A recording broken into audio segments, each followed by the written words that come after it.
Here we go for the KA100 Junior last chance qualifier. For those of you joining us here on the main event live stream, you're about to watch the peak of probably desperation for many. And we've got problems already on the grid. There's one of the Team Benek Alonso karts, Hector Iturriaga, could not get off the grid there. That kart has not yet fired. It appears behind the starting grid graphic. I just saw that out of the corner as we were getting ready to go. And he's away just now, able to get going, but he'll have to hustle to get in due position. Now let's take you through how they're going to stack up. Only the top two finishers will make it out of this one. Braden Zerves and Chaz Varial are the two drivers in the hot seat that start on the front row, and by the math would be in if the race never got underway. But we're about to send them with Bristol Borneman and Nathan Golseth knocking on the door to try and get into the show. Caleb Tartar, Hector Iturriaga, as we saw there on the grid, hustling to get back. He'll, if he can make it, start in the 6th position. Derek Wargo and Amelia Gus Wonderley on the 4th row. It's Brandon Siraki and Tristan Murphy starting on the 5th row. Oliver Trejo and Mason Berry starting on row number 6. Jose Martinez and Matias Gonzalez running up your 7th row. Then you go back to row number 8, Davis Henry and Bobby Klein, starting 15th and 16th with a long way to get into the main event. Hamza Anbar and Remy Andretos on row 9. Jose Shermer, Jude Thiramalaswamy back on row number 10. And the final 3 starters, Mateo Malo, Arthur Barbe, Jeremiah Thomas. 23 enter, 2 will make it out, and we will not get the green on the first time by. And that is a big save for Hector Iturriaga, as you saw him top of the screen just making it to the end of the pack. Now he's going to try and hustle and get himself back up to where he's supposed to start as they head to the cut-through. So he made it in, and that's per the rule book there that he got off the grid within the 90 seconds that you're allotted. So they're going to send him around, and then we will get ready to go back for a try at the start. Yeah, so a mulligan there for Hector Iturriaga. So he's going to have to get back up there to the front of the field and try and get back into his starting spot of 6th here in this one. So these drivers are going to have one more go at this start here, and all to play for here, as only 2 drivers out of 23 will make it into the show later today in the Super Stock K100 Junior class here, Xander. Yeah, just 2 of them. But all will be fighting to try and get to that spot. It's still a damp racetrack, but it's dry enough that they're all going to be on the slick tires. This is going to be fun to watch. You can see the entire grid fence is lined to see who joins the other 44 that have automatically transferred through to the main. So out of the final turn onto the front straightaway. Here we go, green flag in the air. We're racing down to turn number 1. Braden Zerves with a good start. He'll get the lead side by side for 2nd, 3rd, 4th as they all go to turns 4 and 5. And they're 3 wide further back. And it looks like as they head onto the backstretch, most have made it. Everyone makes it. Oh no, one driver way off the racetrack off to the far side. That is the High Five Performance Tony kart at Davis Henry. And already his chances just went way down to make the main, and down for one of the HRI Mexico drivers that's gone around. That's the 890 of Oliver Trejo spinning out in 11th. Yeah, unfortunately there for Trejo, still side by side in between a couple of drivers. Is Derek Wargo in the Drive Your Line comp kart, who's side by side and trying to get his way up, getting help from one of the Berry brothers. There's one of the Arcane Motorsports drivers there as well, and a Merlin, all fighting for position here into the belt buckle for the first time in this LCQ. 3, almost 4 wide into that corner there, as they all try to shuffle for position, and that's one of the Arcanes who goes around into the booth. Oh, Nathan Golseth spins into the final turn. And at the end of the opening lap, Bristol Borneman safely in. Caleb Tartar trying to track him down for that transfer spot. Top 2 make it out of this LCQ. Brandon Siraki with a good start on the Franklin Motorsports Merlin. He's 4th trying to fight forward. Then it's Wargo.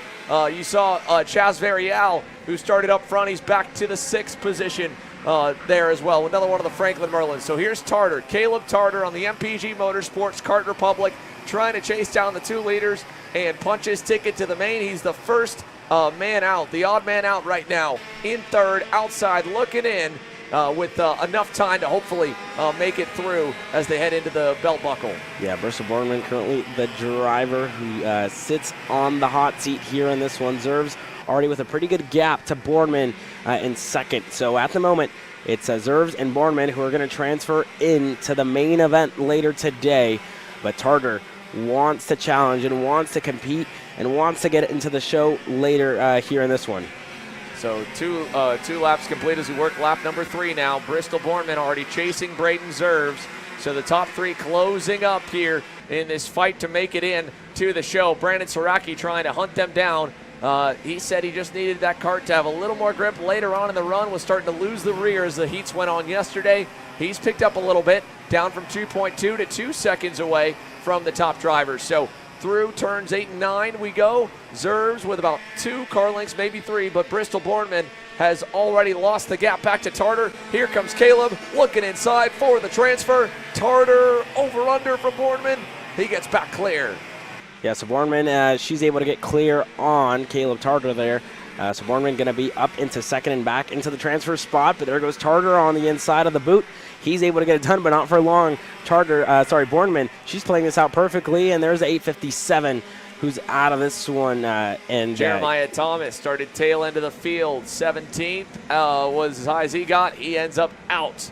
So no, and as well, Hector Iturriaga also out on the Team Bennett. You saw Golseth go around off the start. He's back in 21st. Last car still running. Tartar again, this time to the lead with a big send in turn 6. Caleb Tartar gets through on Braden Zerves. And now Bristol Bornemann is out. She's looking to the inside of Zerves for the transfer. Side by side, Zerves hangs on the outside lane. Yeah, so Zerves able to hang on to that spot there. But all this fighting in between the top 3 is really giving a lifeline to Siraki, who currently sits in that 4th spot. We're really not too far out. There's the 819 of Siraki, who's closing down the gap here in this one and trying to get back up to the rear bumper of Bornemann, who currently sits here in 3rd. Tartar still at the point of the field here for now. He's going to transfer at the moment with Zerves in 2nd. So these top 3 will need to push each other forward into deep waters and build enough room so they can fight here late in this KA100 Jr LCQ with 5 laps down, 10 laps to go along LCQ, and there goes Zerves on the inside of turn number 6. Wasn't close enough to get it done, and Caleb Tartar still at the point. Switchback City, not close enough as of yet for Zerves.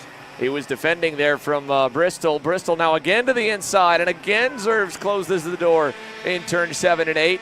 This is allowing Brandon Siraki to close up the gap. Brandon Siraki, closing in on that bright yellow and black and green Franklin Motorsports Merlin. He's down to 1.4 seconds away. Chaz Variel, his teammate, also in 5th, closing up to the top 3. If they fight too much, like you said, Caleb, the rest of the pack will join, and it'll be an all-out brawl to try and get the final 2 spots into the main. Make sure to keep your bumper clean, though, too, as well. You only get 1 protest to reverse or try and reverse a pushback bumper penalty.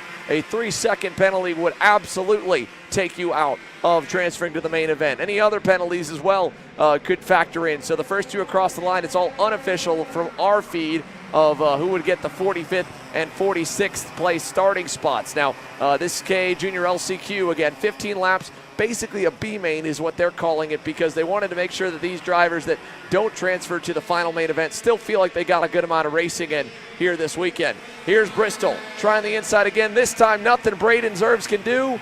Actually, maybe they're side-by-side drag racing through the dog leg over into the final turns on this racetrack, and Braden Zerves gets back through. Here comes Brandon Siraki, Chaz Variel, Bobby Klein on the way as well in the Iron Rock Tony kart. Yeah, so this is the battle for the last transfer spot. Tartar pretty much checking out on the rest of the field, and there's Bornemann, who currently leads 3 hungry drivers trying to get into the main event later today. 7 laps down, 8 laps to go left in this race. Bristol Bornemann trying to hold everybody off, and there she taps the back of her helmet and tries to get help from behind to try and push away, but she's not going to get any, because there goes Siraki on the inside. Can he get clear? He does for now. Switchback City, a population of 6 drivers fighting for the last transfer spot. Yeah, all 6 there. Add Derek Wargo into the mix there. Little contact with Bobby Klein to the back of Chaz Variel. That'll drop him 2 positions. Here comes Wargo. Bristol Bornemann back on Brandon Siraki for the transfer. Bristol gets through, but they both go wide.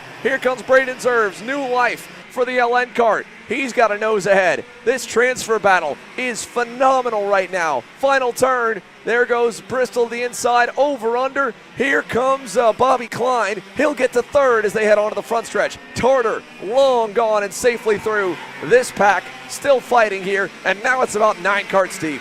About to be 9 carts deep. Derek Wargo in the driver line Comcart in this group as well, all fighting for the transfer spot that Zervs currently holds on to, but has to hold off 10 drivers here in this group. Goes defensive here from Klein. Klein looking to get the move done. Not close enough in a 7. And everybody gonna have to stay content and push each other as some contact there on the exit. Into the double right-hander we go. Can everybody get through side by side, 2 wide, door to door? Everybody able to stay clean. That's Hamza Anbar in the Arcade Motorsports. He was set for a top 10 in qualifying, and issues with the cracked chassis put him out of contention here, and it's been an uphill battle all weekend for him. Yeah, Hamza Anbar had to start pretty far back here in this last chance qualifier, already catching up to the end of the transfer fight. Gonna have a shot, but now they've got to track down Braden Zerbs again. Brandon Saraki got kind of tripped back as Bristol Bornman caught the her front bumper on the back of Bobby Klein. So that's spread out this group, and they all need to work together to track back up to the BJR MDR entry of Braden Zerbs. There you see all the hand signals. Everyone understands what's the mission as they head into turn number 6. Still time, plenty of time to get there, and the tow is going to bring them close as Klein pulls it within a car length. But now Hamza Anbar gets another one, getting by on Brandon Saraki there for the 5th position. Anbar up a ton of spots and not done yet. Yeah, I think Saraki lost a handful of spots there, found himself into the dirt. So he lost a handful of spots. They're going to have to put his head down to work his way right back up the field. And there goes one of the Merlins trying to get it done there on a fellow driver there, but wasn't close enough that time by. It's still Zerbs who holds on to the last transfer spot. Bornman and Anbar going side by side behind these 2 drivers, still jockeying for position, and Anbar pointing emphatically, trying to get everybody to work together and work their way up, because at the moment it's Zerbs and Klein who run away from the rest of the group and are in for a fight for the last transfer spot. Yeah, Bobby Klein right there on the bumper of Braden Zerbs. Zerbs feeling the heat now. He knows he can't get to the leader, so you just got to low line it to keep the spot. What a drive this has been for Hamza Anbar to get up as high as 4th now. Can he take that momentum and get all the way into the main event? He's 2 spots away and about a half second back. He needs 1 pass out of Bobby Klein's Iron Rock Motorsports machine to bring him there. Bobby is looking, but not going to send it as Zerbs continues to defend that spot there. Little bit of side-by-side action coming out of the buckle, but nothing yet. So Braden Zerbs keeping that LN cart nice and wide. Look at Hamza, what a send from way back there for 3rd. A little bit overcooked though as they come through the front stretch. Bobby trying to get the run back, and he'll have to give it. So Hamza Anbar is 3rd now from way deep.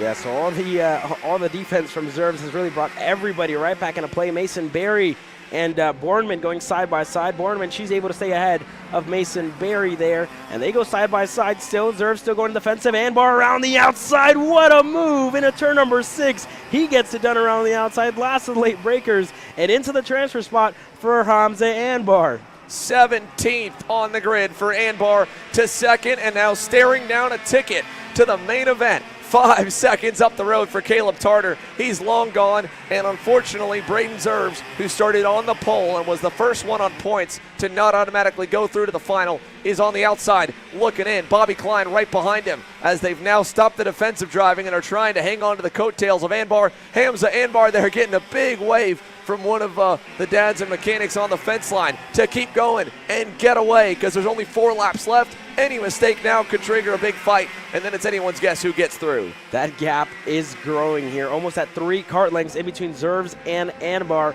who's I'm pretty sure he's going to take a look back, see that he doesn't have to go defensive yet, as Zerbs and Klein going to have to, try and work together, set their differences aside, and try and get themselves up to the rear bumper of Anbar, as there was Barry and Wargo going side by side further back for the 6th spot here. But everybody, going to have to put the egos aside and trying to work together to get themselves into the show. There's Barry and Wargo still fighting, and Wargo putting emphatically to get himself up to the rear bumper of Bristol Bornman. Yeah, Bornman right now, she's also, again, outside of the transfer back in the 5th spot, kind of by her lonesome. For Mason Berry on the GWR Gillard, he's made up a handful of spots, started 12th here in this LCQ, but doesn't look like he's got the speed to be able to drive any further forward. Again, with Wargo getting around him last time, he's now back to 7th. Derek Wargo's comp cart has been up in the top 5, then back, then up again. So 6th, but 2 seconds away, 2.5 away from Hamza Anbar. Anbar pulling away, and now Zerves and Klein are going to fight for 3rd. Here comes Bobby trying the inside, not quite there for Bobby Klein on Braden Zerves.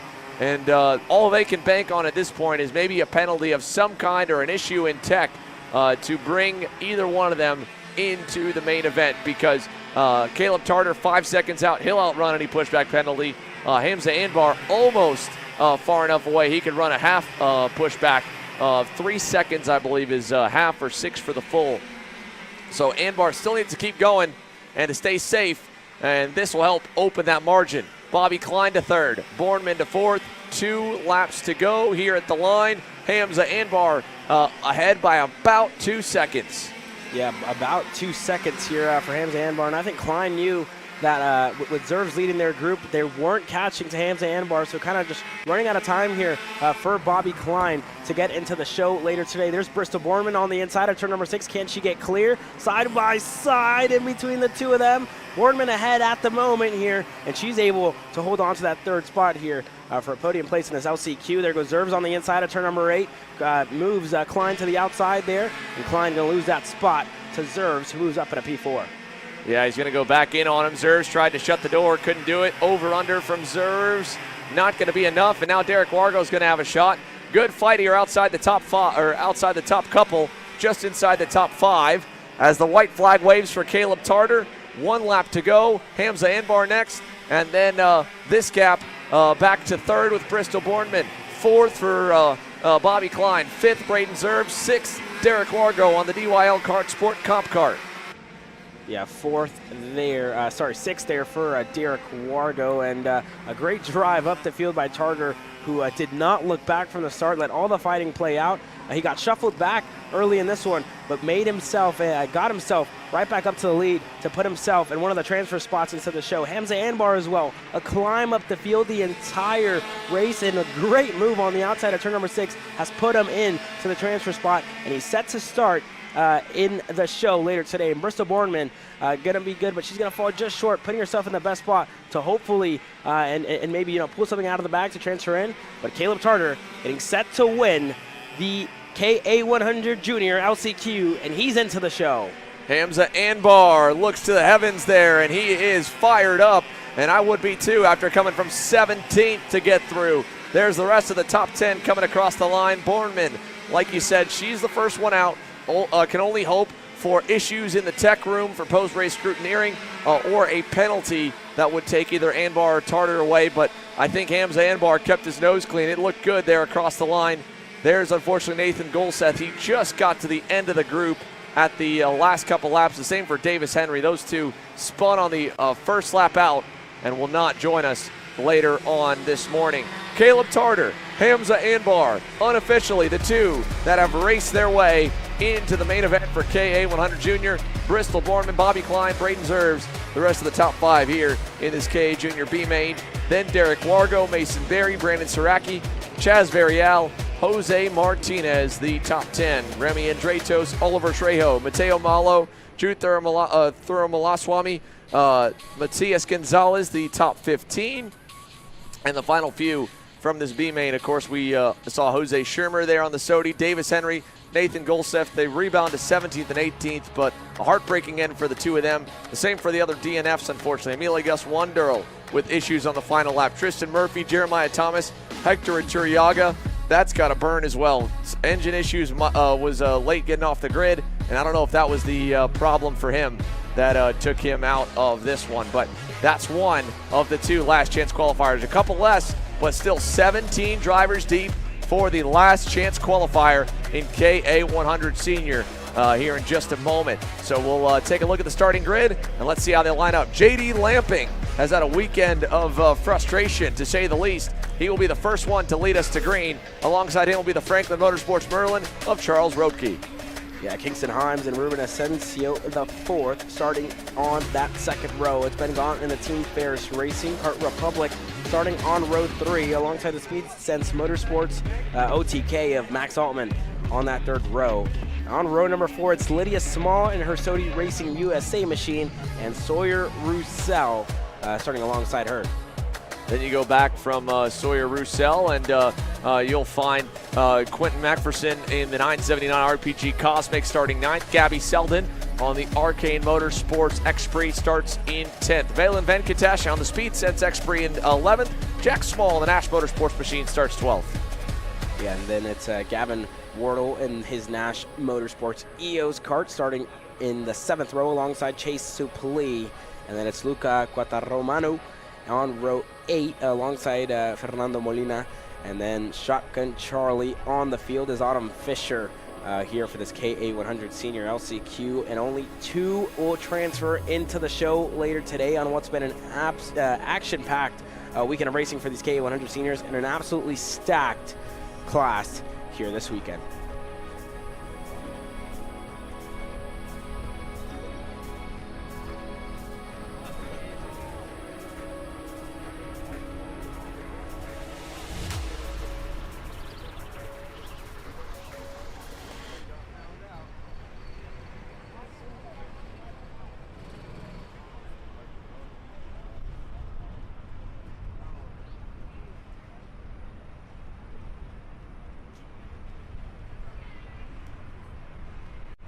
We're at a commercial break.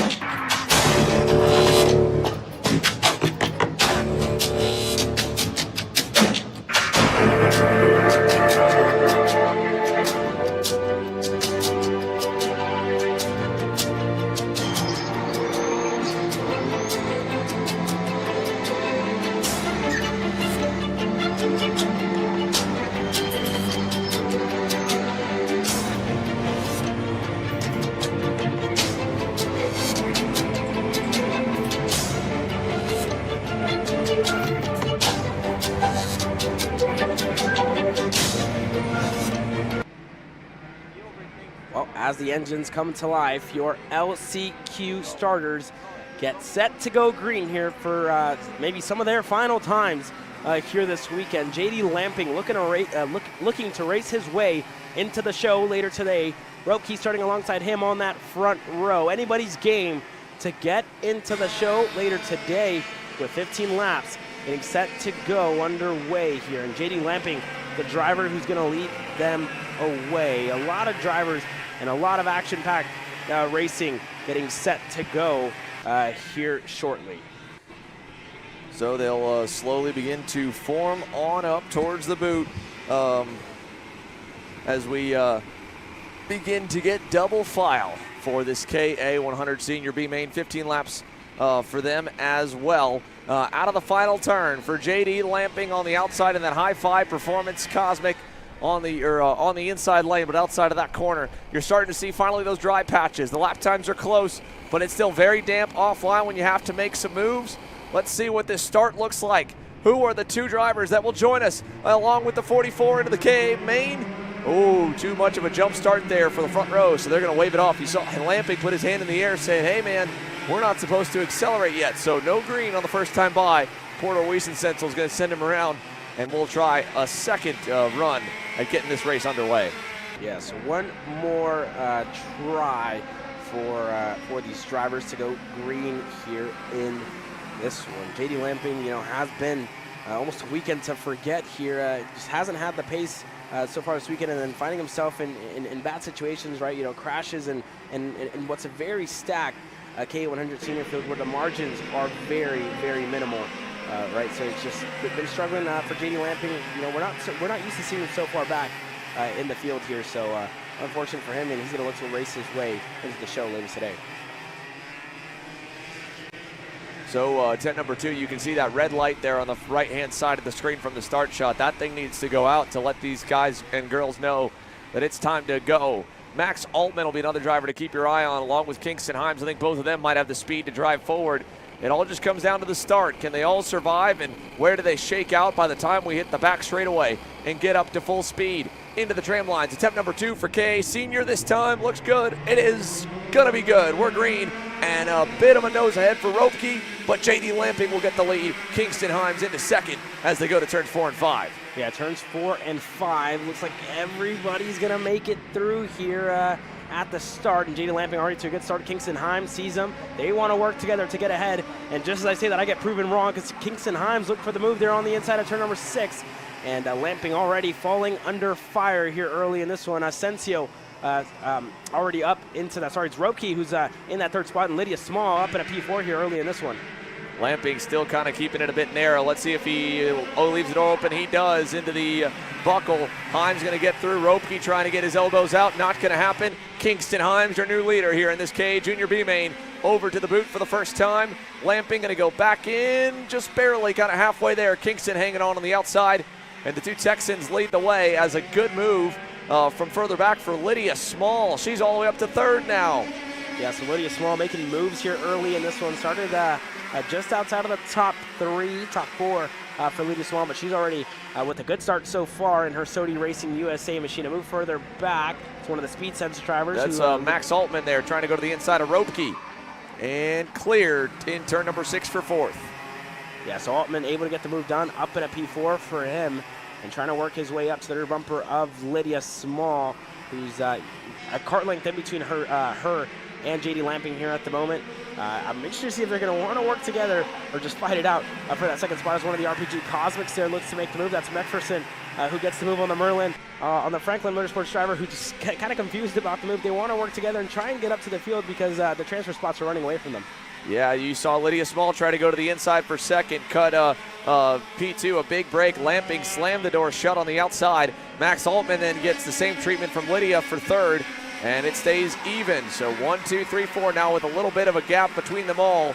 Now we can see here as we work lap 3 where the speed is for everyone. Kingston Himes looks great. He's pulling away right now, trying to punch his ticket to the main event. Lydia Small, Max Altman, and then back side by side for 5th. McPherson able to get through on Ropke, and there is Altman with a nice move on Lydia Small. He takes over 3rd. Small now going to lose 4th, going to lose 5th, back to 6th for the Sodi card. Yeah, McPherson was able to get through as well as Ropke, who now looks for the move on McPherson. Wasn't close enough. Thought better of it. Slots right back into line. I'm going to try and push the RPG Cosmic up to the rear bumper of Max Altman here in this one. Into the final turn, Small trying to make up some ground. She gets back around on Ropke, and closing in is Valen Venkatesh on the Speedsportz X-Prix.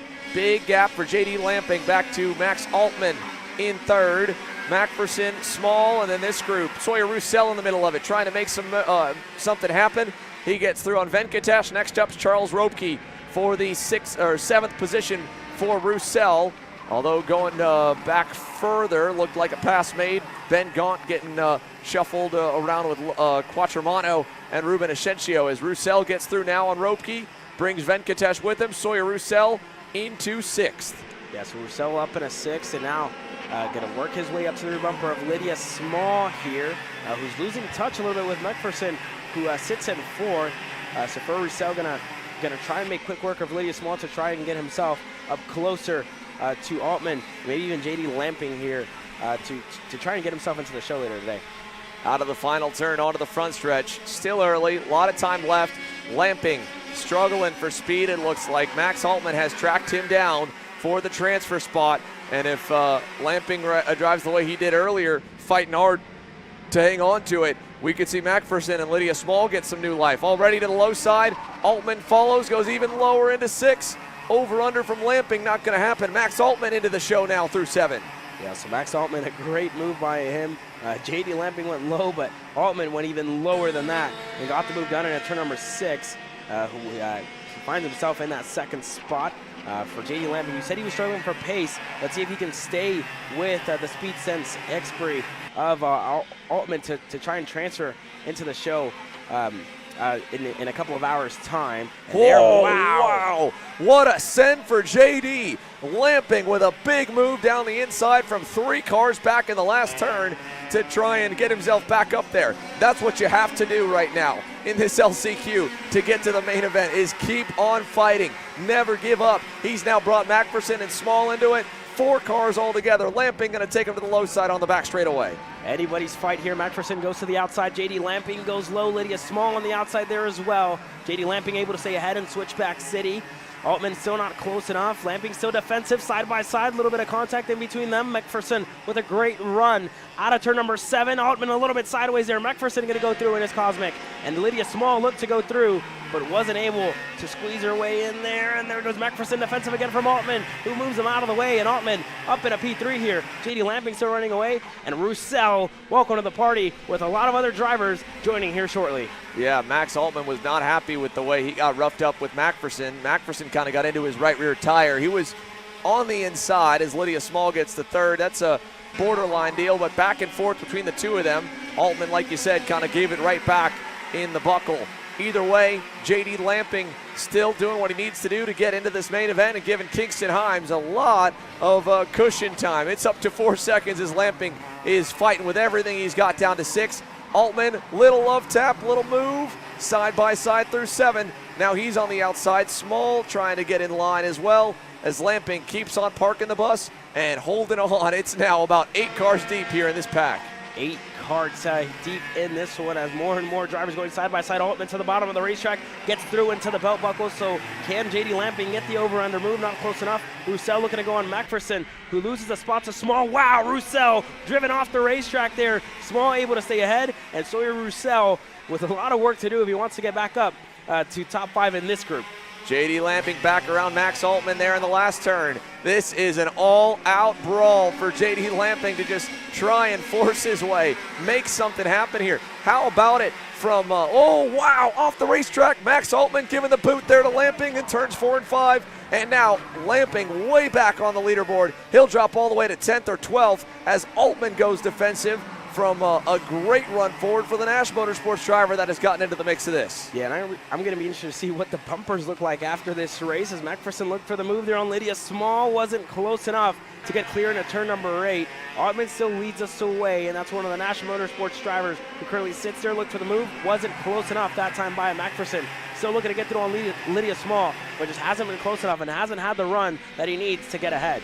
Unbelievable here. I think that's it's showing Gavin Wardle down in 17th, but I think he might have had a transponder malfunction because I believe he's our man in 3rd on the racetrack now, in between Lydia Small and Max Altman. So Altman obviously was getting his elbows about back with JD. JD kept throwing a bunch of dives on him. He threw it back at the veteran. Lamping, unfortunately, his chance is probably just about done, but Max Altman is not safely out of the weeds yet because closing in there is still the 996, and Macpherson not giving up. He's still fighting with Lydia Small. Now it's going to be Ropke on the outside as Sawyer Roussel gets through into the top 5 again. Yeah, Sawyer Roussel muscling his way through and trying to get through on Macpherson. Still hasn't been able to get that move done, just been struggling behind the RPG.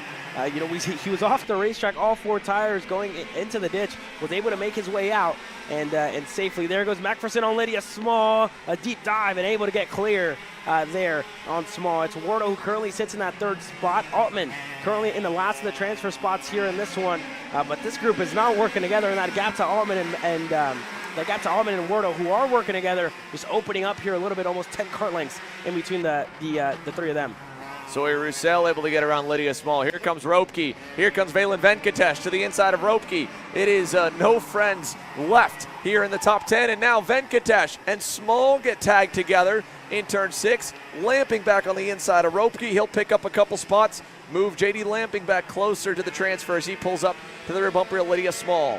Yeah, it seems like a lot more take than give here as there goes Wardle down the inside into the belt buckle. He's able to get clear. Side by side, Altman looking to get the over-under move done, and Wardle going to crowd him to the bottom of the racetrack.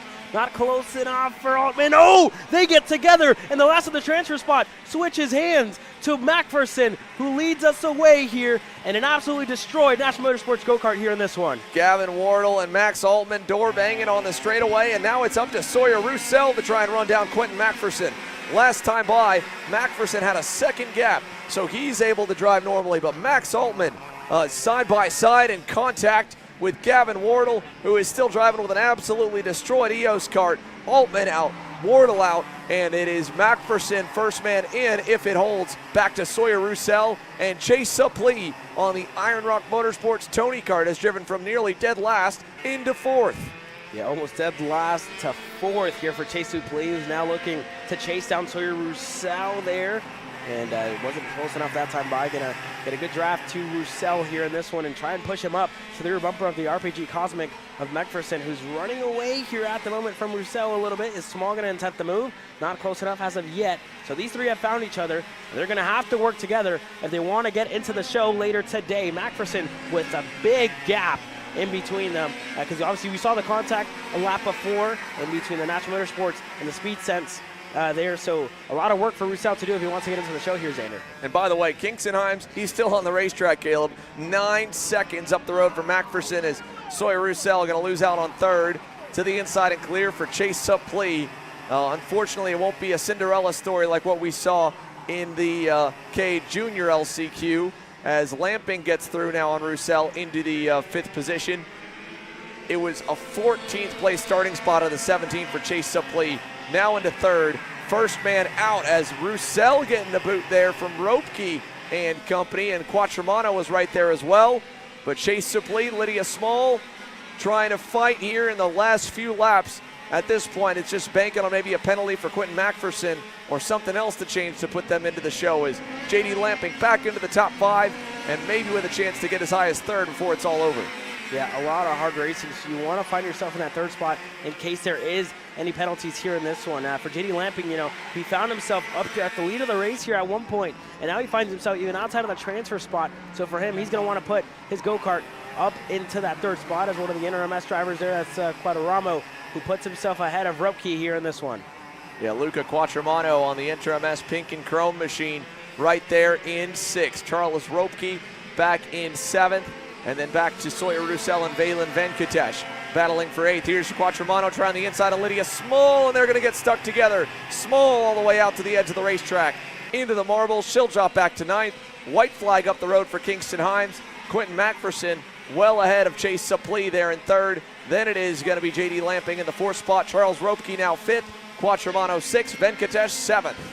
So 2 sticks in the air for these drivers. Kingston Himes 9 seconds clear on the field here.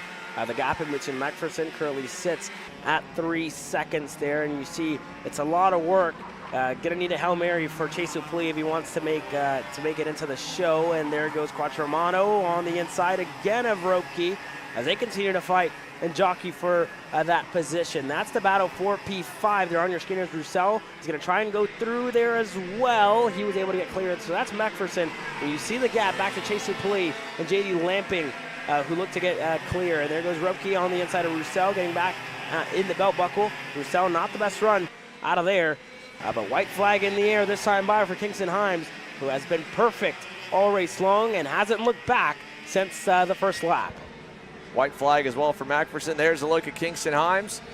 He's been able to just kind of cruise now these last few laps and try and save some rubber left so he can put on an impressive drive in the final.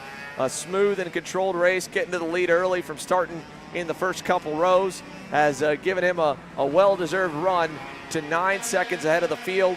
And he is going to be happily racing with us later on this morning.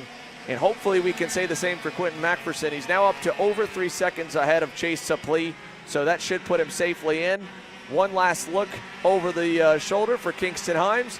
And out of the final turn, the 900 is going through to the big show later today. Kingston Himes wins the LCQ for KA100 Senior. And 9 seconds back, but if it holds, Quentin McPherson evades all the carnage to transfer in second. Chase Suplee. Oh, whoa. Something happened on the final lap with Suplee and JD Lamping.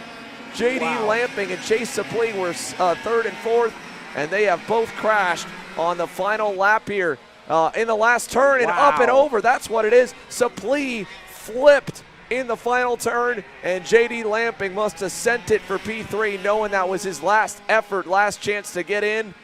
And 2 of them, there it is, final corner. JD Lamping, Chase Suplee. they might have had a chance if McPherson got a penalty, but now no shot of going into the main as they will fail to finish this last chance qualifier. Heartbreaking end for both, and what a run Chase Suplee had going. The Iron Rock Motorsports Tony Kart from 14th up to 3rd. If anything were to happen to McPherson, he might have been able to get in, but now it's Luca Quattromano that advances into 3rd. Valen Venkatesh into 4th. Charles Ropke, Lydia Small, Sawyer Roussel, Jack Small, Ben Gaunt, and Ruben Ascencio, your top 10. Then it's Selden, Fisher, Altman, who was able to keep driving after the crash. Fernando Molina, Chase Suplee, his DNF will put him 15th, Lamping 16th, and then Gavin Wardle was the driver that was side-by-side with Max Altman. He failed to finish, pulled in early on that Nash Motorsports machine after fighting to get into the big show. He ends up down 17th in the B main. So lots to catch up on, but congratulations to Kingston Himes and potentially to Quentin McPherson to transfer in through. We've got main events on deck here with a short momentary break before we get underway here with the big runs for all 7 divisions for the US Pro Kart Series here in Houston. This is Henry. Henry feels sad. Henry feels sad because it's time for his next big race and his go-kart is in bits. Henry doesn't know that Acceleration Kart Racing is the United States' #1 shop for all of your karting equipment needs. Henry also doesn't know that Acceleration Kart Racing can deliver anything from tires to race suits and even wheels directly to your front door or to the racetrack itself, quickly and efficiently, with tech support available 6 days a week. Poor Henry doesn't even know that Acceleration Kart Racing offers free shipping to mainland USA on selected product if you spend $200 or more. Do yourself a favor. Go to accelerationkarting.com and make sure that you are never left stuck on the pre-grid with Henry. Be smart and don't be like Henry.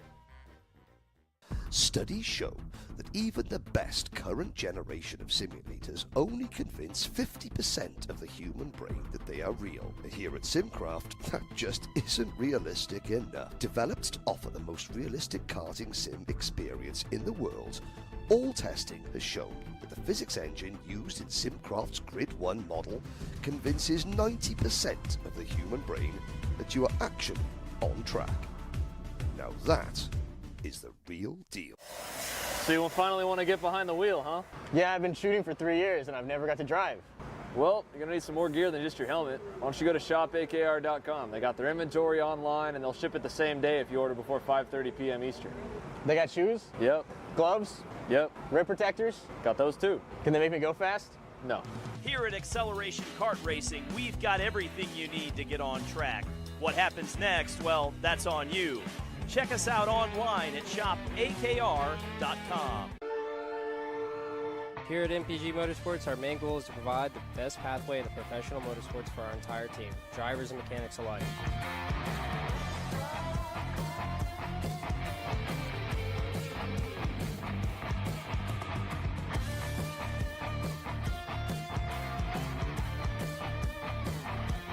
We're based out of Whiteland Raceway Park in Indiana. For more information, contact us at chase@mpg-motorsports.com.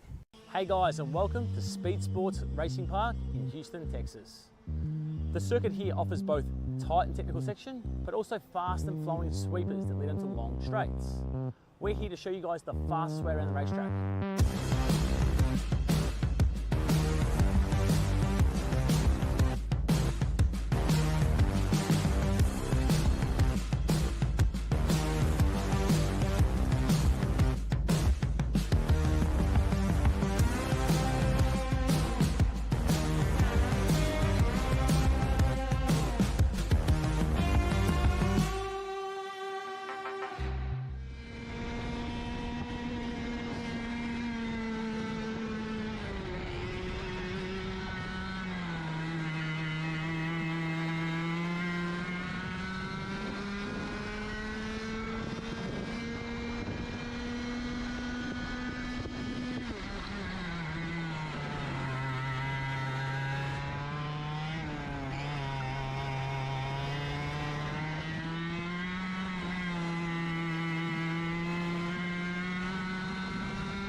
key takeaways for Speedsportz Racing Park are: the 180-degree hairpins require a later apex. Although this might present more opportunity for drivers behind you to overtake, if you're attempting to drive your fastest laps, then opening up the entry and parrying earlier will enhance your exit speeds. Drivers need to be aggressive over the opening turn curbs. They're not overly abrasive, so even the smaller cadets can drive over them. This helps shorten the racetrack, but also open up the following sequence of corners so that drivers can carry more momentum through these turns. I'm Dave Serra from Kart Class. We've shown you the fastest way to drive Speedsportz Racing Park. I hope you guys have enjoyed the video.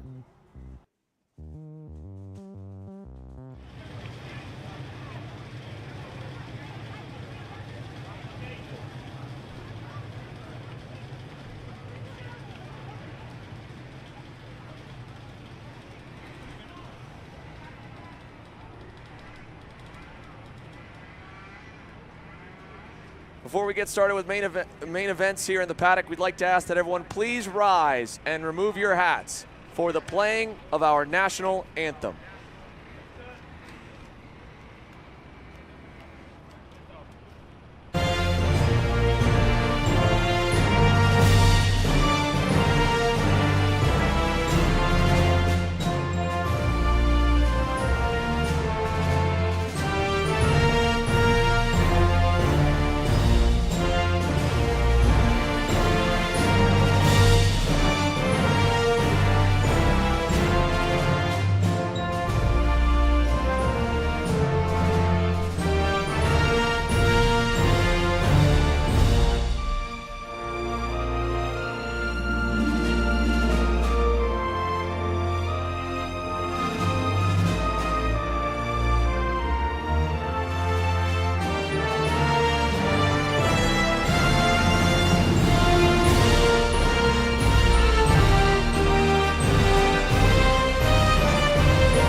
The series of the Stars and Stripes gets set to go green here for the first time this year in main event racing. It's your Micro Swift class.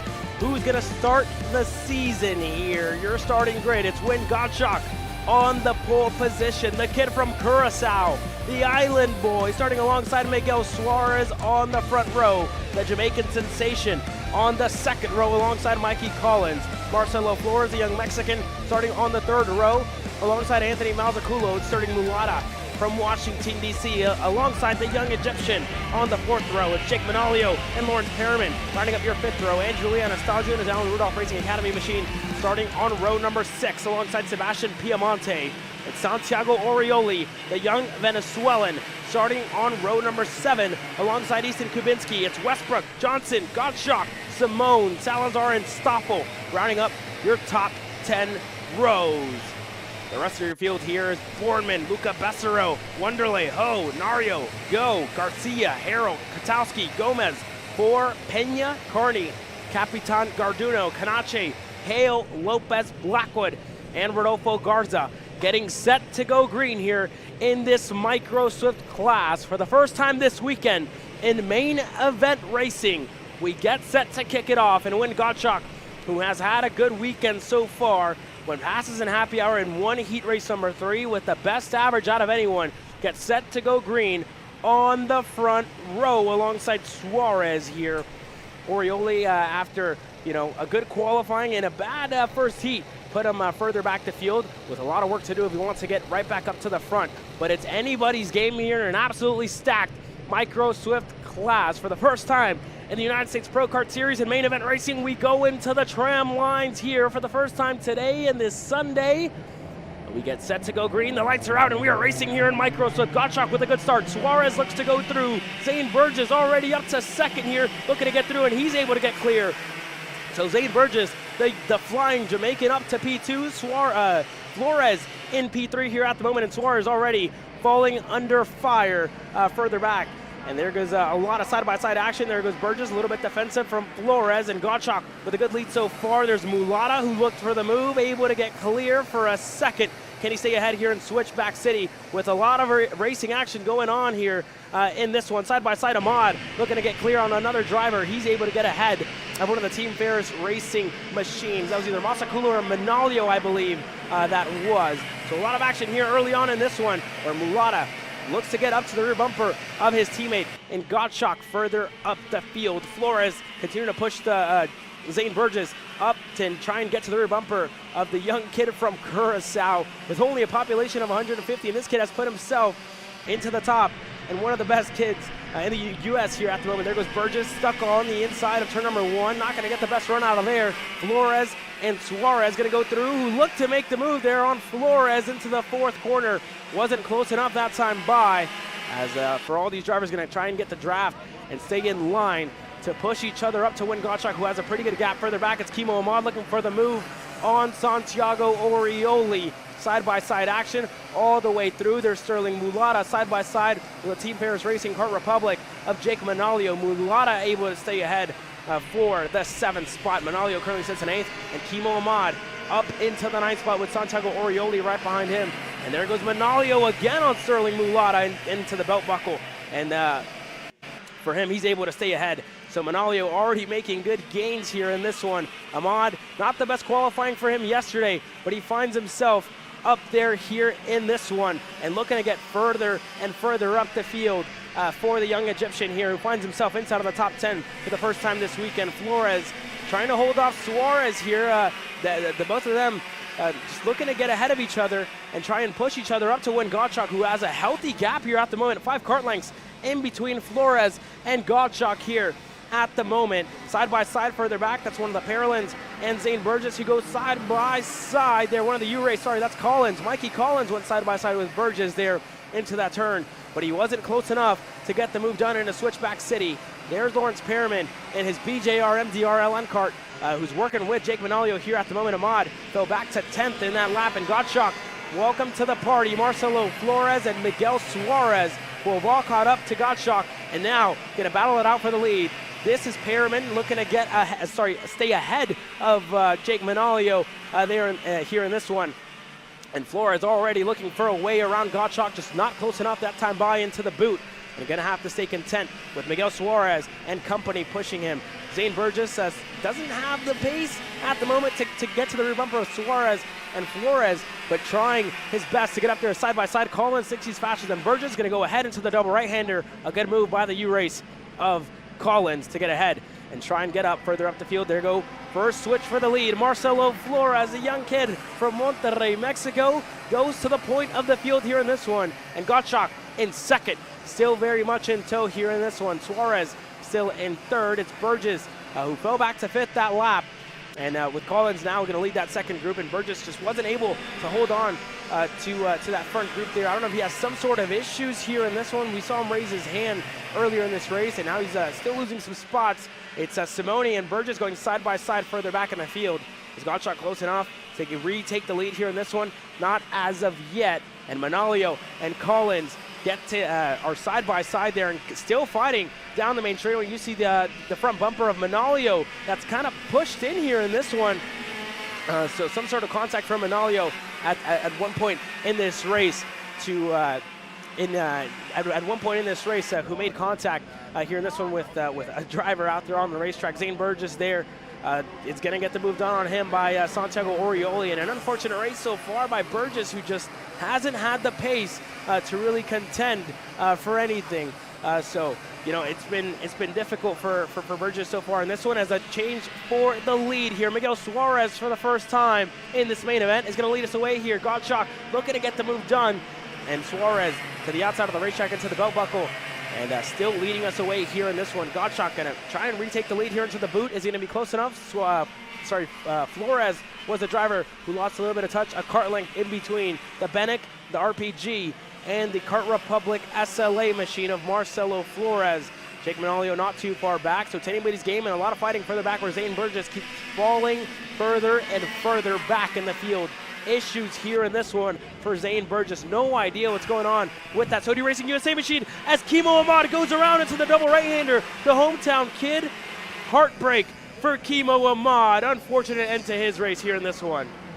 Yeah, thank you, Caleb, and welcome me to the booth here. Well, with Zane Burgess, actually, I was down there with Harley Keeble talking with him. Struggling with motor all weekend long here. More of the same for Zane Burgess. Unfortunate for him. Speaking of Harley Keeble, while I'm at it, while some of the action begins to die down slightly here, here's the battle actually with Zane Burgess. This is for seventh with Kabinski and Mulata behind him there. You can see just how much they gain on him through the straightaways there, struggling for power on the exits. Both Harley Keeble actually through the warm-up session this morning, some read issues in the motor as there's a move to the inside. Jake Manalio to the inside of Flores, up in a P3, getting some of the lap cars out of the way here. But that's Suarez ahead of Gottschalk, ahead of Manalio now, up in the third. Like I was mentioning with Harley Keeble, though, some read issues there in the warm-up, motor problems. Hopefully, they hope to get it fixed. Otherwise, he'll have to go to a new motor again for the final. Yeah, but for this race, that's getting set to go green later on today. On track, though, the youngest drivers are delivering a barn burner of a race. It's Gottschalk who still leads from Suarez. Flores looked for the move there. Manalio up in a P3 here in his Kart Republic machine and trying to get up to the rear bumper of Win Gottschalk, who is still in second here in this race. Orioli has worked his way up to fifth, so he's going to try and get up to this lead group. Orioli has been the kid to beat this year, and there goes Manalio, a 2-for-1 move all the way back from third to the point of the field for Jake Manalio, and is going to lead us away here in this one. 3, almost 4 lead changes so far in this one. Gottschalk looks for the move there on Suarez. Got the nose in, but wasn't close enough to get clear. Flores now with a great run out of the boot. And Marcelo Flores up to P3 here in this one. It's Gottschalk who falls back to fourth. And welcome to the party, Santiago Orioli and Mikey Collins. Yeah, welcome them into this train as well. It was a 4-car train. Now it's about to be a 6-car train. And if they continue to battle long enough, Zane Burgess still has a chance in this one, right? He is having some motor issues, but nonetheless on the racetrack, and that's what matters most there down in P7 as it stands. Look at Flores there all over the rear bumper of Suarez, but Win Gottschalk now gonna send it up the inside. Orioli, he says, I'm here, up in a P4 now. Mikey Collins going side by side with Flores there. Flores able to hold on to fifth as it stands. Flores sends it right back on the number 16 there of Orioli, but a crossover. Switchback City has changed to turn number 10 now, Caleb.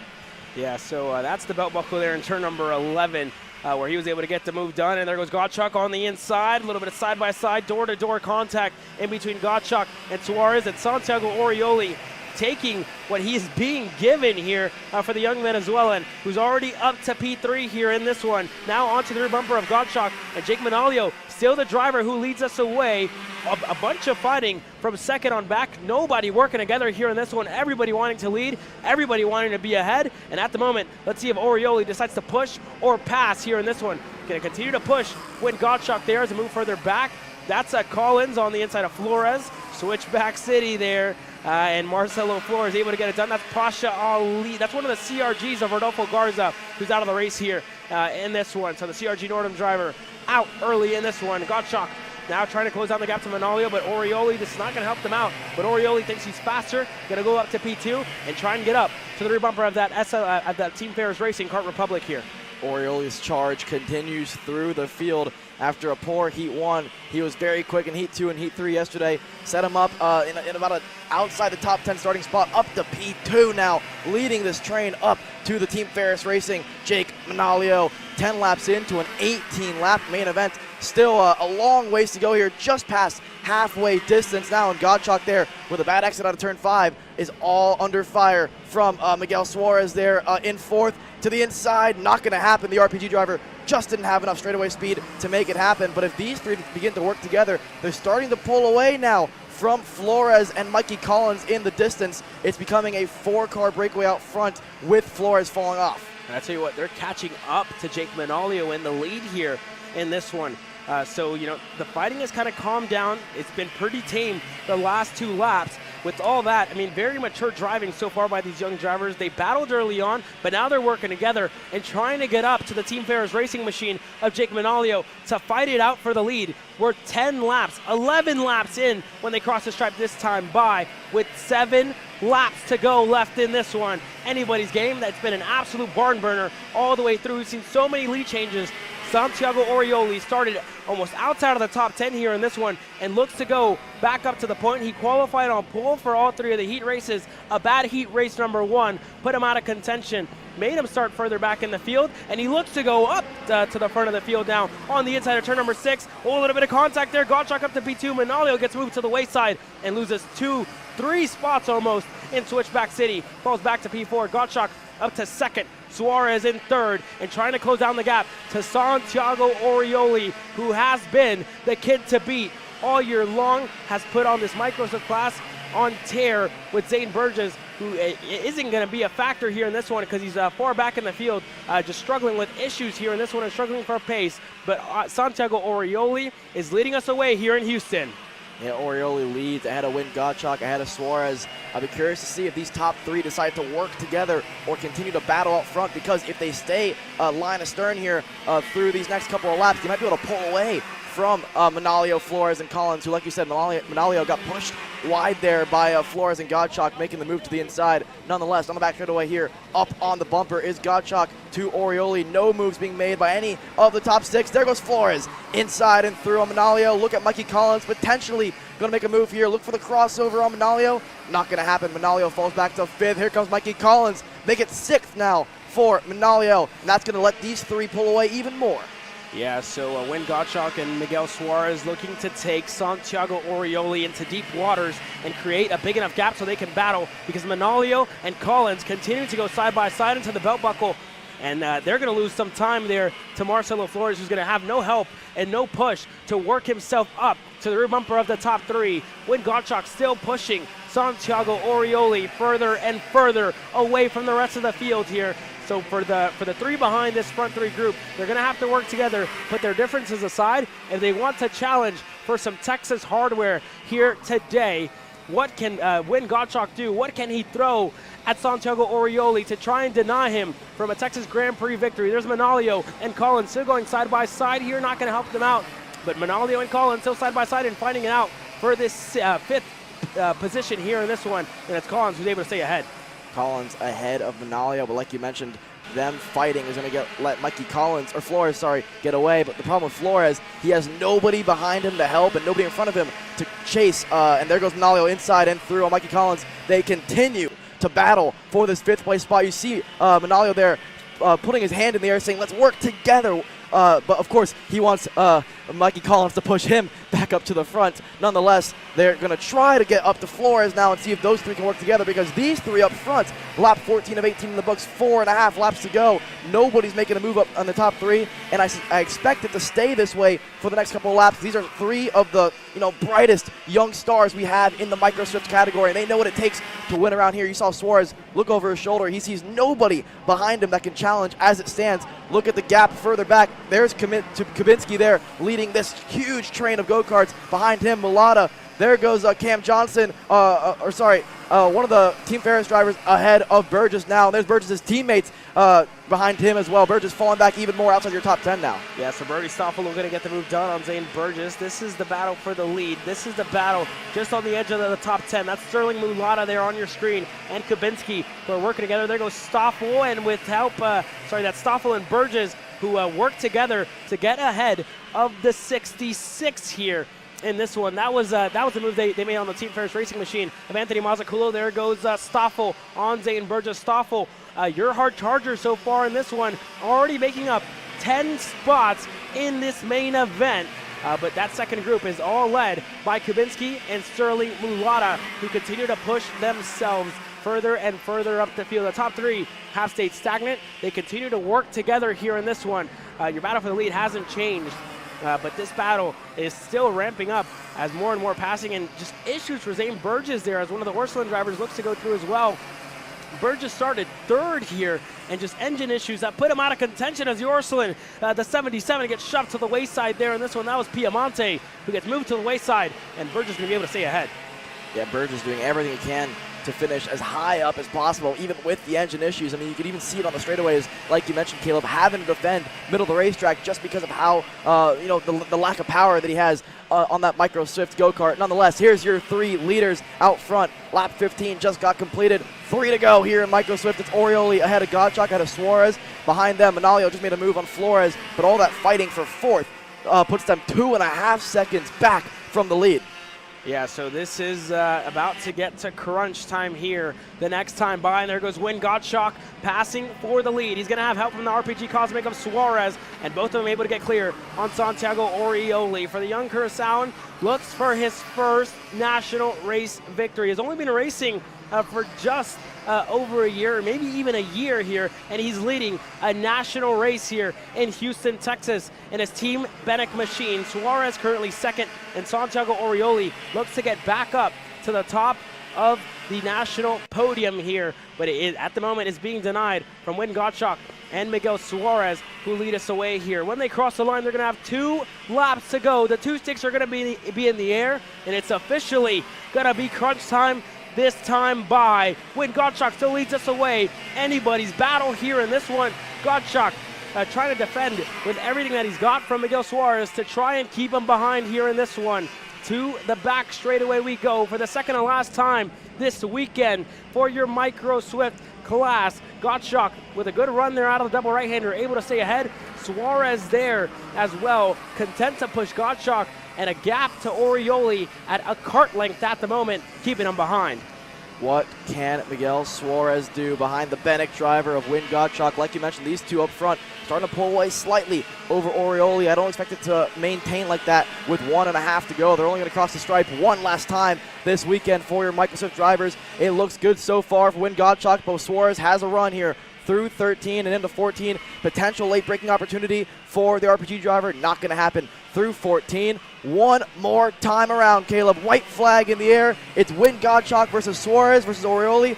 Nobody behind to contend. There's Manalio in fourth, 2 and a 2.8 behind. It's a mono fight with Orioli starting to fade at the end of this one. Yeah, it's Curaçao against Mexico against Venezuela, all in the fight for the lead. The top 3 still lead us away. Gottschalk still in the lead, doesn't defend. There goes Miguel Suarez. Can he get clear? Gottschalk going to be on the outside. Can he get the over-under move done here in this one? No, the Mexican's going to lead. Gottschalk, a great move in Switchback City. Back to the point of the field. Gottschalk still leads us away. Santiago Orioli, very much still in play here. Your top 3, it's anybody's game. Into the belt buckle for the final time this weekend. Can Gottschalk stay ahead. He goes to the bottom of the racetrack. Can Suarez get the run? He has help from Orioli behind. A little bit of a bumper there to Gottschalk. And Suarez going to get the inside into the boot for the final time. Gottschalk on the outside. Can he hold on to it into 14? Not close enough. He is close enough on the inside. Over under move. 3 wide on the exit. Santiago Orioli to the bottom of the racetrack. Suarez across the line. Anybody's race. And I think Miguel Suarez wins in Houston. It's Santiago Orioli in second. Gottschalk third. Across the line side by side further back. And it's Kubinski who leads that group. But what a race for the race lead. Miguel Suarez, your winner here in Houston. Wow. Miguel Suarez made it happen when it counted. Win Gottschalk there led a majority of that final lap. Unfortunately, fell back to third across the stripe there. Orioli put himself in a great position with that crossover move in turn 14. Unfortunately, just couldn't get a good enough run on the exit there. Suarez around the outside made it happen. RPG 1 for 1 so far today. 1 for 1 for RPG. Miguel Suarez, your winner here in Micro Swift. Orioli in second, Gottschalk third, Jake Manalio across the line third, Mikey Collins fifth, Marcelo Flores in sixth, Ethan Kabinski seventh, Sterling Mulata eighth, Brody Stoffel ninth, Cameron Johnson 10th, Luca Bessero 11th, Zane Burgess 12th, Anthony Mazzaculo 13th, Sebastian Piamano 14th, Aiden Go rounding up your top 15 here in Micro Swift. Let's run you down the rest of your fields here. Your hard charger, Brody Stoffel, started on road 20 and worked his way up to 9th here in this one. So a good drive for Brody Stoffel this time by. So let's run you down the rest of your results here in this one. Just outside of your top 15, there you have Leo Simone, 16th, Byron Borman, 17th, George Ho, 18th, Andrew Anastasio, 19th, Lawrence Perriman, 20th, Slate Harrell, 21st, Mario Onario, 22nd, Victor Gus Wonderley, 23rd, Nico Salazar, 24th, Garcia, 25th, Panache, 26th, Lopez, 27th, Fuller, 28th, Pena, 29th, Nolan Carney, running up your top 30. Yeah, and then 31st on back, Mateo Gomez, Benton Hall, Ajax Capitan Garduno, Kimi Ahmad, Dutch Westbrook, Zev Gottschalk, Rodolfo Garza, Tyler Blackwood, and Jack Katowski rounds out your field in the Micro Swift class. But what a race, Caleb. A barn burner to start the day. Coming up next, it's going to be your K8 100 junior class who gets set to go green. It's going to be Diego Ardiles, Chico Brown, Enzo Vidmontien, and Sebastian Garzone fighting it out for the win. We're at a commercial break.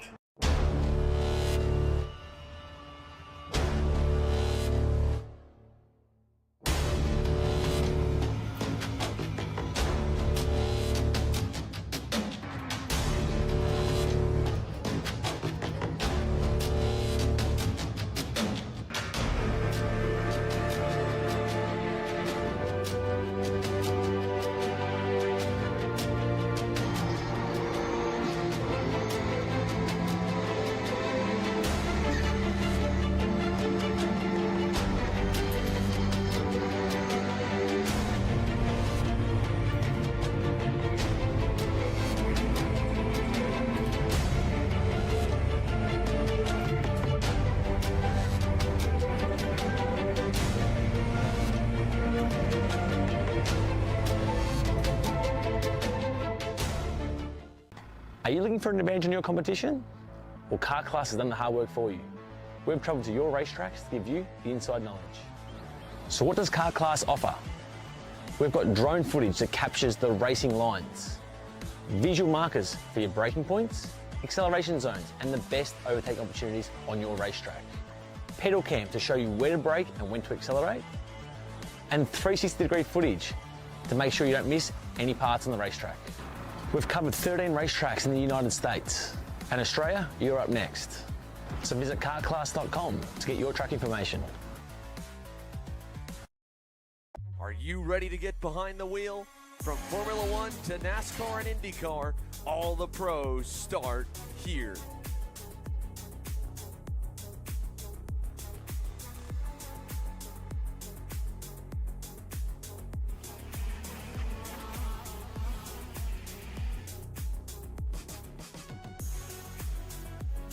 For more information, check us out online at mcckarting.com or call us and go racing today. Hey guys, and welcome to Speedsportz Racing Park in Houston, Texas. The circuit here offers both tight and technical section, but also fast and flowing sweepers that lead into long straights. We're here to show you guys the fastest way around the racetrack.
Key takeaways for Speedsportz Racing Park are: the 180-degree hairpins require a later apex. Although this might present more opportunity for drivers behind you to overtake, if you're attempting to drive your fastest laps, then opening up the entry and parrying earlier will enhance your exit speeds. Drivers need to be aggressive over the opening turn curbs. They're not overly abrasive, so even the smaller cadets can drive over them.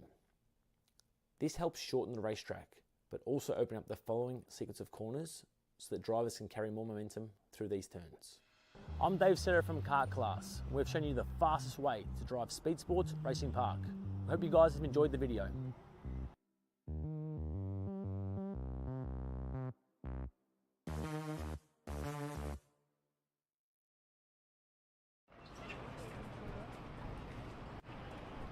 Well, welcome back to Speedsportz Racing Park as we get set to go with our second main event in the United States Pro Kart Series here as we get set to go green in the K8100 Junior class. Let's run you down your field here. It's Enzo Vinmontian and his turning karting group Kart Republic starting on the front row alongside Sebastian Garzone. Chico Brown and Diego Ardiles, RPG, row 2 lockout. Davin Roberts and Peyton Westcott on row number 3. Tyler Roberts and Jackson Woney on row number 4. Ty Fisher and Fausto Arnado rounds up your top 10 starters here.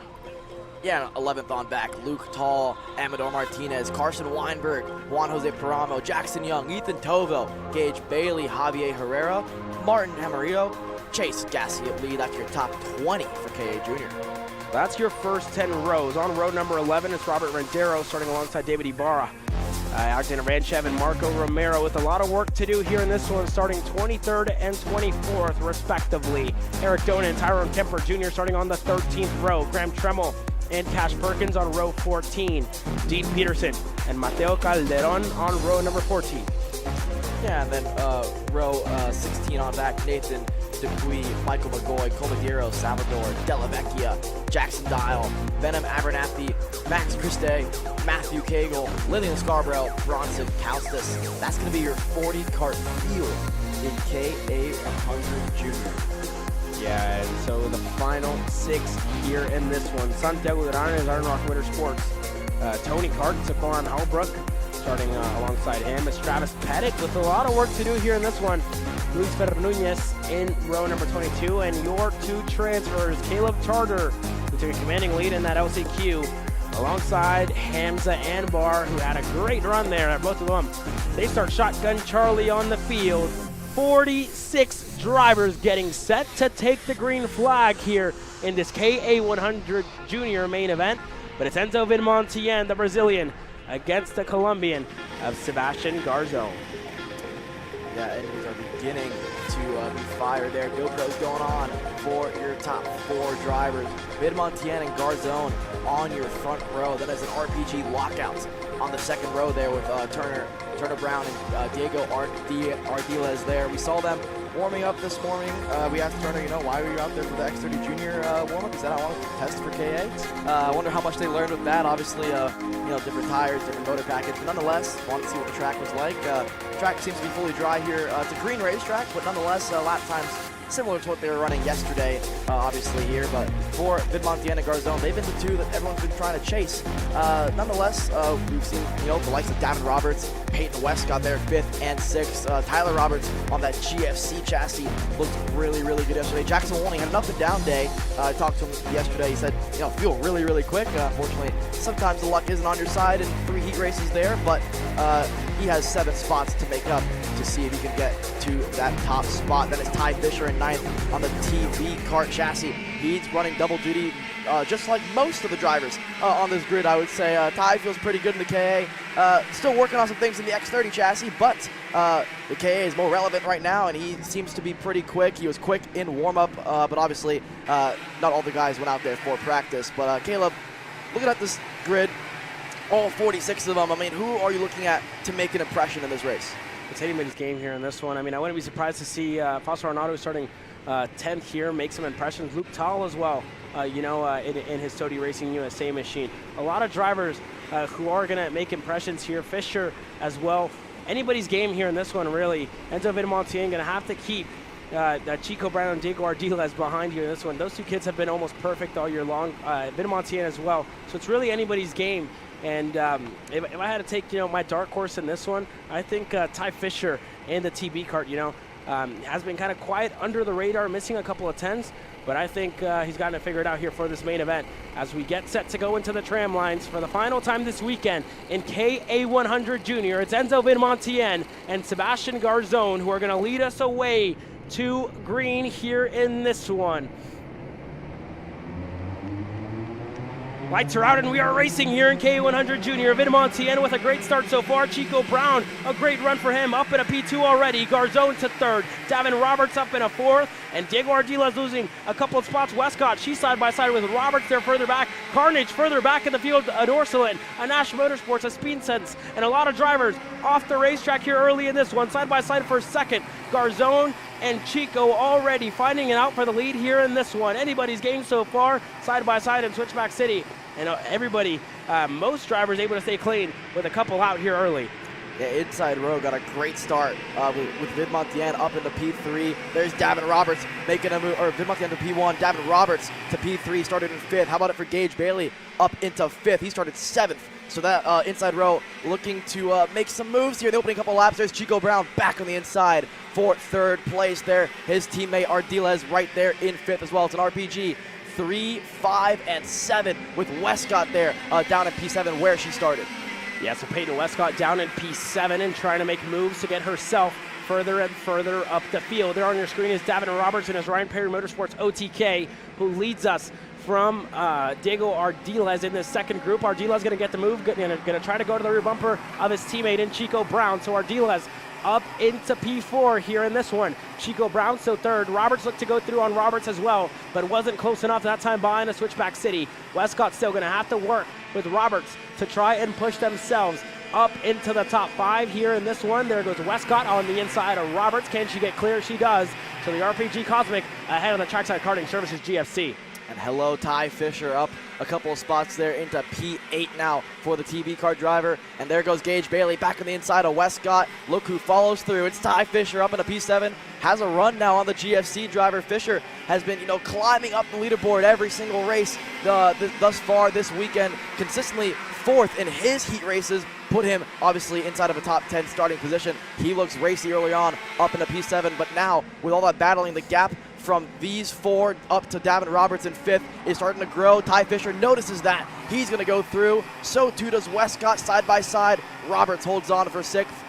move Ty Fisher up as well. There was Arnaudo able to get ahead of Westcott there as well. So the Argentine already ahead of the young lady in Peyton Westcott in her RPG Cosmic Machine. Vidamontien still in the lead of the race. Garzone in second. Chico Brown in third. Ardiles fourth. A very stacked top five. Davin Roberts looking to mix it up in there as well.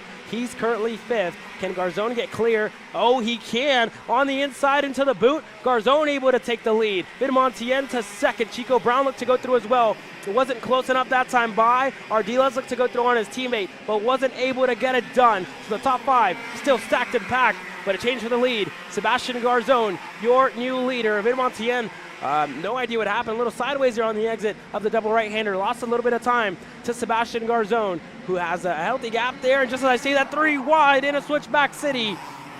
It's Enzo Vidamontien who retakes the lead. Garzone looking to go through as well. Chico Brown wanted to go through, but wasn't close enough that time by. He will be close enough this time into the double right-hander. Chico Brown up in a P2 in turn number 8. Chico to P2, move Garzone down the third. Here comes the rest of the field. Roberts looks for a move on the inside. Fisher, instead, he wants to go through in the fifth. Here comes Tyler Roberts now side by side with Davin Roberts. He couldn't make that move stick. Ty Fisher up another spot into fifth. How about it for Garzone? Back to the inside of Chico Brown. Ardiles now right behind his teammate. Look for these RPG drivers to work together, but the more that these drivers begin to battle, they're going to let Vidamontien pull away, but we've seen in all the heat races how hard it is to make that happen in KA. Yeah, it's very difficult to pull away in a very draft-dependent class. Chico Brown, I mean, he's super experienced. He has help from Diego Ardiles, but I'm sure he's going to push Garzone up to the rear bumper of Enzo Vidamontien here in this one. Ardiles, though, not going to push. He's going to go on the inside of his teammate, and he's going to get clear in Switchback City. So Diego Ardiles up into P3 here. Move further back. Tyler Roberts up in a P5 here on Davin Roberts. So Roberts on Roberts action there in that one. And Tyler able to get ahead of Davin. Yeah, Tyler Roberts up in the fifth. Fisher from fifth to seventh in one lap. Back into P6. Ty Fisher ahead of Davin Roberts. Here comes Peyton Westcott. She got pushed wide a couple of laps ago. She's back in the mix now, down in P8. Ardiles, curiously, making a move on his teammate, but it looks to work out so far. He's pulling away from Chico Brown, moving up towards Garzone. Speaking of moving up, Sebastian Garzone in the draft now. Vidamontien all over the rear bumper of the TKG Car Republic through turns 3, 4, and 5. 6 laps into a 20-lap main event. It's a long race, almost double what they did yesterday, or exactly double, should I say, yesterday in each of the heat races there. Fortunately for these junior guys, it's not 6 races like it was yesterday. Fisher back in the inside of Davin Roberts. These two have been going at it for that 6th place position. They need to slot in line soon if they want a chance at moving up the ranks here. Garzone thought about a move. Ardiles chopped the nose. Ardiles now up to P2. Yeah, Garzone thought about the move, wasn't close enough that time by, and Chico Brown is going to be close enough this time into the belt buckle. Chico Brown up in a P3. Garzone falls back to 4th. At the moment, the 2 RPGs looking to chase down Enzo Vidamontien still in the lead. Chico Brown looked for the move there on his teammate, wasn't close enough that time by, and with some work to do for Diego Ardiles if he wants to catch up to the Brazilian of Enzo Vidamontien. Garzone and Chico pushing each other here in this one. Have found each other here, bumper to bumper, nose to tail, all the way through from 2nd to 4th here in this one. Ty Fisher not too far back and very much in play here in this one. There you see Luke Tao and Jackson Young in the background. Diego Ardiles looks to retake the lead in Switchback City. Ardiles, your new leader here in K100 Jr. Vidamontien falls back to 2nd. It's Chico Brown who's going to get passed by Sebastian Garzone. Garzone up in a 3rd. Chico falls back to 4th. And welcome to the party, Tyler Roberts and Ty Fisher. It's pass or be passed here in KA100 Junior. Anybody in this top 10 at the moment can win this race. I mean, it's only 2.2 back to Jackson Wolney down there in the Speed Concepts Red Speed driver. Roberts now going to throw it in on Chico Brown, almost puts him in the dirt to make that move stick. The GFC driver up into 4th. Here comes Ty Fisher in 6th. You can see the frustration from Chico Brown. He's going backwards rather than forwards so far in this one. How about his teammate Peyton Westcott back in the mix all over the bumper of Ty Fisher. Chico Brown he's struggling for grip at the moment. They're going way wide in turn 4. Tyler Roberts has already left him behind about a car length and a half. Up on the bumper now is Ty Fisher to the inside and potentially through. Going to push him wide and force his way through. Ty Fisher is in, and now Westcott thought about a move on her teammate there, couldn't make it stick. So Chico Brown really struggling for grip early on. Yeah, Ty Fisher made that move well, right? Got the move done in a 6 and also went and tried to get the inside there on 7 as Garzone looks to retake the lead from Ardiles. Wasn't close enough that time by for Sebastian Garzone, who looked to go on Diego Ardiles. Mid-Montien there in third. Now Tyler Roberts, is he close enough? Not as of yet for the GFC, but a 1, 2, 3, 4 of all different manufacturers and different teams. There's a TB kart of Ty Fisher, who continues to close down the gap. Westcott was able to get ahead of her teammate there, so Peyton Westcott up into 6th here in this one. Chico Brown losing a lot of spots, a handful of spots, and falls back to 7th. Roberts as well, he was up there fighting in the top 5, but fell back, and there goes Garzone on the inside of Diego Ardiles. Mid-Montien going to get through as well. So Sebastian Garzone, your new leader here in this one. Mid-Montien 2nd. Roberts still there, very much in a play, as well as Ty Fisher. So 5 karts in the battle for the lead here, Alex. Yeah, if you're just tuning in, no, this isn't the final lap. We're not even halfway through this 20-lap main event, but the gloves are already off here for the KA Juniors. They've been off since Heat 1 of yesterday morning. Nonetheless, Garzone now leads ahead of Mid-Montien, ahead of Ardiles. There goes Fisher to 4th, ahead of the GFC driver of Tyler Roberts. These 5 karts have pulled away from 6th place. Peyton Westcott ahead of her teammate. Oh no, Chico Brown got back around Peyton Westcott through the buckle section of the racetrack. So now Chico Brown is going to attempt to carry his group back up to the front where he feels as though he belongs. But with that pass from Ty Fisher, the top 3 have now pulled away here, Caleb. Yeah, so Chico Brown tapping the back of his helmet and pointing Peyton Westcott forward. And there goes Diego Ardiles looking for the move on Enzo Mid-Montien. Ardiles going to get through there. A late lunge and able to get clear. Up in a P2 for Ardiles. Mid-Montien going to go back there on 8. Thought better of it. And going to have to push. Diego Ardiles up to the rear bumper of Sebastian Garzone. Ty Fisher in P4 here. And looking very racy here in this one. Has kept his nose clean. Been under the radar almost all weekend. A solid P4 finishes all across the board yesterday in every single heat race. Got himself in a good starting spot here today and is looking to keep his nose clean here again and pick up the leftovers when the top 3 decide to fight. Chico Brown and company continuing to close down the gaps in the top 3. Sticks up in the air.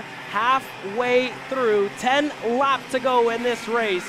10 down. 10 more to go. It was an action-packed first 10, and it's going to be even better last 10.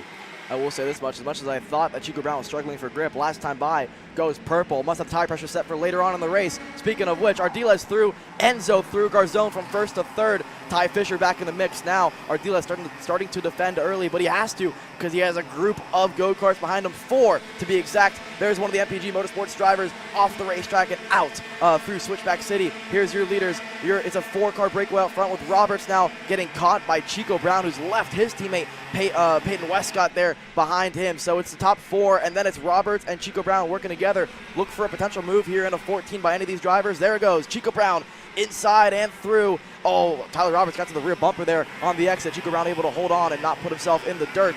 Derner Brown on an absolute tear now after the opening couple of laps. Yeah, so there's Chico Brown trying to push his way up after getting shuffled all the way through the field here in this one. You know, it has been a claw back up to the field here for Chico.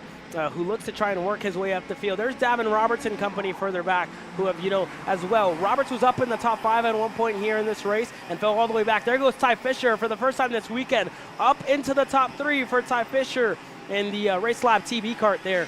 So a good showing so far by Ty to get himself up in a 3rd and maybe fight with the Trinity Karting Group, Kart Republic there. And there goes Peyton Westcott on the inside into the belt buckle. She's able to get clear on Tyler Roberts. So Westcott up in a 6th here in this one. Yeah, here comes Garzone back to the inside. Late lunge and through in turn 14 there. Here comes Chico Brown as well. That pass is going to bring him back into the mix as well. Here comes Westcott leading her train, which consists of Davin Roberts, Tyler Roberts, Wolney up a spot now, and then there's Javier Herrera up into the top 10 for Orsalon. Look at the run Chico Brown has through turns 4 and 5 down the back straightaway. I expect the move here from one of your top 10. Potentially we have a good angle here of anybody making a move. Not going to happen for your top 7 drivers. All going to maintain their gap here between everybody around them. Garzone and Fisher working together. Chico Brown, I expect him to begin making moves here soon with the trend that we've seen the last couple of laps. Ardiles still leads over Mid-Montien. They have about a 3 or 4 car length buffer to the drivers behind them. They're going to try to pull away, but we've seen how hard it is to do here in the KA class. 13 laps complete of a 20-lap main event. Still 7 laps remaining. Yeah, it's definitely not easy to pull away here, especially when you have 5 of the stars of tomorrow, and there's one of them. Chico Brown goes up to P4 here, gets past Ty Fisher. So Fisher on the edge of the top 5 here with Westcott, who's closing down the gap, has help from Davin Roberts further back. So she is closing down that gap there to Ty Fisher here shortly. But for Enzo Vidamontien, wants to push Diego Ardiles away from the rest of the pack, but it's going to be hard to get away because Garzone and Brown aren't fighting. Still pushing each other forward. Garzone been patient there with the two of them. Has made the passes. It hasn't been as aggressive as others, but still trying to work together and get himself in contention and get himself there whenever it comes to 2 laps to go. Yeah, last time by, the fastest driver on the racetrack was Sebastian Garzone. He put his personal best in. So too did Vidamontien. Diego Ardiles' lap time starting to fall slightly out in front, but that's expected when you're the leader trying to defend slightly from the drivers behind you. So it's Vidamontien still behind Ardiles. Garzone starting to close the gap, but only about half a tenth a lap as it stands. Chico Brown now has help from Ty Fisher. Garzone once again a personal best, a tenth quicker than your leaders last time by. Chico Brown, he's always been so quick through that turn 2 and 3 complex there, sends it in, but unfortunately with a bad exit there. Fisher now all over the rear bumper. Let's see if any moves are going to happen into the switchback section of the racetrack. Not going to happen there. Ardiles slight defensive maneuver there under the brakes. Not going to happen for Vidamontien behind him. Garzone now starting to really close the gap on the TKG Car Republic driver. I suspect that Vidamontien's going to see that and probably attempt to make a move for the lead soon.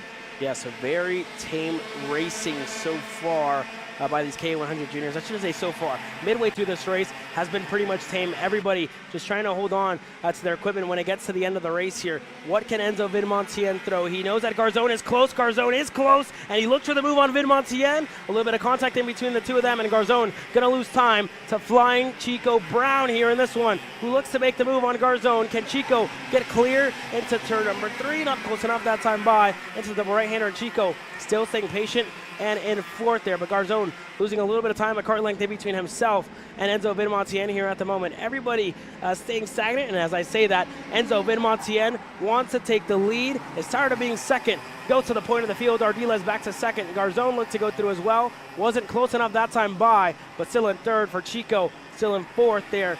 And Ty Fisher still very much in fifth, but Peyton Westcott joining the party here shortly, and she's bringing Davin Roberts along with her. Anybody going to make a move? Everybody staying patient here in this one.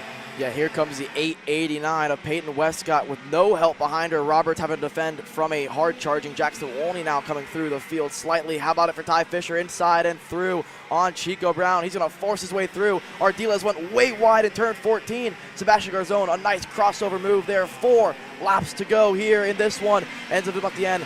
He's starting to pull away, but that's not what you want to do in the KA class because it gives you a huge run down the back straightaway. So for the 5 drivers behind Vidamontien, it's not looking good so far for your leader. I probably would want to be in about Ty Fisher's spot as it stands in this one. Ardiles late lunge. Oh, Garzone tried to chop the nose. He's going to hold the outside through turns 5 and 6. Makes it happen. Ty Fisher now looking for the crossover. Couldn't make it work. Ardiles back to the inside. Ty Fisher, buy one, get one free there, the double right-hander.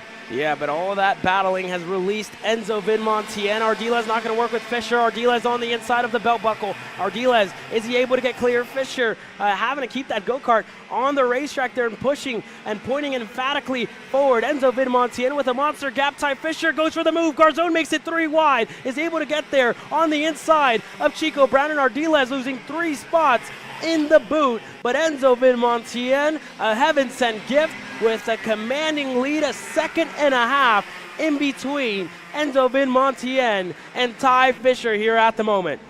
Wow, this is the largest lead we've seen in any of the KA races so far this weekend. Like you said, 2 to go. Chico Brown late lunge and through. How about a Garzone? He's going to try to go for a 2-for-1. Crossover City around the outside, not where you want to be if you're Garzone.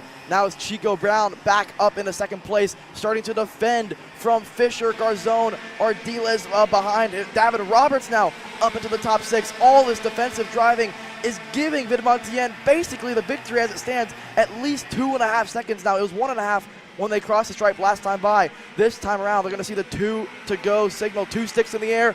Garzone on the inside pushes his way through on Ty Fisher. Fisher's going to lose another spot now to Ardiles, but how about it for Vidamontien? Now he can look back and see clean air behind him. Yeah, and almost 8 karts in the battle for the rest of the podium. Chico Brown still in second. Garzone currently sits in that 3rd spot, but Diego Ardiles is going to look to join his teammate on the podium here down the back straightaway for the 2nd to last time here in this race. So a couple of moves further back. That's Herrera trying to hold off Jackson Young. Roberts looked for the move there on Ty Fisher. Wasn't close enough to get it done that time by. And still staying stagnant there in P6 here, and there, as I say that, look for the move on the inside of turn number 8. Inside move there for Sebastian Garzone, side by side with Chico Brown, who's trying to hold off Sebastian Garzone, and he goes to the bottom of the racetrack. There goes Chico on the outside, couldn't get it done, had a good run, but not good enough to stay ahead. Ardiles up to P3, Ty Fisher, all looking for a position. Davin Roberts gonna get stuck on the inside there. Chico gonna give him zero room there. Jackson Young gonna push those drivers through. The Orsolin machine gets pushed through, and Jackson Young and his Trackside Karting Services GFC up another spot and up at a P7. Enzo Vimontienne 3 seconds ahead of this group right here. This is the battle for the last 2 spots on the podium. Garzone versus Ardiles versus Fisher versus Turner Brown. And then how about it for Jackson Wolney? The first time we've seen him all race long. He's a chance at a top 3 here. Down the back straightaway, Garzone all the way on the white line to make this happen. Ardiles giving him the bumper. Turner Brown, he's going to go around the outside and get 2 spots into turn number 6. He's back on the podium there. Up into third, Ardiles loses a few spots there. How about it for Jackson Young on the GFC chassis there. Up into the top 5, pushing Ardiles down outside your top 5. It's going to be Garzone there ahead of Chico Brown. Garzone now looks to have second place secured here, Caleb. Yeah, second place secured, but Enzo Vimontienne has been able to run away with it as everybody has fought for that second spot. Enzo Vimontienne wins in Houston. In second, it's still there Garzone, who crosses the line and able to stay ahead of Chico Brown, who's going to round up your podium here in Houston. Yeah, then it's going to be Ty Fisher on the TV kart. Jackson Young sneaks a top 5 out of this one. Javier Herrera for Orsolon, a top 6. Diego Ardiles, after running top 3 all race long, comes home in 7th. Jackson Wolney in 8th place there. It was a hectic 18 laps, but for the last 2 of those 20-lap main events, it was pretty much a birthday present for Enzo Vimontienne with the drivers behind him fighting for second. Yeah, an early Christmas gift here for Enzo Vimontienne, who takes a win here in this K100 Junior class. We're going to see some of these stars in this class later on today in the X30 Jr. As we run through the rest of your field. Graham Trammell, only 27. Hamza Anbar started shotgun. Charlie and up to 29th. A good drive up the field for him.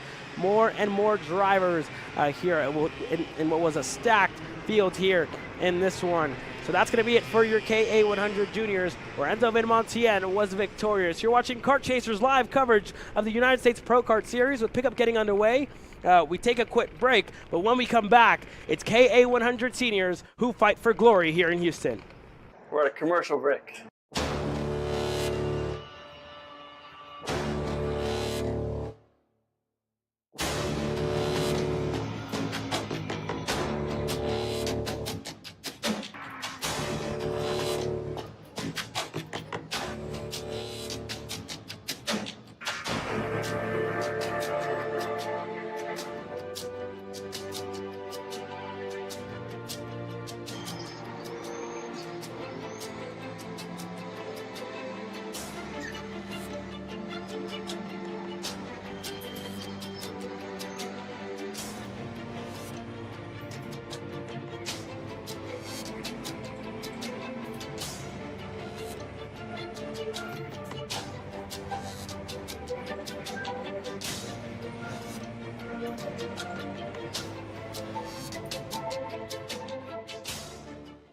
Colin, I need a new 219 chain. I need a 77 tooth sprocket. I need some more chain lube, and I need it probably as soon as like tomorrow. Dude, are you even listening? Like, we need this to run this weekend. Want anything else? What do you mean? I already got it in the car on Acceleration Kart Racing's online store, bro. All orders over $200 get free shipping. Oh, throw in a set of tires. Done. Everything you need, all in one place and shipped to your door for free on orders of $200 or more. Exclusions apply. Shop AKR.com.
46 karts just came off the racetrack. 46 are about to head back on. KA100 Senior just got beat by KA Jr. by just a hair for the total karts in the field. And well, let's take you through how they're going to stack up on the starting grid for this main event. You can see the outside lane right in front, center screen. Jesus Vasquez Jr. in the King Taco GFC Trackside Karting Services machine is ready to make up one half of the front row. Your winner from 2 weeks ago, the Texas Sprint Racing Series, was the driver that probably was pinned as the favorite after going fastest in final practice. Qualified inside the top 10 overall, and then a good couple heat races has him starting pretty, and he'll lead this massive group to green. Alongside him, of course, the driver that was able to navigate the heats the best through 3 full rotations yesterday in an awesome day that sent probably 10 to maybe really 20 different drivers, honestly, through the front pack. And then, of course, everyone else around him was at points leading, but it was Elio Meza in the Trinity Karting Group Kart Republic that'll be leading us to green. First overall after the heat points were all tallied in only his second weekend on the Kart Republic chassis and his second weekend under the TKG banner. Beyond those 2 drivers at the front of the field, you've got Donovan Bonilla on the inside of row number 2, represented Rawlison Performance Group in the Cosmic. And then on the outside of the second row, the kid who lives just down the road from here and has spent as many laps probably working this place as he has driving it. Aiden Rudolph in the CRG Nordam Black and Orange 999 will complete the second row. Row 3's got Cooper Shipman on that Iron Rock Motorsports Tony Kart. And to the outside of him, the newly signed Tony Kart Factory team driver Blake Nash in that bright blue and chrome Coastal Link custom printing Nash Motorsports EOS kart. AJ Myers, the Magic Man, rolls off in 7th. He won the very first heat race of the weekend, but since then, and even in his post-race interview after heat number 1, said he felt like he needed a little more magic in the 923. He rolls off alongside Adrian Cruz in that Orsilon Racing black and green Tony kart for row 4. James Overbeck on the BJR MDR Tony kart rolls off in 9th on the inside of row 5. Alongside of him, Peyton Phillips in that Hi-Fi Performance Tony kart, having a similar run to what we saw him put on 2 weeks ago as well. Not the best qualifying for the number 1 plate, but at the same point here, Peyton has methodically kind of worked his way up the grid. And again, a 5th overall once the groups were added together, or 10th overall, 5th in most of his heat races is where he hovered. He rolls off on row 5. Back behind him, Christian Miles had a fantastic performance in qualifying, but rough runs in both of his heat races has him hovering the top 10 in both KA and X30 Pro. He rolls off 11th alongside Alan Isambard, who had a heartbreaking end to the heat race that he won against Jesus Vasquez Jr. yesterday as a bumper clamp came off, and as he was bump drafting him down the straightaway, that bumper hanging loose ultimately pushed on in. It's put him down to 12th, but don't be surprised if you see that black and orange Sodi kart quickly dice his way to the front. Then behind him, Austin Olds took a little bit to really come to life through Saturday, but man was he fast by the afternoon and moving forward. He rolls 13th alongside rookie Landon Skinner with a career best qualifying effort of P5. Now, yesterday he had a massive crash in the first heat, rebounded with 2 really strong second and third heats. He rolls off 14th, just ahead of fellow Texans Vinny Miskelis and Joey Friend. Caleb? Yeah, so Joey Friend there starting alongside Vinny Miskelis. It's Connor Ferris starting 17th on row number 9 alongside Steven Miller, Lucas Zabo, and Jake Drew starting inside the top 20 on row number 10. And then row number 11, Finnegan Bailiff starting alongside Anthony Rivera, Cade Martin, and Keegan Kaminsky, who had an unfortunate ending to a couple of his heat races there after some contact there, put him out of contention for a top 10 start. He's starting 24th there in this one. Alexander Gonzalez and Josh Campbell starting 25th and 26th respectively on row number 13. On row 14th, it's Alex Sanfield and Ryan Persing. Fernando Luque and Steven Eisert complete the top 30, and then you go back to some more big names that had some trouble in the heat races, like Cameron Weinberg, who was up and down the top 10 for most of his Saturday. He rolls off 31st alongside Taryn Odom.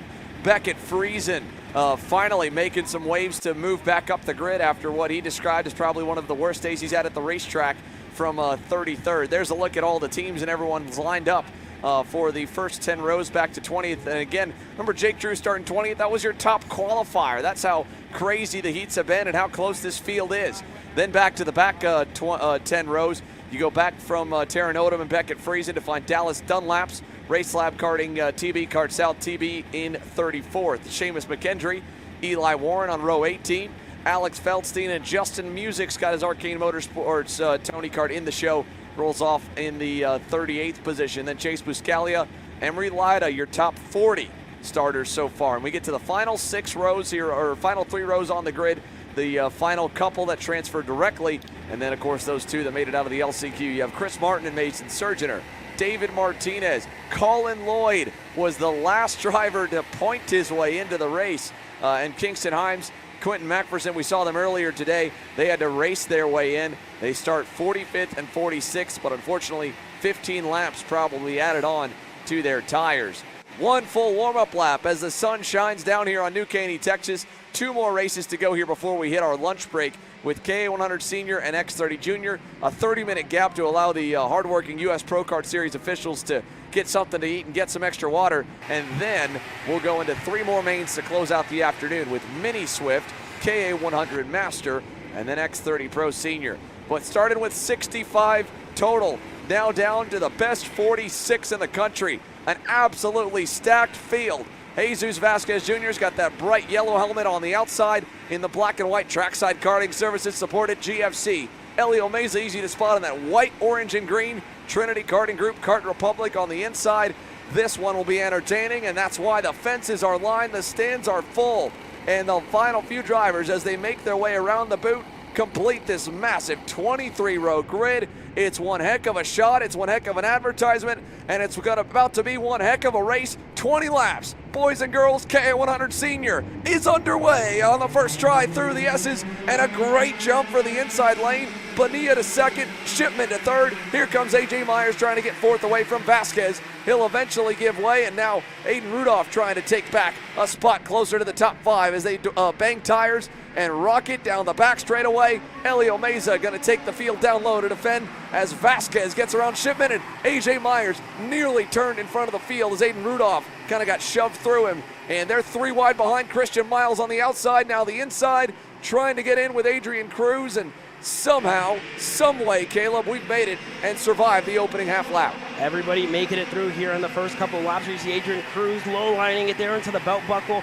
Anybody inside this top 20 can win. Oh, Austin Olds off into the dirt, and he's going to have a lot of work to do to get right back up into the top 20, and that's going to end his hopes here early in this one with a big gap further back to the group. And a good lead so far for Elio Meza and Donovan Bonilla, who push each other forward. Oh, wow, 5, goodness. almost 6 wide down into the boot. Anybody's game here, and an absolutely stacked and packed KA100 Senior class. There was just nowhere to go. The whole field stacked up in that final turn. I'm sure there's quite a few pushbacks from that alone. Check this out down the back straightaway. There was a lot of movement there in the middle as Meza leads Bonilla. The leaders are playing nice, but behind them, Christian Miles and Blake Nash absolutely going at it for the 7th spot, about a second away from the main pack right now. Nash trying to hang on.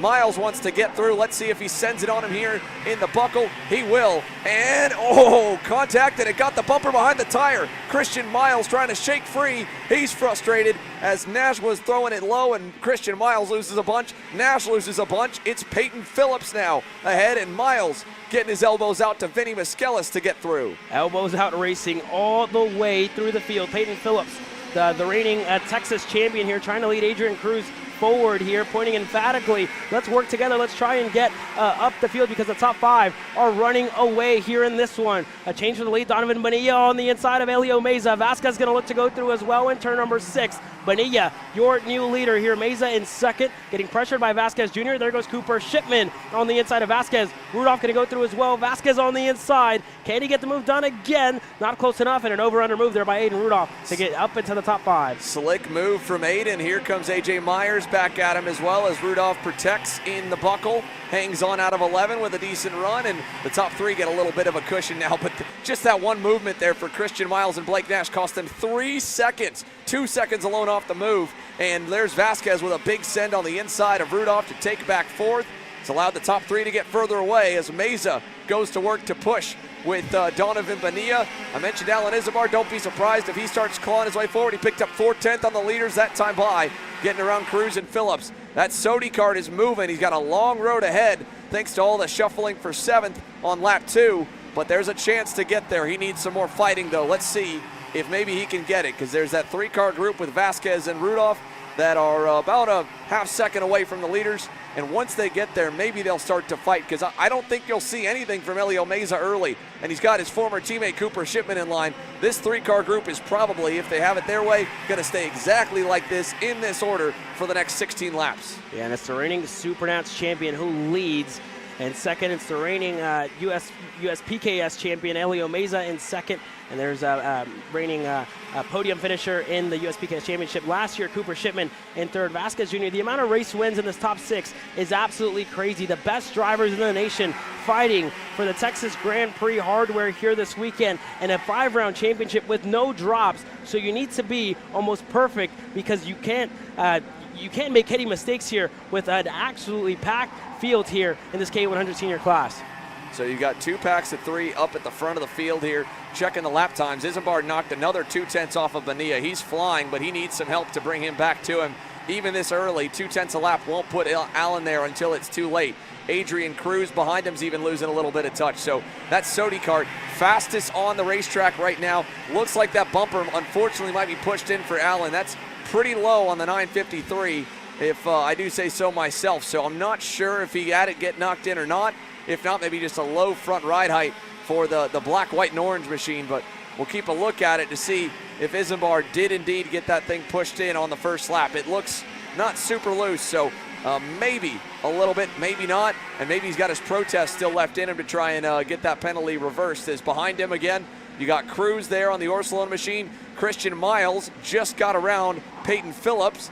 And his teammate, Alex Stanfield, just back up the road a little bit in 11th, is also tracking down the leaders. So you've got some guys at the back of the top 10 with speed, but a big gap to make up to catch the top 6. Yeah, very, very spread top 10 here at the moment. I mean, everybody, deciding not to work together in the opening laps. A lot of fighting, a lot of side-by-side action, a lot of carnage here in this one. Anybody's game here inside of this top 10, but they really have to, set the egos aside, set their differences aside, and work together, because Bonilla, Meza, Shipman, all veterans here in this class, and pushing each other forward. They know how to lead, they know how to follow, they know how to push, and they know when to make the moves at the right time. Well, the nice part for Elio Meza as well is, he's getting to really take care of his tires running behind Donovan, because he's just kind of braking a little bit earlier than what he would if he was pushing out in the lead to make sure he doesn't run over Bonilla. As there's a pass for third, Vasquez on the other end, pushing the tires, pushing the limits to hunt down the top 3. He's done it all by himself. Rudolph and Myers do not have the pace right now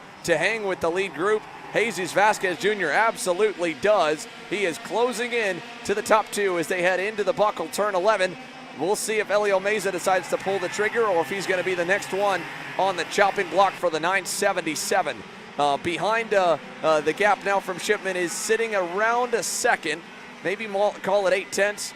It could close back up if they fight, but either way, Alan Isambard on a tear. I mean, he's down to within 2.5 seconds now of the leaders, and they haven't passed once. That is how fast he's knocked down 1.3 seconds, Caleb, in about 5 laps. Yeah, 54.921 last time by for Alan Isambard, who looks to be really quick in this opening stage of the race. But, I mean, we saw Jesus Vasquez Jr. had the long run pace in Friday in Happy Hours. A.J. Myers, the Magic Man, looking to go through on Aiden Rudolph. So Myers up in a P5 here, and Rudolph going to have to push A.J. Up into the top 5 here. We saw A.J. on the needles a couple of laps ago trying to work his way up. And it seems to be working, because he got the move done there on the CRG Nordum driver of Aiden Rudolph. Yeah, now as they head out of 11, we look back. Here's some more passing. How about Alex Stanfield making some moves? He gets around Phillips. Christian Miles has not really done much since getting ahead of Phillips, besides now that he's gotten around Adrian Cruz, who's starting to fade backwards. So 4-cart lead group, 2 carts in the middle there with Rudolph and Myers, as Myers has finally gotten around Aiden, and then another 2 seconds to find Christian Miles' group. So here is Isambard. He's caught up to these 2. If he can get around them quickly, he can come join the leaders, as Meza taking the field all the way down to the low side on the back straightaway after going by Bonilla for the lead. So kind of a surprise move from Elio. I don't know if Donovan was really looking to go by him, but now we've got some racing. This pack's going to get a whole lot bigger here at this rate as they're back and forth for third, and we're low-lining for the lead. We're going to get a fight on our hands here as we hit the halfway point. Yeah, fight indeed. Meza going half defensive there, middle of the racetrack. Isambard looking for the move on Rudolph. Isambard was able to get through there in the belt buckle. So Isambard up ahead of the CRG driver, and a lifeline for that group further back. As with Meza defending, is going to bring more and more drivers into the lead pack. Vasquez lost some time there when he got passed by Shipman, and has a lot of work to do. Is going to fall under fire to AJ Myers and company here shortly. Yeah, AJ and Rudolph able to now get in line behind Alan Isambard. Only a second and a half back, only about a half second back from Vasquez, who fell way back going all the way wide. And that next group isn't too far back either as Isambard gets around AJ. Alan Isambard into the top 5, started 12, fastest kart on the circuit, still digging for more with plenty of time for more here as we are still not yet to the crossed flags marker. That'll come this time by at the completion of lap number 10. And Elio Meza, Donovan Bonilla, Cooper Shipman, they've switched the order once, they've passed and blocked once. Since then they haven't, as Alex Stanfield's gone around Christian Miles, and he's gotten a big gap now as they're side by side with Cruz and Phillips. So here's your top 3. Back from them, it's 4. Back from them, another 4. And then a huge gap to the midfield that's continuing to fight. And I tell you what, Alex Stanfield lapping quicker here at the moment than Alan Isambard. A 10th quicker last time by for Alex Stanfield, who's also making passes as well as Isambard. So let's see if Stanfield can maybe put himself up into the mix. You see him already pulling away from fellow TB card of Christian Miles there further back in the field. And there goes Isambard on the inside of the California kid. Alan Isambard up another spot and up at a P4. Vasquez on the outside, not able to hold on to it there. And Isambard going to point Vasquez forward and try to get up to the rear bumper of Cooper Shipman and company. Yeah, now Alan Isambard is only about a second and a half away from the race lead, and he's up to 4th. So, and he, like you said, could maybe tow these guys up to the front. Right now for AJ and Aiden, they're just kind of holding station, it feels like, in 6th and 7th. Rudolph going to go by on Myers there in the last corner. Maybe feeling like a bit of a longer run set up on that CRG, a little lower on air pressure. Can he start to make some runs back forward, or is that going to cost them too much time from the leaders? We'll find out here in about a lap or two if that was the right move for Aiden to go right then. Either way, Alex Stanfield is going to arrive on the scene pretty soon. He's about a second back from them. And Alan Isambard has wasted no time passing people, so he's going to be the one that all of them are cheering for to get to the leaders and hopefully bring them back into the fight.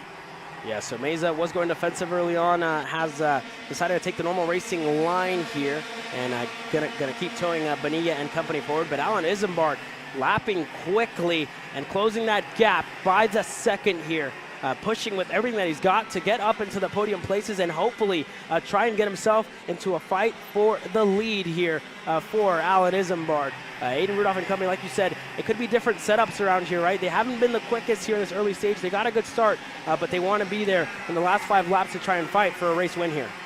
A few notables here who had some rougher runs. We saw Austin Olds get knocked off the racetrack early. He's fallen back to the 38th position. Stephen Eisert back there. Quentin Macpherson's drive forward from the LCQ, and Kingston Himes have put them into the lower 30s. But there's so much battling back in the midfield, that's what's cost everyone so much time. I mean, they're 25 seconds away from the leaders when you look that far down the pack. Now with 7.5 laps to go, Elio Meza at the point, Bonilla second, Cooper Shipman third. Isambard's progress, it's still moving along just a little bit slower now as he goes kind of wide out of turn number 11. So for the first time here in this main, it doesn't look like he's got the fastest piece, although we're going to race up front. Cooper Shipman, a big send there in the last corner from a car length away. He'll take over second as we complete lap 13.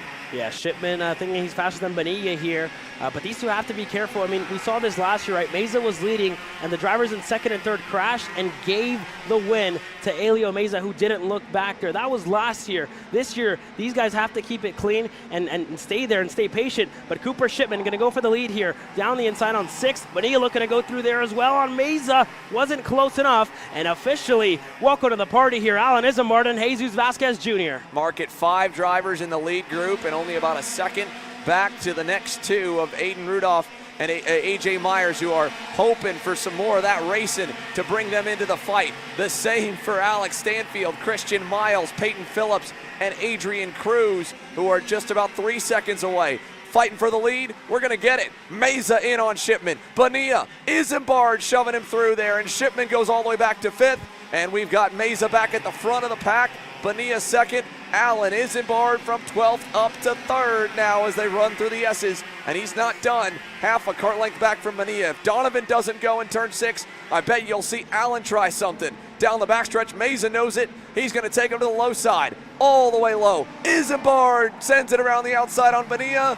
And not quite enough through 7. Couldn't quite hold it. Yeah, not close enough there for Allen Isambard. There goes side-by-side Cooper Shipman and Jesus Vasquez Jr. Shipman looked for the move, but just wasn't close enough to get it there on Jesus Vasquez Jr., who slotted himself up in a P4 here. So Meza who leads, Bonilla 2nd, Rudolph and AJ Myers continuing to close down the gap.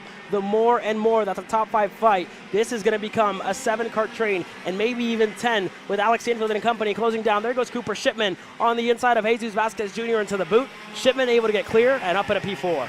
Here comes Rudolph and Myers and the rest of the field in the top 11 spots. 5 laps to go. Elio Meza trying to repeat from a year ago, and like you said, it's not going to be nearly as easy. Bonilla says, go forward, I'll push you. Meza does not trust him. He's going to cover the low side into 6, and look at Shipman trying to cover off from Vasquez. He does. Isambard with some over-under moves, but now at the end of the race, this is where it'll be the hardest for him to try and make something happen. Allen needs a launch out of either turn 9 there to maybe make something here in the buckle or into the last turn.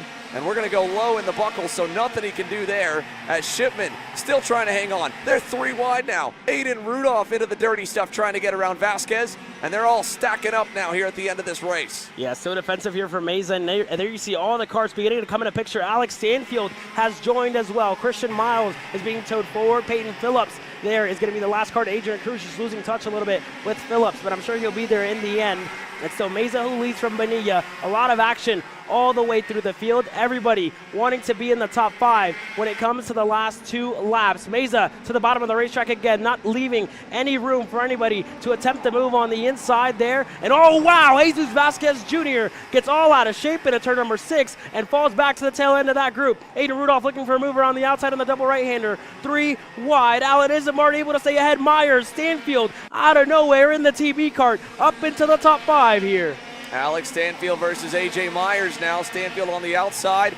Rudolph going to get a spot back and off into the turf for Donovan Bonilla. Hand in the air. He's frustrated with Cooper Shipman here.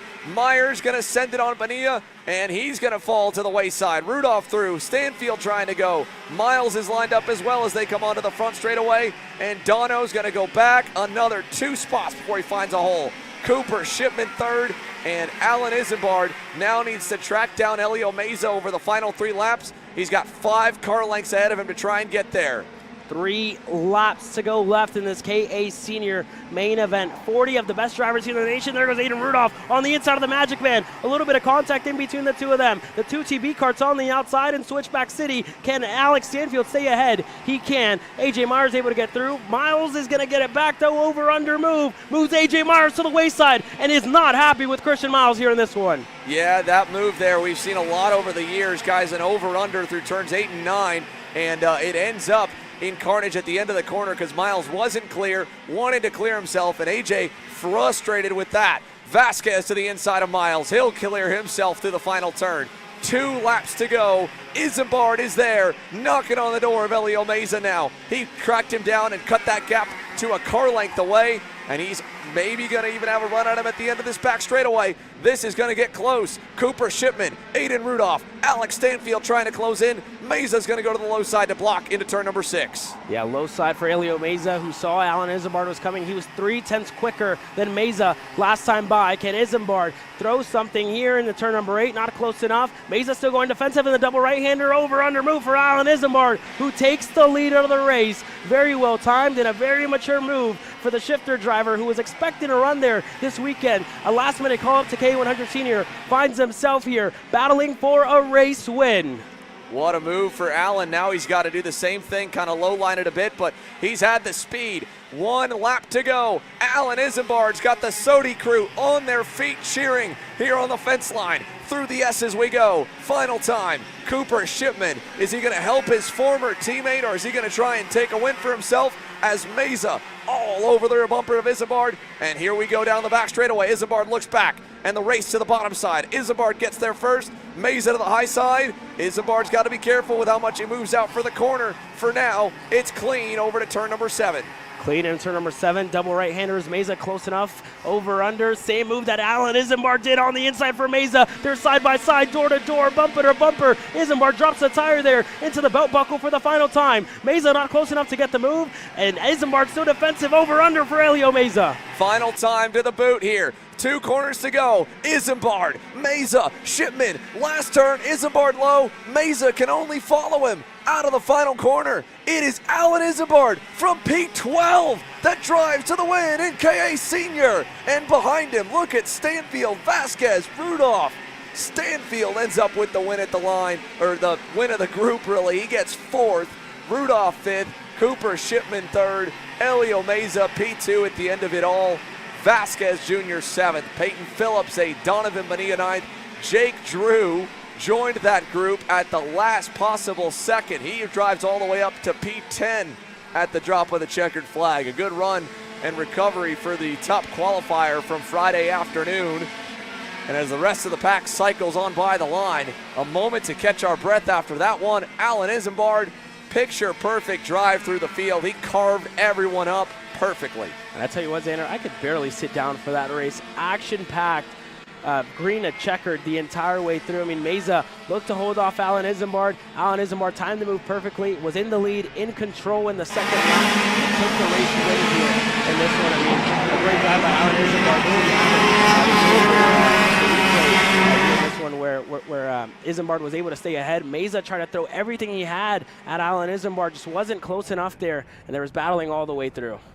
Good run for all 3 of them. Really impressive stuff from Cooper Shipman this weekend. He has not had a busy year at all. And to get some hardware out of it, P3 for the 988. Elio Meza and Cooper Shipman doing the Iron Rock legacy proud. Meza driving that Trinity Karting Group Kart Republic right up and onto the box, and started from the pole, led a bunch of laps, did everything he could. He'll still walk away with hardware, but the win going the way of the Soda USA boys and Allen Isambard. Credit to Alex Stanfield there on that race lap. TB South. TB drives all the way up to 4th. Wow. After what has been a weekend of struggling, really, for the 946. Aiden Rudolph 5th, Christian Miles 6th, Vasquez, Phillips, Bonilla, Jake Drew. Really impressive stuff for him because he gets all the way up into the top 10 at the end. Cruz falls to 11th. A.J. Myers down to 12th. He was able to recover. How about it for Landon Skinner as well? He went way back on that start in all the chaos. He drives up to 13th. Miskelis, Overbeck there, your top 15. And then now we find some of the names that went further back. You saw Blake Nash on that first lap battling with Christian Miles. He crosses the line P16 after the chaos ends. Stephen Miller, Connor Ferris, Luke K. Weinberg drives up into the top 20. Zabo Rivera, Finnegan Bailiff, Eli Warren. He's had a rougher weekend. Started in outside of the top 40. Drives at 24th. Kane Martin, Dallas Dunlap, Friesen, Gonzalez Pertzing, and then Justin Music, your top 30. And then Kingston Himes from 45th up to 31st on old tires off the LCQ. A good run. Odom and Campbell, 32nd, 33rd, and there's the rest of the field as they finished. Unfortunate for Austin Olds, Mason Surgener, the pair of MPG Motorsports drivers, and Joey Friend were the sole DNFs in that one that could not finish. Only 3 unable to make it back across the line. We've got one more race before we take a quick break here for the hardworking US Pro Kart Series team for lunch, and it's X30 Jr. when we return from Texas.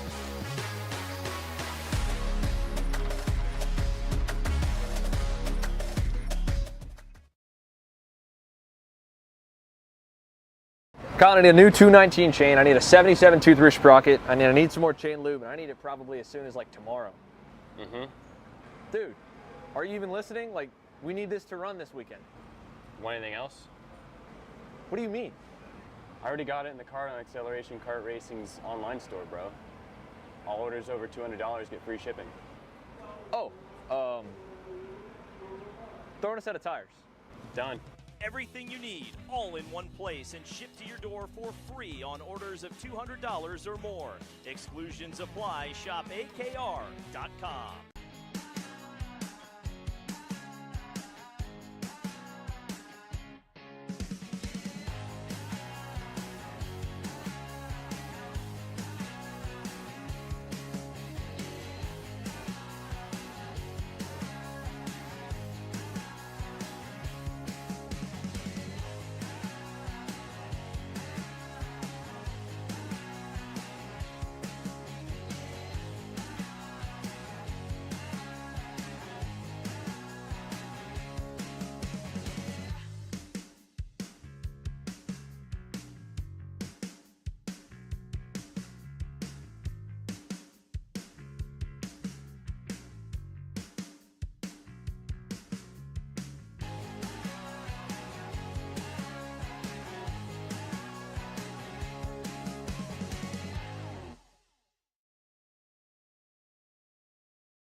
Are you looking for an advantage in your competition?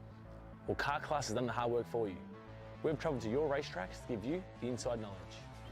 So what does Car Class offer? We've got drone footage that captures the racing lines, visual markers for your braking points, acceleration zones, and the best overtake opportunities on your racetrack. Pedal cam to show you where to brake and when to accelerate, and 360-degree footage to make sure you don't miss any parts on the racetrack. We've covered 13 racetracks in the United States, and Australia, you're up next. So visit carclass.com to get your track information. Are you ready to get behind the wheel? From Formula One to NASCAR and IndyCar, all the pros start here.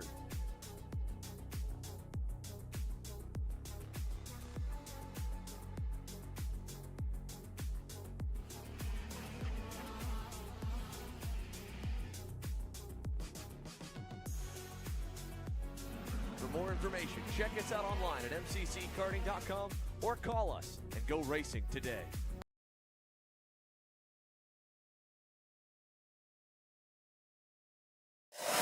So you finally want to get behind the wheel, huh? Yeah, I've been shooting for 3 years and I've never got to drive. Well, you're going to need some more gear than just your helmet. Why don't you go to shopakr.com. They got their inventory online and they'll ship it the same day if you order before 5:30 p.m. Eastern.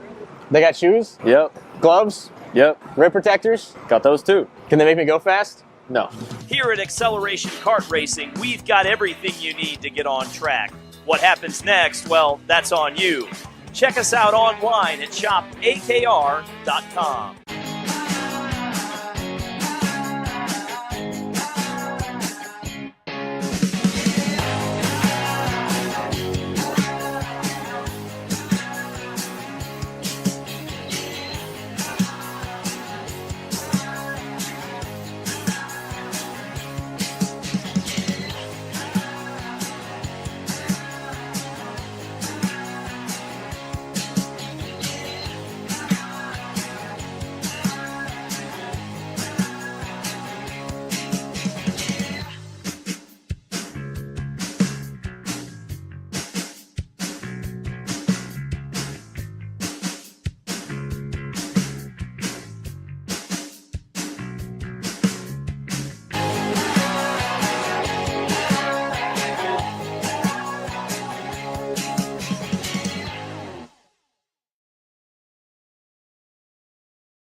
Here at MPG Motorsports, our main goal is to provide the best pathway into professional motorsports for our entire team, drivers and mechanics alike.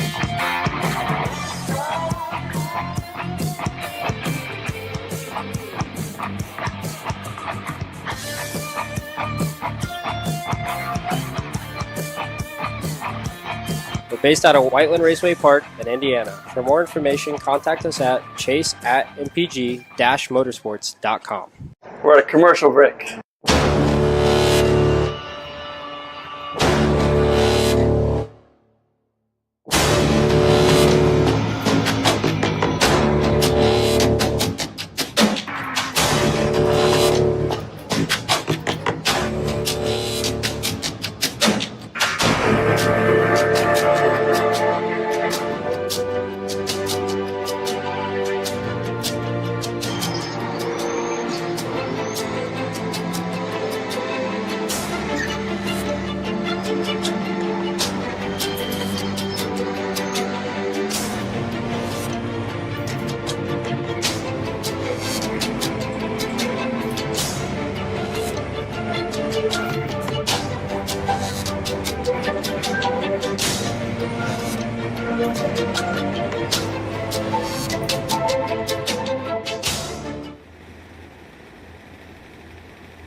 Engines are fired here for the X30 Jr main event. 20 drivers in total, and it's been all about Chico Brown so far through the heat races.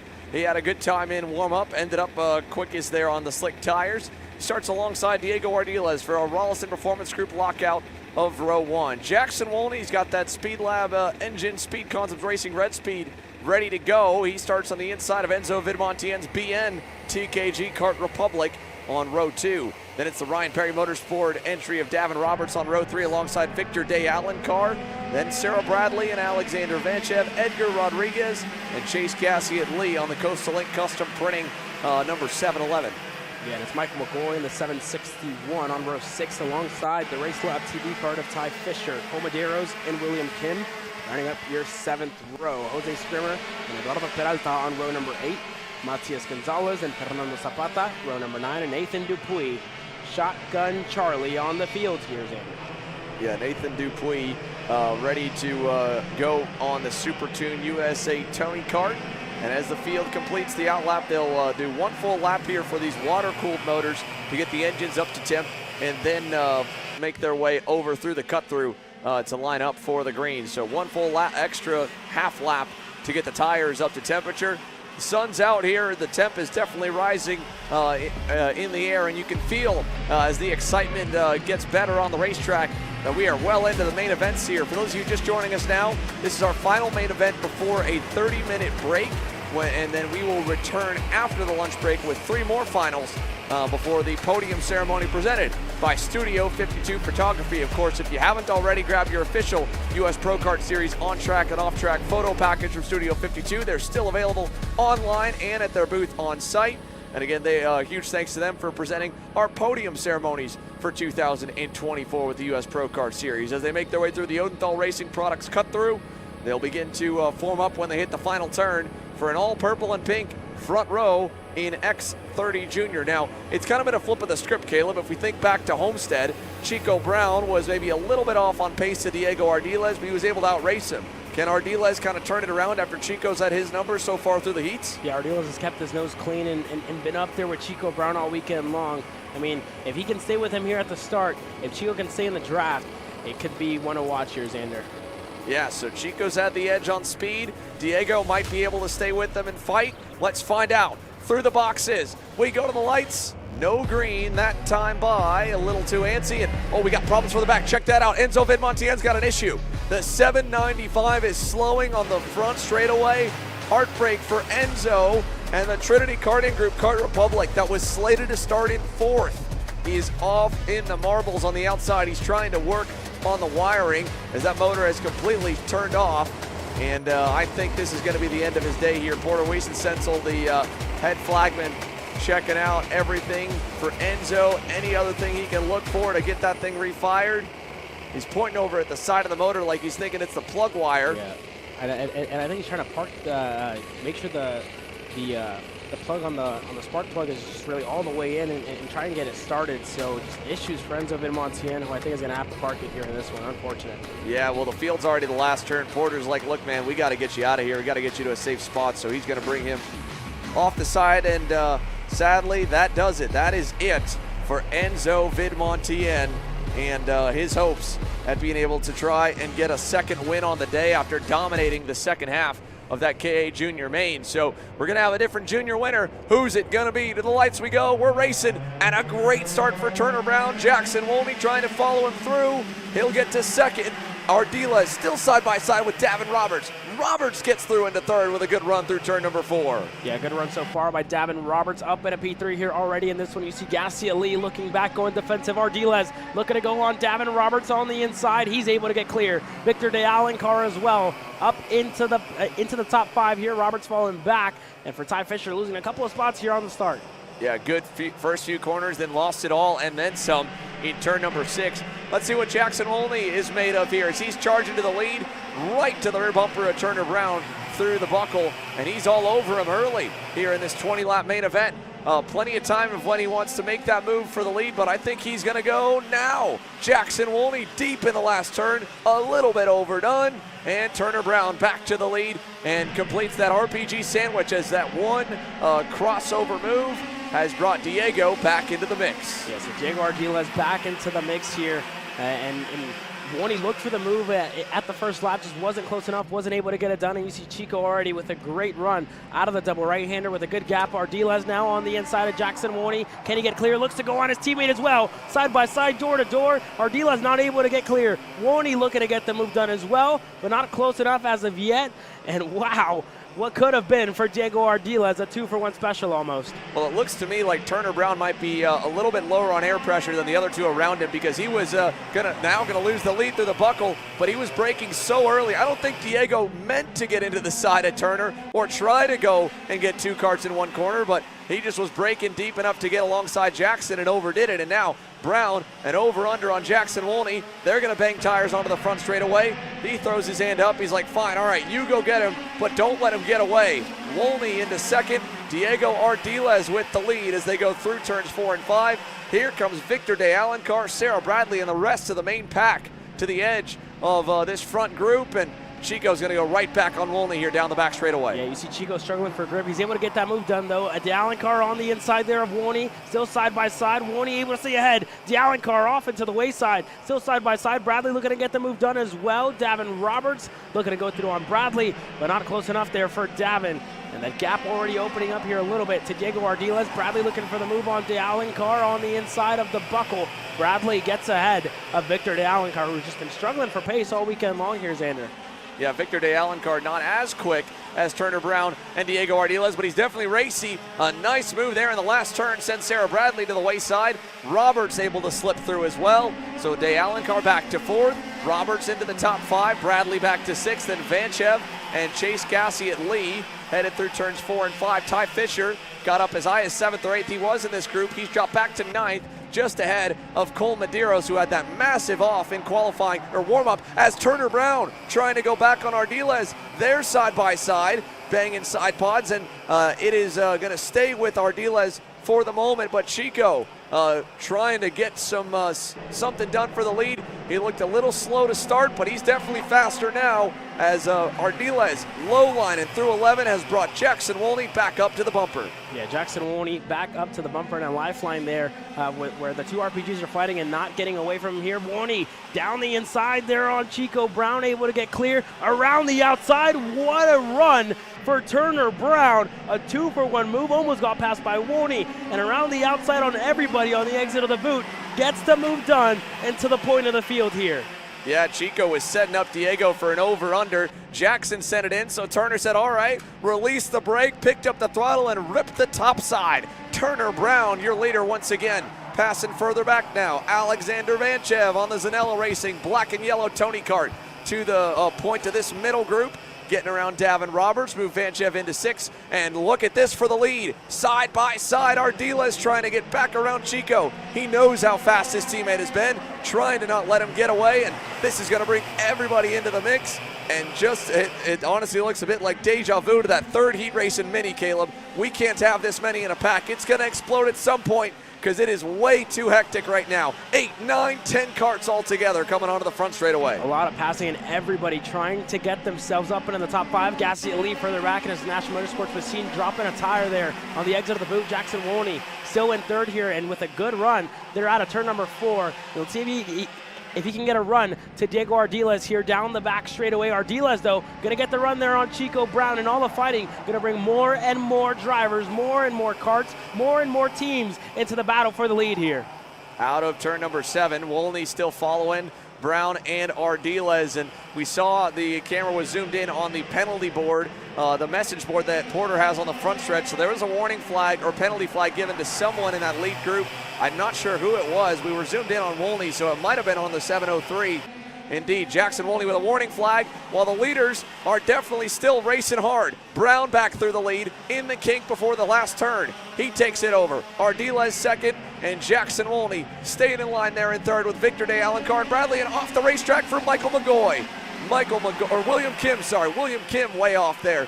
coming onto the front straightaway. Yeah, unfortunate there for Kim. And you saw Ardiles was trying to make the move into turn number 13. Just wasn't close enough. Was stuck on the outside. Chico tries to go defensive, but Diego Ardiles with a good run goes even lower than Chico Brown. Woney on the outside. Can he get the over-under move in Switchback City? He can get it done on Chico Brown, and now going to try to fight for the lead. Over-under move once again for Chico Brown. Right back up at a P2 with a little bit of a gap to Ardiles in first. Yeah, now Ardiles can open up for the corner, get a little bit of a gap. Turner did a great job there in turn number 11 to kind of stay low and not lose any time. In fact, he gained it back up in the toe on the run to the last turn. Check out Sarah Bradley going wheel to wheel with Victor De Alencar. Door to door onto the front straightaway with Alexander Vanchev right there as well. 3 cars, single file up front, 2 by 2 behind, and Vanchev takes advantage, move Alex Vanchev into 5th. Yeah, and Alencar there tapping his helmet emphatically, trying to get everybody to push forward and not let Ardiles or Brown get away, because at the moment it's been Chico, Ardiles, and Woney as Ardiles goes for the move. Back Medeiros looks for a move as well. Chico around the outside looking to hold on. Ardiles going to crowd him there, but Chico able to hold on to it here, and 5, almost 7 karts in this lead pack, all battling for hardware here. Still single file, and it's as hard as they've been fighting. They haven't really fallen for worse than 3rd. So they've been just on the limit of really hurting each other's races. All that it's done is given everybody else hope that they can get there, as Ardiles now with the run into the kink. Pays it back to Chico. Wolney around the outside trying to hang on tough. Brown's going to run him a little wide. Still there, clear. Turner Brown back into 2nd. And again, as aggressive as Diego and Turner are driving each other, we're still not halfway, first of all. We're only on lap number 9. But also, they've managed to do it right on the limit of almost letting someone else get by them, but they haven't. They've just traded the top spot. And you can't forget me, these guys are teammates. As Ardiles, there goes defensive. Chico rips the outside once again, looks to hold on to it. Wasn't enough that time by, and a lot of drivers making their way and getting up into this lead group. There goes Woney on the inside of turn number 8. Can Chico hold on to it around the outside? Wow, Chico Brown, high, wide, and handsome there. And there goes Woney again on the inside. Vanchev looking to make it 3 wide. Going to move Woney to the wayside, and there goes Chico Brown, losing a handful of spots there in that corner. So now it's up to Jackson Wolney to track down Diego Ardiles as they fight behind him. He's going to get some separation thanks to Vanchev and company. They're 2 and 3 wide. Brown trying to just find a hole to get back up there, and that's the one price to pay. And it was Alexander Vanchev trying to take advantage of the opportunity and in turn kind of hurting the whole field's chances. Now he needs Jackson Wolney to go back up, catch Diego Ardiles, and bring him back as Brown is door to door with, I believe, Michael McGoy. And I think he was able to indeed get around him, and now they're 3 wide further back.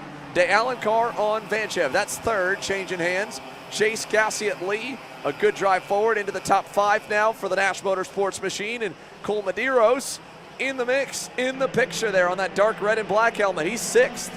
Yeah, 6th here for Colt Medeiros, who looks for a move. There goes Sarah Bradley on Medeiros. And gets the move done, still side by side in between the 2 of them. But Bradley, she was able to get ahead and behind Chase Gassiet to try and get herself up into the top 5. And there goes Medeiros again. This isn't going to help him out. But Medeiros up into 6th here, once again retaking that spot. Chico Brown right behind Bradley, trying to push himself further up the field after an unfortunate corner into the belt buckle. Saw him lose almost 5 spots and fall outside of the top 5. Yeah, just a bad position there. He was trying to go low to block. Wolney was going underneath, and then, well, actually he opened up for the corner. Wolney was center, and Vanchev sent it on them all. So Turner Brown, a long ways to go to get back to the lead, and the fighting up in front of him right here isn't really helping because he's got nowhere to go. Medeiros still going after it with Bradley. Bradley wins the spot. Now Brown gets through on his teammate Cole. So Turner back to 7th. Still needs a lot more to get to the race lead. He's 2 seconds back with 6 more karts in the way. Jackson Wolney catching up to Ardiles. The question will be if Jackson works with him. He saw how much time they were losing with Diego and Turner going at it. Does Jackson want to do the same thing, or does he want to kind of wait, bide his time, and then go by with a couple laps down the road? Yeah, 12 laps into this race, 8 laps to go, and Jackson Wolney already on the rear bumper of Diego Ardiles. Wolney was a 10th quicker than Ardiles last time by. Let's see what he can do. Does he decide to go? Not close enough this time by. It's still Victor De Alencar, who's been the highest up in the field that he's been all weekend long. up in a third. Gassi Lee as well up in a fourth, cracking into the top 5 because of all the fighting that happened early on in this race. And it's going to be a claw back up the field for Chico Brown, who finds himself behind Vanchev here at the moment. And again, for Turner Brown, I think part of it, he just had a target on his back after dominating the way that he did through the heat races, pulling away. Everyone came in and knew that they needed to not let that 768 get too far out in front or stay in front for too long, so that everyone was trying to move him back down the order in those first few laps. And as he runs in the 6th spot, 2.2 seconds back from the race leaders, it's going to be a long charge to try and get to the race win at this point. He could get to 3rd from where he's at right now, but he still would need to track him about a 1.5 seconds on pace alone, and I'm not sure if he's got it. And it won't help with the 2x2 in front of him. He's sending it on Vanchev now. They're going to bang tires. No change. Gassi and Lee, though, did get through on Victor Day Allen car, so new man on the box. No movement for Brown, and behind Brown, Bradley's still there, Madero's still there. How about Edgar Rodriguez, by the way, on that Orioli kart performance OTK? He's in the top 10. There's Brown on Vanchev. Yeah, Brown was able to get the move done. You said he needs 0.5 second a lap to get the move done. He did a 53.6, 3/10 quicker than anybody else out on the racetrack, but has to make quick work of these 3 drivers ahead, and this isn't going to help him out because Vanchev looks to get the move done as well. Has a good run around the outside and leads the group, and pointing emphatically to Vanchev to work with them, to push them forward and not let the top 3 and 4 get away. So for Chico Brown, still lapping quicker than his 2 teammates up ahead of him here in this one. Let's go side by side here with about 6.5 laps to go. Alan Isambard is your race winner in KA Senior. What a performance from P12 on the grid. He's standing by with Alex. Is your race winner in KA Senior. What a performance from P12 on the grid. He's standing by with Alex. Thank you, Xander. Alan, first national win in the KA class. First national win in the KA class here, Alan. Yeah, I mean, describe that race to me. You had to charge through the field. We knew that you had the pace in the heat races, unfortunately with the penalties. It was, I don't even remember half of it just because it went by so fast. I mean, I started 12th. I don't even remember half of it just because it went by so fast. I mean, I started 12th, got a good start. The outside lane was better than the inside, so I gained a few spots there. Went 3 wide down the back straight a few times and just gained a ton of spots and caught the lead group by myself. It's victory. It means a lot just because of me. You know, a lot of people said I was only... It means a lot just because of me. You know, a lot of people said I was only fast at Homestead, and it's just for me, it proves a point for what I do. Yeah, one last thing here. I mean, it's a last-minute entry for KA, right? You were here testing last week in a shifter. You found out Sunday night that it's no longer a class. So now that you got the victory here in KA, can we expect the full season USBKS? I'll come back, I think, for sure. I'll be at the next one for sure. Congrats, Alan. Thank you. Like you said, it's a nice proving point for him to the rest of the field that he can be fast at more than just his home racetrack, and he was more than fast today. He is a race winner. Now, to win this one, we've watched Turner Brown get around now, Chase Gassi at Lee and Sarah Bradley. He's next up is to get by Victor Day Allen Carr, his RPG teammate, but he's still going to be 2 seconds back from the top 2 that have yet to pass, and with only 5 laps remaining, that is a massive gap to try and hunt down. Here he goes for 3rd. He'll get through and clear. Turner Brown to 3rd. Day Allen Carr back to 4th. And Alexander Vanchev, while he was in that mix earlier, he's faded as Bradley with a nice move there. That was slick on the inside of turn 8, Caleb. Yeah, she was able to get that move done there on Chase Gassi at Lee. And like you said, Vanchev just falling off here a little bit. He was strong in the early stages of this race, but late in this one, he hasn't been able to stay with the top 5 here. Gassi at Lee not close enough to get the move back on Sarah Bradley, but for Chico Brown, going to have to keep his head down and try and get up to Jackson Woney and Diego Ardiles, because by the time they start to fight, he's going to want to be there and in contention for a clean sweep on the weekend in this X30 Jr class. Top 2 getting away, 4 to go. There is Brown. Let's take a moment and check further back down the grid as well. With 4 laps to go, just to the outside edge of the top 10 in that 3rd pack, you have Cole Medeiros there leading that group. Then it is the Ryan Perry Motorsport Tony Kart of Michael McGoy. He got around his teammate Davin Roberts just the last lap, and this group's been fighting a bit most of this race as well. You have Edgar Rodriguez now ahead of Roberts. Then Nathan Dupuis on the Super 2 Tony Kart. Remember, Nathan had to start dead last here in the main, so he's picked up a handful, but has kind of stalled out around this 11th and 12th place spot, just on the outside edge of the pack. Then Shermer on that Sodi kart, and then a big gap to Ty Fisher's TB kart. He's faded as Roberts with a big send on Rodriguez. Side by side, Shermer on Dupuis, can't hold it, but Davin Roberts now puts 2 RPMs back inside the top 10 spots. That's 9th, 10th, 11th, 12th on your screen right now, then 13th to Shermer, Fisher, Kim, Peralta, Gonzalez, Zapata, and then of course Enzo Vidmontien did not get a single lap in this one, going away on the pace lap. 3 to go, Brown's gap, 2.3 seconds. He's safely pulled away from Victor de Alencar, but it's going to be a 2-man fight, it looks like, here on the final 2 laps. Diego Ardiles, Jackson Wolney. The last time Jackson was in a spot like this was this very racetrack 2 weeks ago, and Caleb, he came out on top. He did come out on top, and that was Chico Brown, the driver who was leading him away here 2 weeks ago. Now it's Diego Ardiles, still an RPG driver, and he was able to get the move done in turn number 14 in the boot. Let's see what he tries to do this time. I mean, he had laps around here. He knows where he needs to pass. He's experienced, has had race experience already. A lot of sessions under his belt around this place for Ardiles. It's his only his second weekend. He was here last year, but is back here this year again. And still trying to hold off Jackson Wolney. Ardiles now going to start to go defensive here with 2 laps to go. Wolney around the outside and switchback city. Let's see if Chico Brown can close down this gap here as of now. Not enough. Has to set in purple lap times if he wants to get there, and he's doing that because a 53.634 for Chico Brown. But what a move by Jackson Wolney to the point of the field. What an over-under. He had sparks flying when he slammed over the inside curbing. Jackson Wolney with a massive crossover to the lead.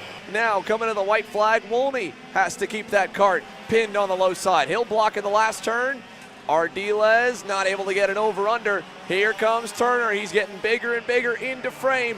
1 lap to go here from Speedsportz in X30 Jr. 2 guys fighting for the lead, and it might be 3 as they go to turns 4 and 5. Yeah, let's see what Jackson Wolney can do. He's going to want to go to the bottom of the racetrack and not give anything to Diego Ardiles. He knows that Chico Brown is coming, doesn't want Jackson Wolney to defend here. Can Diego Ardiles go even lower than Jackson Wolney? Yes, he can, but they're super slow. And Chico Brown now coming in a frame, and on the rear bumper of Jackson Wolney, Ardiles leads from Jackson Wolney, who's looking for a move. Can Chico Brown over under the 2 of them? Wolney out of shape over the curb, side by side, and it's 3 drivers for the race win. Chico going to push Ardiles through. Can he get there? Not close enough.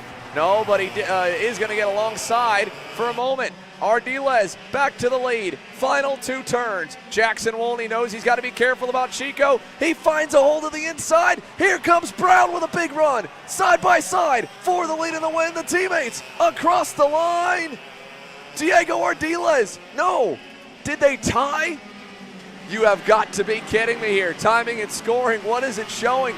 It is 0.008 of a second. Diego Ardiles wins out on the outside of 3 wide over Turner Brown, Jackson Wolney 3rd, De Alencar, Chase Cassian Lee. What a finish. Diego Ardiles around the outside, gets the run to the line and wins in X30 Jr.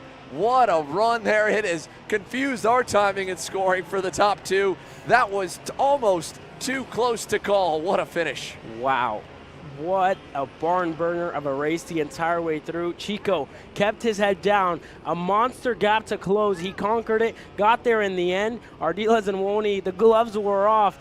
Basically bare knuckle boxing there at that point, right? With how hard they were fighting. But it was Diego Ardiles in the end who denies the clean sweep of his teammate in Chico Brown, who was perfect all weekend long, but a second to Diego Ardiles in the main event.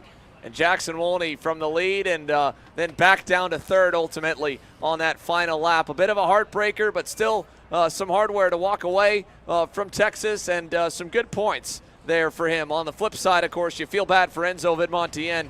Starts the season in the worst way possible, getting 0 laps in that main. The lunch break's up next, folks. We got about 30 minutes or so, and then we're coming back with 3 more finals here from Houston. So stick with us, but if you need to go, now's the time. Get yourself something to eat and strap back in. We've got Mini Swift, KA100 Master, and X30 Pro coming your way when we return. So you finally want to get behind the wheel, huh? Yeah, I've been shooting for 3 years and I've never got to drive. Well, you're going to need some more gear than just your helmet. Why don't you go to shopakr.com. They got their inventory online, and they'll ship it the same day if you order before 5:30 p.m. Eastern. They got shoes? Yep. Gloves? Yep. Rip protectors? Got those too. Can they make me go fast? No. Here at Acceleration Kart Racing, we've got everything you need to get on track. What happens next? Well, that's on you. Check us out online at shopakr.com.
Here at MPG Motorsports, our main goal is to provide the best pathway to professional motorsports for our entire team, drivers and mechanics alike.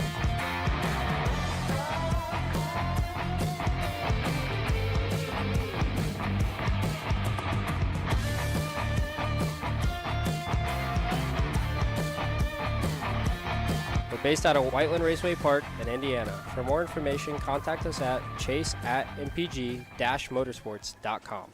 Studies show that even the best current generation of simulators only convince 50% of the human brain that they are real. Here at Simcraft, that just isn't realistic enough. Developed to offer the most realistic karting sim experience in the world, all testing has shown that the physics engine used in Simcraft's Grid 1 model convinces 90% of the human brain that you are actually on track. Now that is the real deal.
Welcome back after this lunch break. The countdown to green down to 1 minute as we get set to go green with our Mini Swift class. This is one of those action-packed racing classes that we've seen all weekend long. Various different winners, various different drivers fighting for the lead here in this one. It was Marco Sammet who qualified on the pole position yesterday.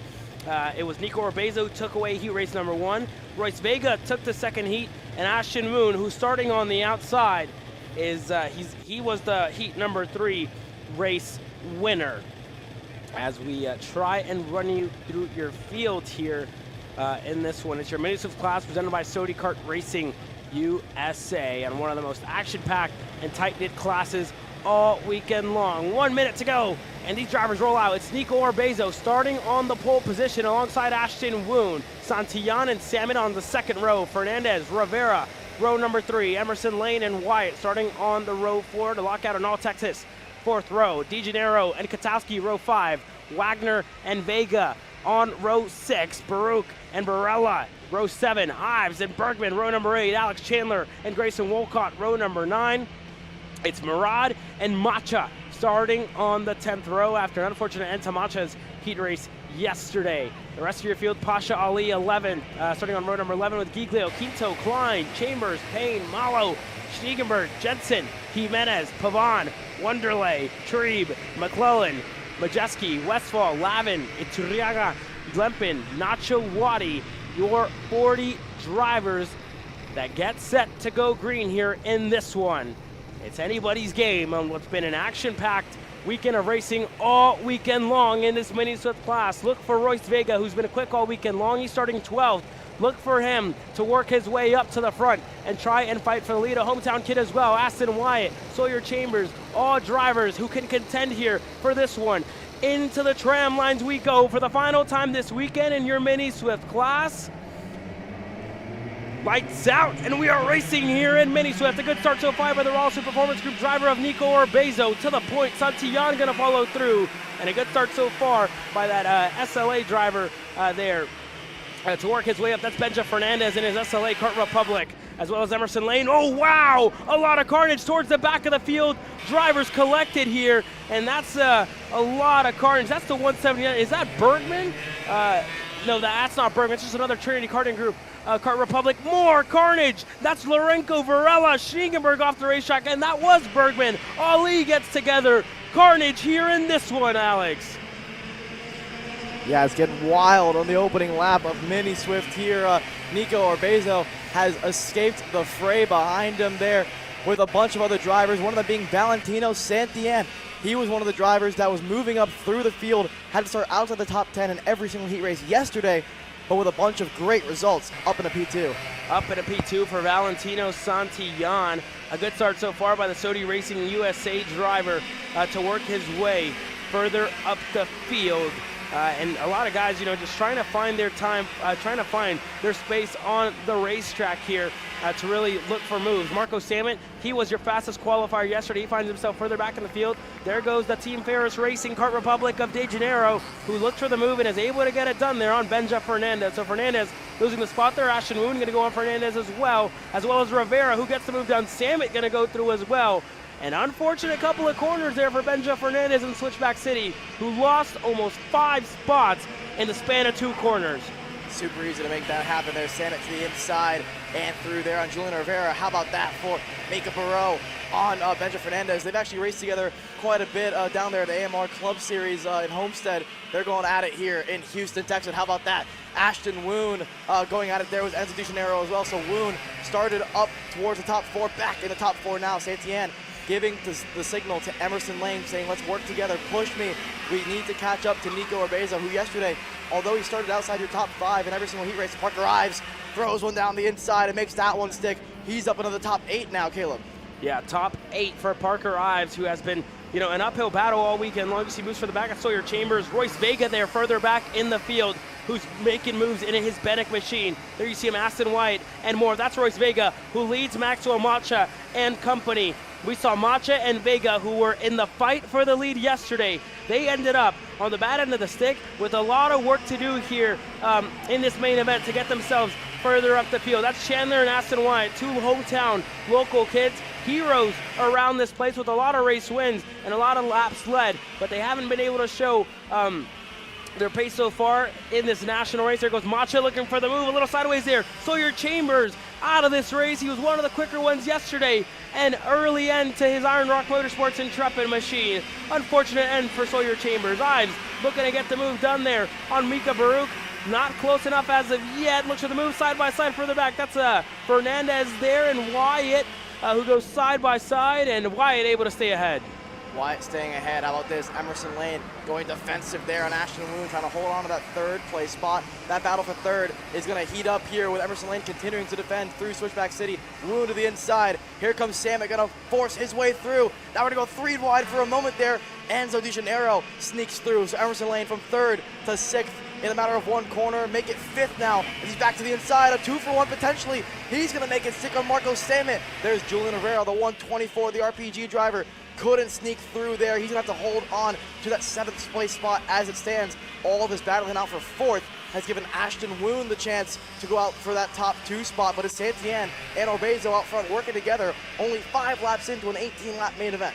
Yeah, and a comeback story for Ashton Woon after an arm fracture last year. Put him out of contention to race at the end of the last year, but now he's back this year and showing his pace already like he missed no time off and already up into the top 3 here in Texas. There goes Marco Samet looking for the move on a Texan of Emerson Lane. Samet on the inside there in Switchback City. Rivera looks to get through as well. Bumper to bumper and door to door. Emerson Lane going to lose a couple of spots there. And De Janeiro able to work his way ahead of his teammate in Emerson Lane.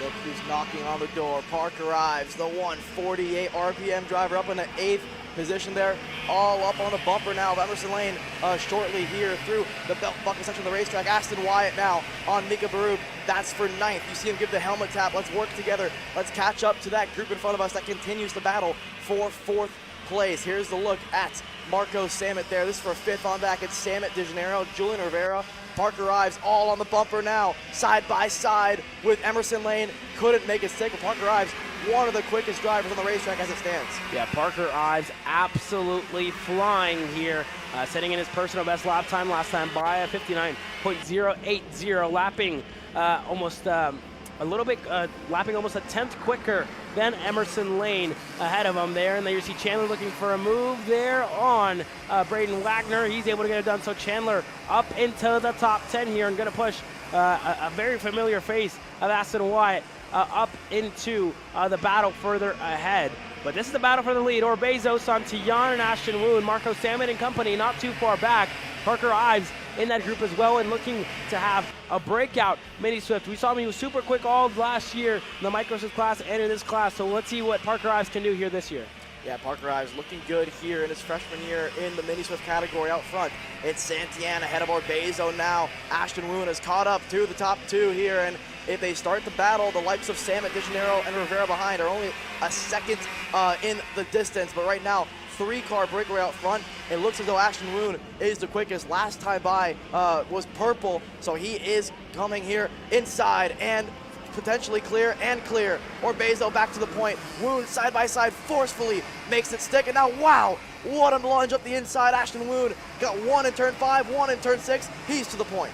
Yeah, Ashton Woon to the point in the field, but I tell you what, Marco Samet is on his way to the top 3 here at the moment. The more and more these drivers continue to battle, the more that the BJR MDR LN card of Marco Samet is going to catch right back up to the front 3 here and try and contend for a top 3 finish and get himself onto the box here. Is Nico Orbezo close enough that time by? Not as of yet. Santillan on the rear bumper there of Nico Orbezo and trying to push him forward here in this one. Fastest lap of the race was for Ashton Woon. What does it look like this time by?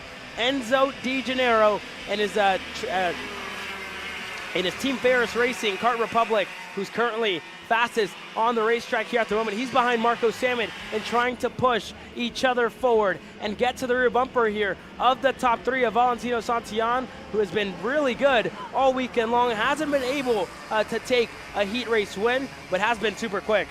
Yeah, for sure. I mean, these top 6, top 7 have been incredibly quick. Speaking of top 7, the 7th place driver, Emerson Lane, if you look back for the picture, is out of this race there. The gap between Rivera now is to Ives. Emerson Lane is no longer in this race. Went off somewhere in the first 5 corners. There's Parker Ives. No Emerson Lane to be found in front or behind him. Parker Ives now doesn't have a partner to work with here. It's going to be all by himself if he's going to make the jump to the top 6 drivers. He has a chance, though. There's still 10 laps to go. Woon leads Orbezo. They've created a slight gap between themselves and Santillan. How about it for Marco Samet? He goes purple. Quickest driver on the racetrack. Enzo Di Gennaro as well is flying. So that second group there of Samet and company, I shouldn't even say second group because Marco Samet now on the rear bumper here of Valentino Santillan, who points emphatically forward, wants help from behind because Nicholas Orbezo and Ashton Woon are pulling away here little by little. Orbezo, the reigning Florida Winter Tour 2024 national champion, looks to get his first national win here in Houston. Marco Samet there was able to get by on Valentino Santillan for third, so the BJR MDR machine of Marco Samet up in a P3 here in this one. We are 9 laps in, 9 laps to go left in this race. Anybody's game, but it's currently Ashton Woon who leads us away here in Houston. Halfway home for Ashton Woon, who leads Orbezo all up on the rear bumper there through turn 14. But like you mentioned, Marco Samet, you can't even call it the second train anymore because it is a 5-car train out front. Halfway, sticks in the air for our flagman Porter. You saw Samet give the signal to Santillan. Let's work together and catch up to your leaders last time by. Nobody improving their lap times as it stands at the moment. They have to go 9 more laps on these tires. The Mini Swift drivers giving it everything here. Ashton Woon up on the wheel, down the back straightaway, looking further back. Julian Rivera starting to fall off the rear bumper of Di Gennaro. Parker Ives as well in the mix if these top 5 begin to battle. Yeah, so for the likes of Alex Chandler, who finds himself in 8th, he's pulling away a little bit from Aston Wyatt, who's in 9th, his Alan Rudolph Racing Academy. Burrell Art Machine currently ahead of Maxwell Macho, who's found himself up in the top 10 for Royce Vega. Hasn't been able to crack the top 10 as of yet, finds himself in 12th. I mean, they said his chassis was okay yesterday, but it seems like he is missing a little something here in this one. I mean, his laps are good, just, I guess, racing action, and has to work through a lot of traffic if he wants to get up to this group. That's turned into a 5-kart train here. Ashton Woon, who leads from Nicholas Orbezo in the RPG, Marco Samet in the BJR MDR LN kart, Valentino Santillan in the Sodi Racing USA machine. Then it's a Team Ferris Kart Republic who sits in the 4th spot. 4 different kart manufacturers in the battle for the lead, and it's anyone's here. And there you see Parker Ives for the back, but Nicholas Orbezo decides it's time to go, and the kid from San Antonio, Texas, to the point of the field in his home state. Yeah, you mentioned it. Parker Ives made a move there on Julian Rivera, the same time that Orbezo made a move on Ashton Woon, so put the RPG Cosmic back to the point. Now Ashton Woon, it's his turn to see what he can do, sitting in 2nd place behind Orbezo. He's not going to wait for much longer. Woon back to the inside. Orbezo's going to slot in line for 2nd place. You don't want to battle for too much longer, though, because while you do have a 2-second buffer to Rivera and Ives, that won't stay for much longer if you continue the fight like this. Samet, a half-hearted move to the inside, couldn't make it stick. Contact further back with Di Gennaro and Santillan. He's going to force his way through. The Team Ferris driver now in the 4th. Yeah, so for these guys, I mean, they can't fight too much for that 2nd spot because they're going to lose touch to the Paralympic machine of Ashton Woon, who if and when they decide to fight for that 2nd spot, if they're smart, they would stay together, they would push, they would try and pass Ashton Woon and try and shuffle them back. But for now, it's anybody's game. They just have to stay patient and not let Ashton Woon run away with it here. Yeah, Woon, as it stands, still your leader. Samet for a moment thought about making a move there on Orbezo, thought better of it. Your top 5 working very well together. A few lead changes in the past couple of laps, but nonetheless, I mean, from 2nd on back, there hasn't been much dicing. Santillan might look for a move. Orbezo is going to look for a move. He's through back on Ashton Woon. These two have been trading the lead the last 3 laps here. 12 laps of 18 complete. There's still 6 laps remaining here through 13 and now 14. Anybody going to make a move? Not going to happen. Your top 5 is going to remain line astern, and they're pulling away from Parker Ives and Rivera behind. Yeah, so Orbezo, your new leader here in this one. Woon in 2nd and pushing in the more. And when they decide, it's not if they decide to fight, it's when they decide to fight for this lead is when we're going to see maybe the group of Parker Ives and company close down the gap. But there goes Ashton Woon to the bottom of the racetrack, trying to get clear on Nicholas Orbezo. He can't get it done. Orbezo later on the brakes and gets the run around the outside. Wow! And just as I say that, Switchback City, Ashton Woon, welcome to town. And there goes Nicholas Orbezo, shuts the door and doesn't let him in. Orbezo threw on Ashton Woon after Woon thought about a move in Switchback City. Santillan goes high. De Janeiro slightly defending there. You see Santillan pushing the Team Ferris driver through the corner there. Got into the back of Marco Samet through turn 11. Now through 13 and 14. No one's going to make a move here, but we mentioned it in the last lap, Caleb. The more they fight, Parker Ives might have a chance in this one. Although he's by himself, last time by was actually quicker than your leaders when they crossed the stripe. Once again, 6/10 faster than Orbezo last time by for Parker Ives. He's flying on the RPM OTK. Lap 14 of 18 in the books, 4.5 laps to go for the RPG driver of Nico Orbezo. Looks over his shoulder, sees Ashton Woon behind. There goes Woon. Samet's going to help him through. Woon to first, Samet to P2, Orbezo to third. Wow, a good move there by Ashton Woon. Nicholas Orbezo around the outside, not able to get the over-under move done. Still trying to set up Marco Samet here. Not able to get it done as of yet. And at Parker Ives, very much closing down the gap the more and more that these 5 drivers continue to fight and jockey for the lead of the race. They have changed positions. They have swapped it around multiple times. Too many to count at this point. But Ashton Woon finds himself back to the point. Marco Samet going to look to go. Thought better of it. Going to stay in second. A driver that is going to go, Enzo De Janeiro, who looks to get it done on Nicholas Orbezo. Hasn't been close enough as of yet as they continue to fight for fourth. And that's a penalty, I think, for someone or a warning. They're not sure what number was on that board, but it did light up there. So Ashton Woon, who leads from the BJR MDR of Marco Samet. Is he going to be close enough? Looks back, sees Orbezo still there. He will go this time by into turn number 6. Marco Samet, your new leader here in this race. And I feel like I've said that multiple times because they continue to switch. They continue to lead. They want to be in control when the 2-6 go up in the air, and it will be crunch time. Yeah, for sure. I mean, Samet and Woon have traded lead throughout the entirety of this race, as well as Orbezo. Speaking of which, Woon back to the inside and through Marco Samet at the same time. Santillan is through on De Janeiro. The only guy who didn't move a spot is the driver in third, Nico Orbezo, who stays in third. Lap 15 of 18 in the books. Next time by, 3 laps to go for Ashton Woon, who leads this pack of 5. Further back, Parker Ives. It was 2.4 seconds. I can guarantee you it's going to be less than that. There's Parker Ives in the same frame now, 1.8 seconds. He was 6/10 quicker than your leader last time by. 3 laps to go for Parker Ives to make any headway into these top 5 drivers. As it stands, Ashton Woon still leads down the back straight. Parker Ives absolutely flying in that 6th spot. Everybody getting a low line, and this is really going to help out Parker Ives. They're sending him another lifeline here. Ashton Woon goes to the bottom of the racetrack there. Samet looked for the outside. Orbezo did as well. Wasn't close enough. There goes Samet, who gets it done, and Orbezo loses out to Santillan as Orbezo there and De Janeiro goes side by side, and it's Nicholas Orbezo in P4. But what a move there by Ashton Woon, Alex. Great move for Ashton Woon. Goes to the bottom of the racetrack. Here comes Marco Samet. Here comes Valentino Santillan round the outside of Nico Orbezo. Welcome to the party, Parker Ives and Alex Chandler behind him, side by side for 4th there between De Janeiro and Santillan. Now Orbezo to the inside, forces his way through on De Janeiro there. How about it for Parker Ives? He takes advantage of both of those drivers there. Parker Ives at the P5, Chandler to 6, 2 sticks in the air, 2 laps to go for Woon, Samet, and company behind.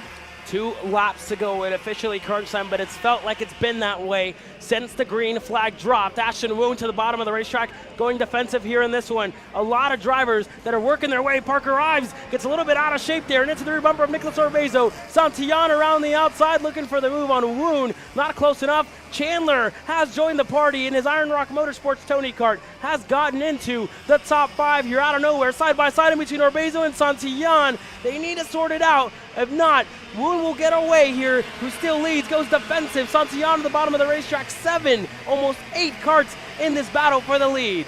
Orbezo holds on the 4th there with Chandler, De Janeiro, and Parker Ives, the last driver in the 7 Kart Schrain here. Wound to the bottom of the racetrack. He has to do it for one more lap. Chandler is going to throw it in on the inside of Orbezo. Crossover move for De Janeiro. He's going to do a 2-for-1 in turn 15 there. White flag in the air. Ashton Woon leads Santian, leads Samet. And how about it? Alex Chandler, the next driver in line. He's in fourth. The Iron Rock Motorsports driver has joined the party when it matters most. Through turns 5 and 6, down the back straight, Caleb.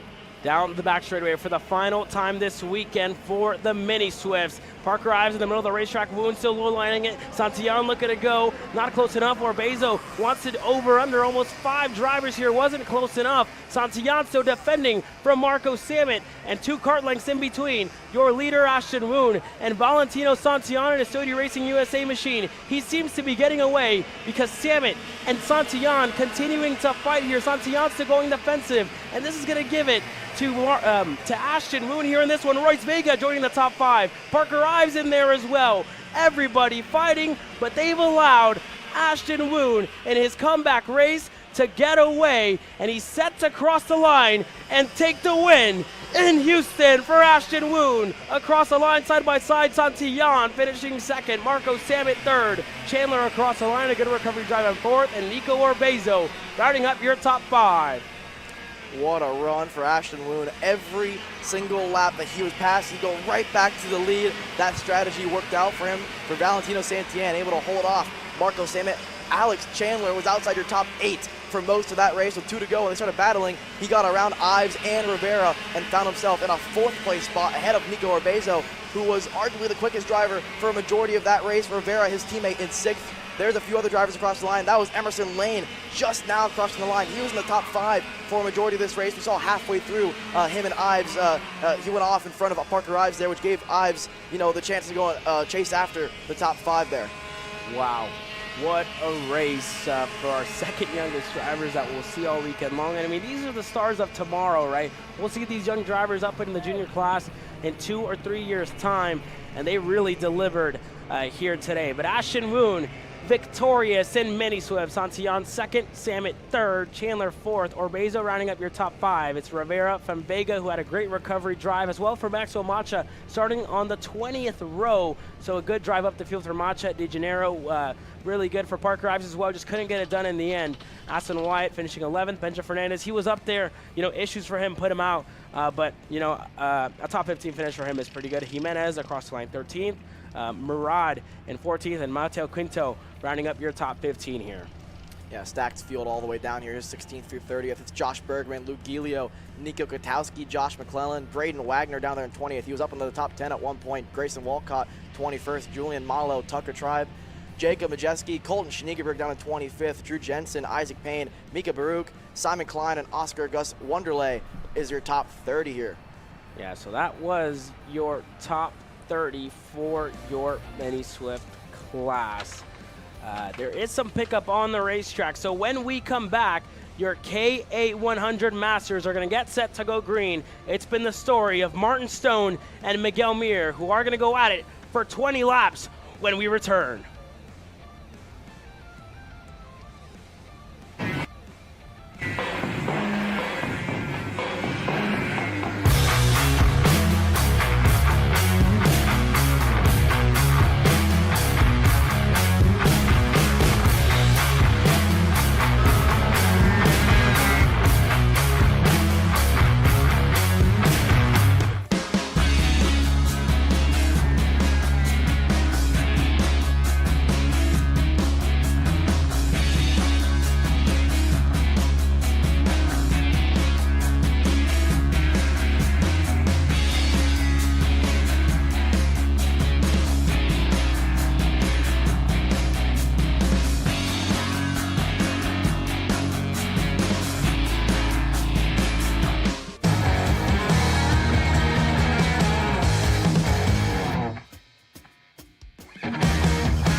background, we are at Speedsportz Racing Park for the opening round of the United States Pro Kart Series. Our second and last class gets set to go green here. Your KA100 Masters. There you see Miguel Mir on your screen, who is starting on the outside of Martin Stone, who put it on the pole position here on what was almost a clean sweep coming into today, but Miguel Mir was able to deny that with a Heat 3 victory. There you see Sebastian Garzon, who delivered a great race earlier today. So Sebastian there with a friend of Miguel Mir as they get set to go green for this race. So it's Martin Stone and Miguel Mir who are starting on your front row here on what's going to be an action-packed KA100 Masters race. I mean, it's been good racing so far, respectful racing so far by all of these drivers. Let's run you down your field here for your KA100 Masters. So it's Martin Stone starting alongside Miguel Mir. There in the 481 in the background is Nicky Coelho, who's starting on that second row, slated to start fourth here in this one. Adam Kreppen getting going here in this one as well in the 437. There you see the 426 of Diego Rodriguez Bravo in the 426. You see he's getting coaching by FIA F3 driver Noel Leon alongside Rodriguez here on the pit. Tom Gershner getting green here in this one as well in the 408. Vincent Cassard in the 416, starting 7th, I believe. Pierce Baldus in the 476, later to start this one as well. Laurencio Mardan, Andres Murcia as well. And a lot of drivers getting set to go green here. 15 karts getting set to take the green flag here shortly in this KA100 Masters class that has been about Martin Stone pretty much. He qualified on the pole, won the first heat, but it wasn't easy for him because, I mean, he got shuffled back in the field, had to work his way up, make some passes, keep his head down, hit his marks, and he was able to come away with the first heat win. Heat 2 was a lot slower for Martin Stone. He started out at the front, led every single lap from green to checkered. And then in heat number 3, Miguel Mir was able to fight it out for the win with many drivers here. Adamar Caligaro also getting started here in this one, and the SLA machine, Xpree machine in the 404. Scott Carapaletti and Kim Carapaletti as well going green here in this one. Andre Isaac as well in the 444. Thane Morgan, Pierce Baldus, Miguel Mir, Nick Coelho, Mardan, and Murcia all getting set to take the green flag here shortly.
It's Adam Kreppen and Nicky Coelho on the second row.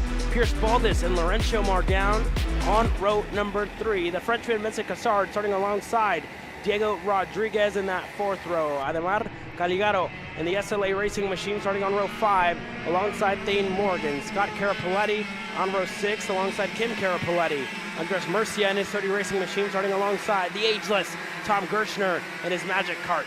And Andre Isak rounding up your field here. Shotgun Charlie all on his own on row number 8.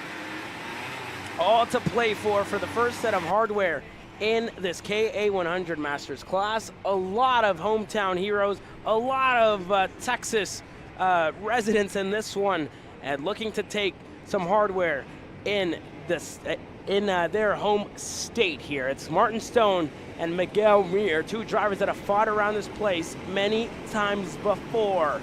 And they will lead us away here to the green flag. A crawling pace already for Martin Stone, who tries to get this field stacked and packed and ready to go. The second to last race of the weekend of this opening round of the 2024 United States Pro Kart Series season. It's Martin Stone and Miguel Muir into the tram lines for the final time this weekend in KA100 Masters. We look at the lights, and no green flag this time by. They're going to have to go around one more time, so Martin Stone and Miguel Muir are going to have to wait for the green flag to drop here in this one.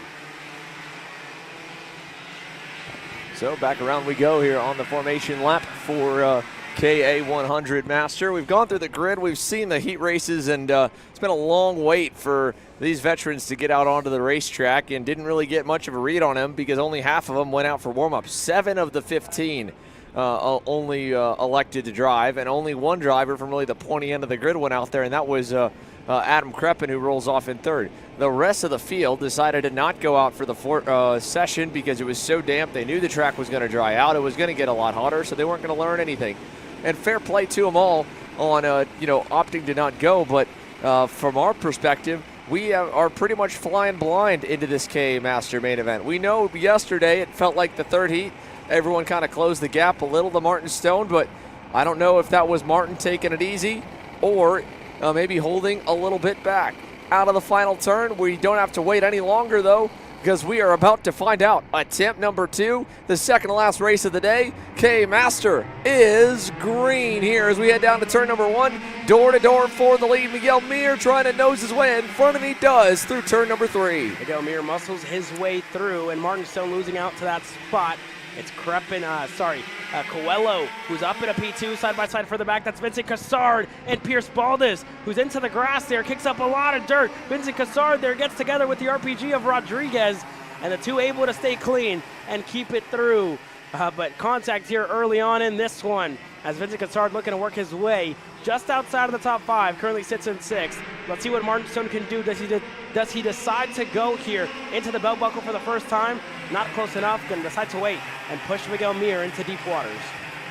Yeah, he'll continue to stay in tow with him through the boot, I'd imagine, right here, because there's no need to kind of get too aggressive early when you've only got a handful of go-karts in the class, even though they're lined up right behind him. It's a long race, 20 laps. Martin Stone can afford to take his time as the warning flag was going out there. That's for the 4-3-2, or 4-8-2, sorry. Laurencio Mardan, it looks like, got the warning signal across the line. So maybe they were talking to him for the incident with Pierce Baldus and company.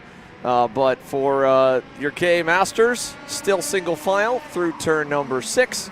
No change in any spot inside the top 7 or 8. Now we'll see a move. Coelho into second. Martin Stone back to third. Kreppen still lurking on in 4th. Down on pit lane, the final race of the day, X30 Pro Sr is almost ready. Let's hear from the man who started slow a bit this weekend and got pretty fast. Harley Keeble is ready to get after it. Thank you, Xander. Harley, yeah, Xander said it best, right? Started out slow, ramped up towards the end there with an engine change. I mean, kind of just describe us your weekend so far. Give us a recap of it all. Yeah, I mean, I didn't do the best qualifying. My mistake that was, and then the first seed obviously didn't quite go to plan. And we was just still figuring things out as well in qualifying. So, I mean, I think once we got everything figured out for Heat 2, we were really fast based on times, and same with Heat 3. So, yeah, I just hope that I can keep the pace for the final and hopefully nobody gets away so I can be there to at least have a chance of winning. Yeah, motor change midway through the heats there this morning. You actually went out for warm-up for a few laps. Had a bit of a motor problem again. How confident are you that it'll stay in one piece for this final? I am 100% confident it will stay in one piece for the final. It was just an issue that was very easily fixable, so I mean, we should have no problems in the final. As long as it's in the same condition as yesterday, we're going to be fast. And your KA teammate, Alan Isambard, there looked really, really strong in the long run. I mean, did you learn anything from what they did, obviously on a different compound of tire, but nonetheless, you learned anything from their setup to transition yourself into X30? Yeah, for sure. He drove a great race, so I mean, if I have that kind of speed, I think I have no excuses to do the same job as he did, especially starting one row in front of him, what he started in. So, I mean, there's no excuses, right? Thank you, Harley. Thank you. Well, we were side by side. The leaders went side by side as well. Martin Stone getting around first. Nicky Coelho to get back to second.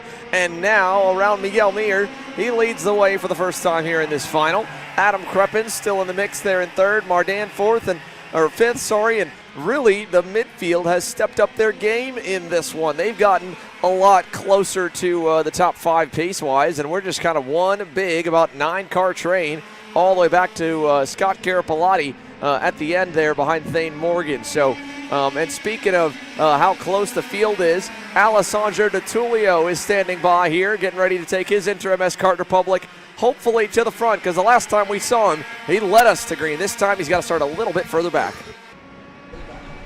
Thank you, Xander. ADT, haven't spoken to you much this weekend. I mean, kind of just give us a little bit of a rundown of how your weekend's gone so far and where your head at for this final.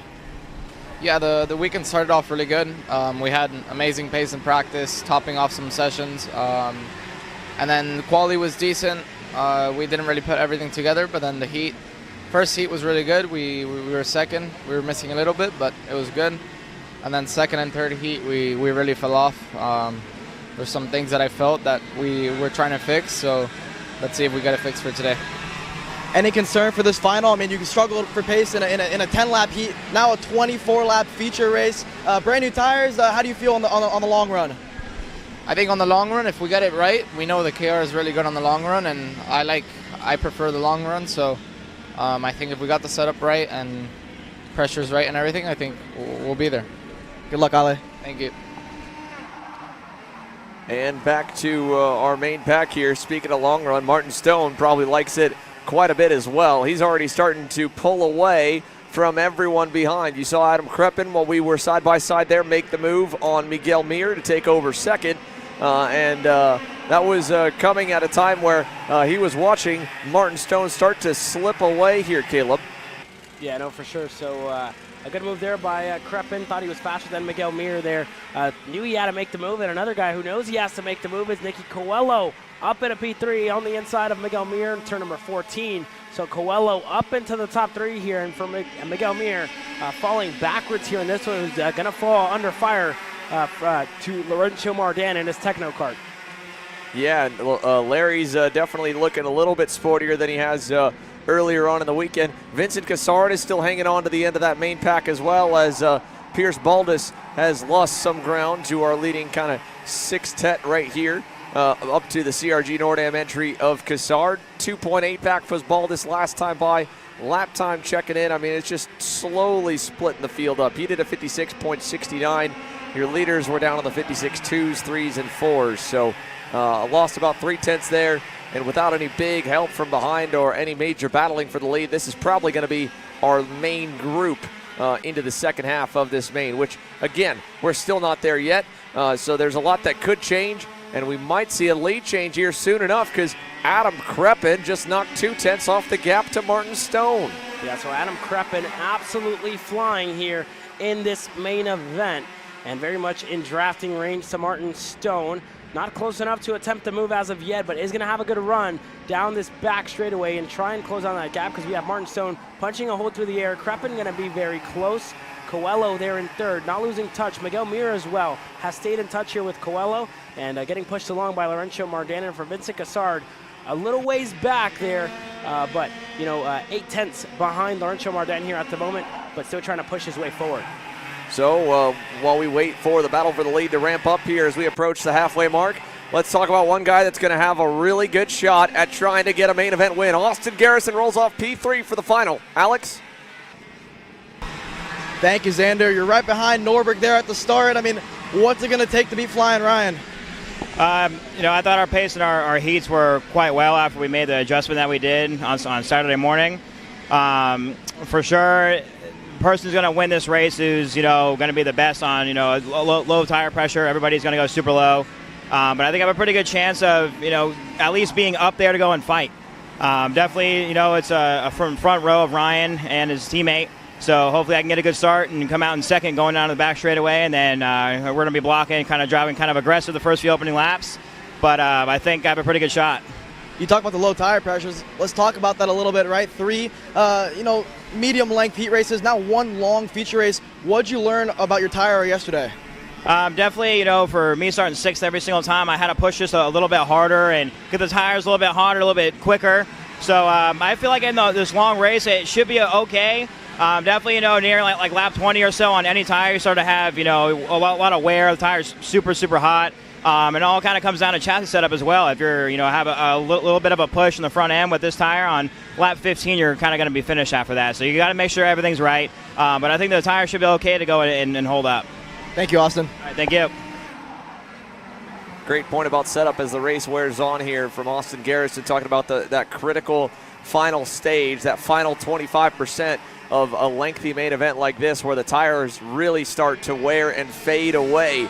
Right now, we're still a few laps from it, and while Adam Kreppen has caught Martin Stone, he has not yet made the move for the lead. Dalton Haynes is going to be looking to make a lot of moves as he rolls from pretty deep in the midfield here in Pro X30. Let's hear what he's got to say so far. Alex?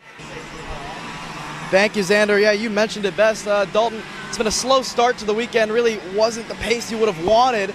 This morning in warm-up was the first time I saw a smile on your face. Where's your head at for this feature race? Yeah, I'm starting last place for the final. Changed the carburetor for today. We've been on the same carb all weekend, tried 3-4 different engines, nothing worked on the race carb we had, so it's the last thing we hadn't changed. We've pretty much changed everything with the go-kart, so I felt pretty confident in morning warm-up, so I'm just going to give it my all, and I feel like we might have some pace, and if we do, I'm going to the front no matter what, and I really don't care what happens. Good luck, Dalton. Thank you. There we go. Dalton Haynes obviously a little bit less excited than where we're used to seeing him, but definitely a tough weekend for the 2023 Miami Grand National champion.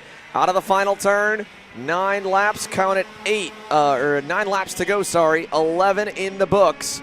Martin Stone, Adam Kreppen, Miguel Mir, Nicky Coelho, Laurencio Martin, Vincent Cassard started to fade quite a bit in the last few laps. Pierce Baldus eventually got around him for 6th. But while we've been side by side, you haven't missed really all too much. It's just been single file for the top 5, everybody feeling each other out. Miguel Mir looked like he was starting to go better last time. In fact, a really good lap for him, Caleb. Yeah, you were talking about long run pace, and Miguel Mir seems to have it. I mean, he's coming alive halfway through this race, right? A 55.882, faster than anybody else on the racetrack. 0.3 quicker than Adam Kreppen ahead, 0.4 quicker than Kreppen ahead, and 0.3 quicker than your leader, Martin Stone. Yeah, and while he didn't do that the last lap, he kind of slowed back down on this one. He's gotten to the bumper. Kreppen has definitely stayed right glued to the rear of Martin Stone, but they're almost kind of rubber banding lap to lap of when they get a really big toe if they start the lap further back. Like that lap, for example. He picked up 0.2. He closed the margin a bit through the final turns, but just kind of started to stabilize at a car length cushion away. I'm curious if he's going to make any aggressive moves. Kreppen has opted to kind of just wait in line behind Martin. Does Miguel want to get to the point? We saw him obviously aggressive early to get to the lead, but after the start, he seems to be content just riding. Yeah, has been, just riding it out in P3 here at the moment. He did lead for a couple of laps and then lost that early on. But, now sitting in P3, sitting patient there, probably waiting for the moment that Crepin decides to make the move on Stone and then looking to pick up the leftovers, right? I mean, we've seen that multiple times around here. Guys sitting patient in third because, I mean, some even may say that's the best spot to be whenever you're sitting third. Just let the front two fight it out, and you take advantage, find a spot on the racetrack where you can overtake the two of them. Yeah, it really just needs to be a fight for the two, though, for that to work, right? Adam Crepin hasn't made it a fight. He's had the opportunity many times. Now this time it looks like he's finally going to do something. Here we go. Bob's son trying to get to the lead, and he does in turn number 6 on Martin Stone. Miguel Mir making that cart wide as he watches them fight to keep Coelho at bay. Laurentiu Mardan looking on as well there in 5th, but Crepin right there, he got a run on Martin. Martin went to the needles to adjust the carburation, and that little bit of adjusting was all that Adam needed to say, all right, now it's time to make a move and see if he can't pull away. He has run at the front of the Masters field quite a bit here, but he is looking for the first win in a little while as Miguel Mir sends it on Martin now. Oh, wow, they made contact there coming through the kink, and Miguel's saying, hey, you should have backed off instead of over-undering me, but that looked like that was about to be one of those classic side-to-side, tire-to-tire. Yeah. Someone jumps over someone's front end and both carts are gone. Yeah, very, very sketchy on a very high-speed corner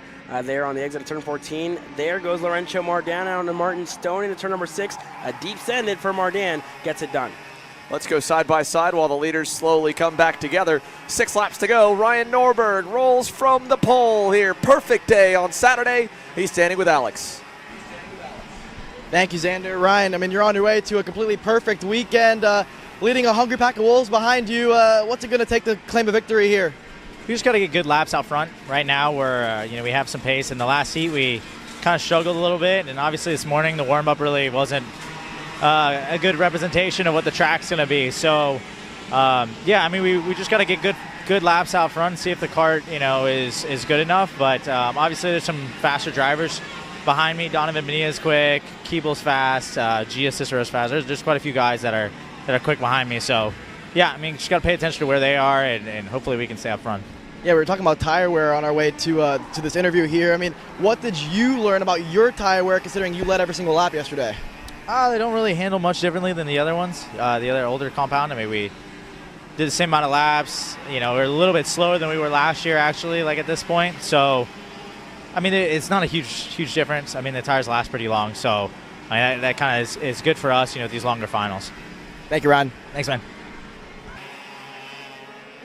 There you have it from the man who will lead us to green. That was the feedback Paulie Massimino gave as well, kind of at the end of the day yesterday, that the tires seem overall pretty similar to what we were on not long ago. Now, with 4 laps to go, we'll see if we can slip in one more quick interview. How about it from the Brit himself, who would probably be a happily adopted Texan with how much time he spends here in Fort Worth. Brandon Carr is ready to try and put his cowboy boots on and get after it. Thank you, Xander. Yeah, Brandon Carr, you're going to have to dance through the field a little bit here. I mean, the pace has been up and down for you throughout the weekend. Give me a little recap about it. Yeah, firstly, we got caught up in someone else's crash. That was just part racing. So we picked him back off, got another top 10. So we had a couple of good heats. We've been fast all weekend, but we've just been too far back.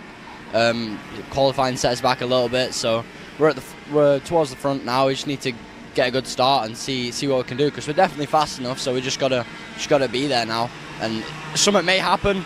Harley is fast, Garrison's fast. We just gotta go with them, and it's a long old race. Got to see how it works out at the end. Good luck, Brandon. Thank you.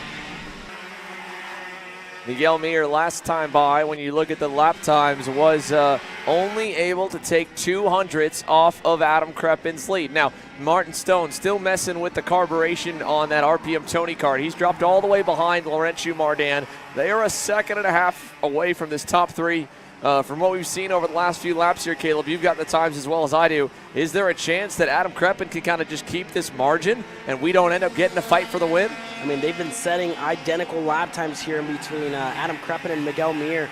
He's going to have to continue doing what he's doing, and if Nicky Coelho is there to push Miguel Mir up to Adam Kreppen. I mean, it could get close, but I think at the moment, how consistent Kreppen is, hitting his marks, hitting the lap times, and being super consistent, I think it's going to be super hard for Miguel Mir to try and get to the rear bumper of Adam Kreppen. It was a big win 2 weeks ago for Miguel Mir to go back to the top step of the Texas Sprint Racing Series. He'd love to continue that momentum and go undefeated at the Touring Series events here at Speedsportz Racing Park on 2024's calendar.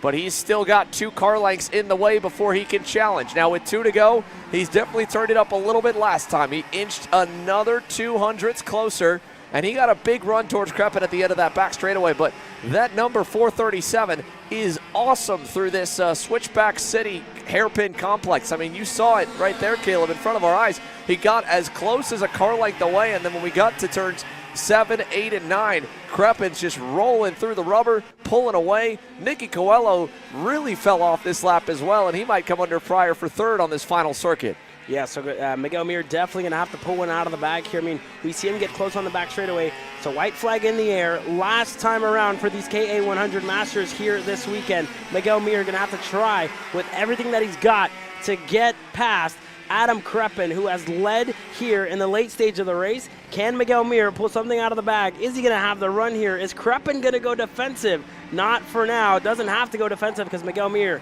just too far back here. In a Switchback City for the final time, nobody making moves, everybody staying stagnant, and Adam Kreppen pulling away little by little. So now as the field heads out of the turns 8 and 9, over into the buckle for the final time. Adam Kreppen, what a perfect display of driving these last few laps. He has put the same lap time within half a tenth together 4 to 5 laps in a row. He's withstood the pressure, and into the final turn. Does Miguel try something? Not close enough. Adam Kreppen, the privateer hero, is going to win in KA Masters. Miguel Mir crosses the line 2nd, back on the podium here 2 weeks after his big win. Nicky Coelho across the line 3rd, Laurencio Mardan 4th, Martin Stone rounding up your top 5 here after an unfortunate end to his race. Pierce Baldis across the line 6th, Vincent Cassard in 7th, Diego Rodriguez in 8th, Adamar Caligaro in 9th, Dane Morgan 10th, Kim Carapoletti in 11th there, and Andre Isaac last across the line. I think issues for Scott Carapoletti and issues for Tom Gershner, and Andres Murcia not getting started here in this one. But that's going to round it up for your KA100 Masters. Coming up next is your X30 Pros, where it's an RPG front row lockout. Ryan Orberg and Donovan Bonilla get set to go at it here. Coming up next. I need a new 219 chain. I need a 77 tooth sprocket. I need some more chain lube, and I need it probably as soon as like tomorrow. Dude, are you even listening? Like, we need this to run this weekend. Want anything else? What do you mean? I already got it in the car on Acceleration Kart Racing's online store, bro. All orders over $200 get free shipping. Oh, throw in a set of tires. Done. Everything you need, all in one place, and shipped to your door for free on orders of $200 or more. Exclusions apply. Shop AKR.com.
Are you looking for an advantage in your competition? Well, Car Class has done the hard work for you. We've traveled to your racetracks to give you the inside knowledge. So what does Car Class offer? We've got drone footage that captures the racing lines, visual markers for your braking points, acceleration zones, and the best overtake opportunities on your racetrack. Pedal cam to show you where to brake and when to accelerate, and 360-degree footage to make sure you don't miss any parts on the racetrack. We've covered 13 racetracks in the United States, and Australia, you're up next. So visit kartclass.com to get your track information. Are you ready to get behind the wheel? From Formula One to NASCAR and IndyCar, all the pros start here.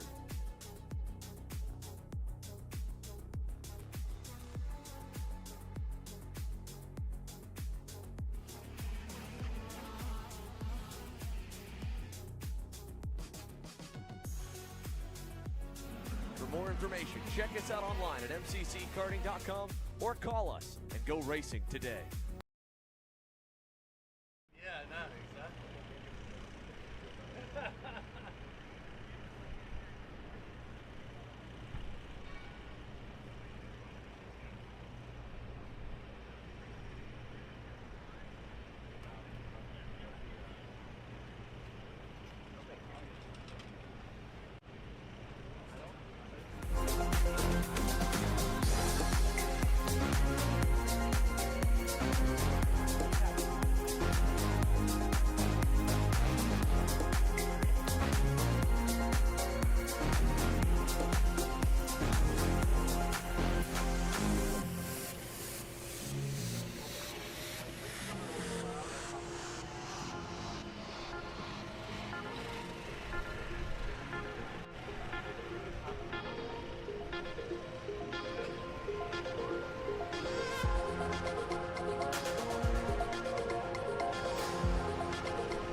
The engines have come to life for the main event here from the United States Pro Kart Series season opener in New Caney, Texas. The X30 Pros are ready to take to the racetrack here. 125cc, 30-plus horsepower water-cooled machines.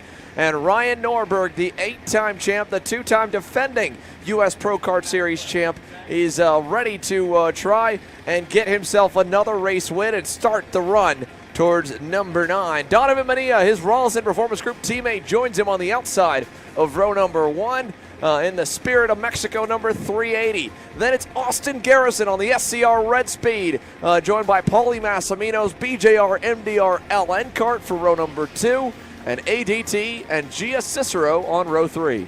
Brandon Carr, the Brit, in row number 4 alongside Alex Sandfield, who made up 23 spots earlier today. Christian Miles, teammate of Alex Sandfield, starting on row 5 alongside Harley Keeble.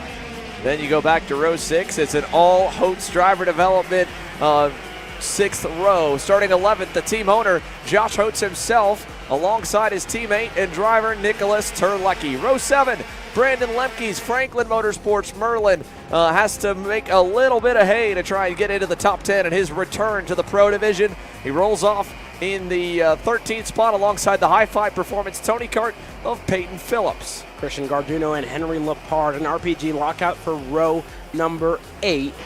Gerardo Peralta on row number 9 alongside Santi Fernandez, who's been struggling all weekend long, just like Dalton Haynes, who's starting row number 10 alongside Austin Perrin. So 20th for Dalton Haynes at the start. He has a long way to go. And then finally, last one of the Pro Division, the AEM Karting Tony Kart of Mingnan Zhu is ready to try and march forward. So we'll see. Keep your eye on Haynes from P20. That's one driver, of course, that's already won at this level over the last 12 months. And we know that he can run at the front. He was in the top 5 at the last time we were around here. The rest of the superstars are about roughly where their speed should put them.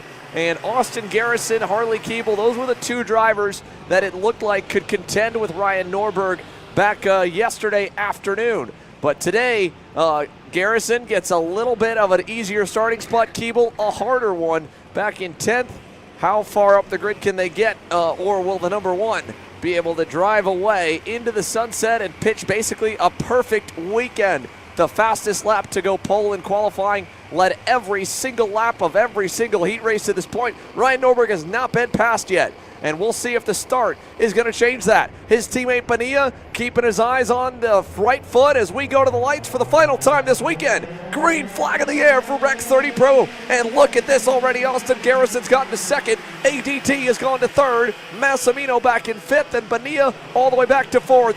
Here comes Garrison. He's right on the bumper of Ryan Norberg down the back straightaway. This is exactly what Austin Garrison needed. A perfect start so far, and Ryan Norberg already going defensive. Knows that Garrison is close. Side by side further back in the field, that's Josh Holtz and Harley Keeble jockeying for position there. DeTulio up in a P3 for the first time this weekend. So a good drive so far by ADT and Bonilla, losing 2 spots early in this one. 2 Florida natives that have spent nearly their entire lives racing each other. Probably more. Oh, wow. Way wide for Ryan Norberg on that defensive move in the buckle.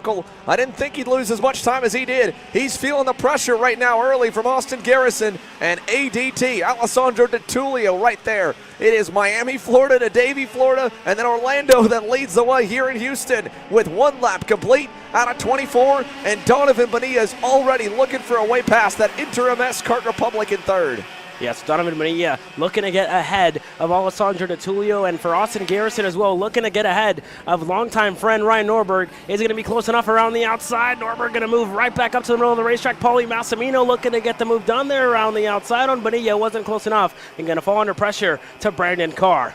Yeah, here comes Massimino, though, inside turn 7. Boom! Turn 8, turn 9, Carr as well. Paulie Massimino and Brandon Carr sending Bonilla back into the weeds as Norberg continues to low line, and both Bonilla and Cicero fading a little bit early. They are 6th and 7th, while the team captain is still trying to hang on, and for the moment he is out in front. And I tell you what, Alessandro DeTulio already closing down the gap to Austin Garrison and Ryan Norberg here in this one. Paulie Massimino, great pace. It seems like whatever they did overnight to that BJR MDR LN kart is working, because they're all challenging Ryan Norberg, who's had a near perfect weekend. But this is the closest we've seen anybody get close to the RPGs.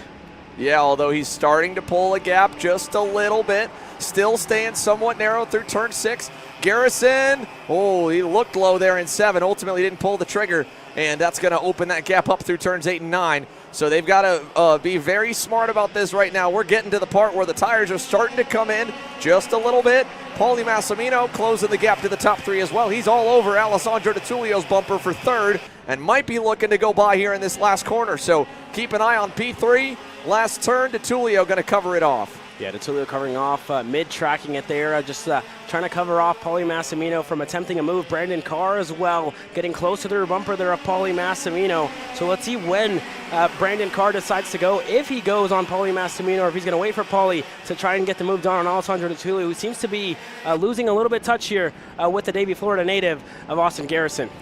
All even down the back straightaway. Massimino trying to send it on DiTullio, and Brandon Carr had committed as well and kind of got into the back of them, hurt them both there through turn number 6, and that just separated them out. So Carr was ready to move forward, Massimino the same, and neither one really able to do any of it, and DiTullio gets a nice and healthy gap as Donovan Bonilla has gotten away from the group and started to close up, and Christian Miles has started 11th, got his way up into 7th, got around his teammate in Alex Stanfield, and he's latching on to the end of this main pack. But it's a game of inches up front right now.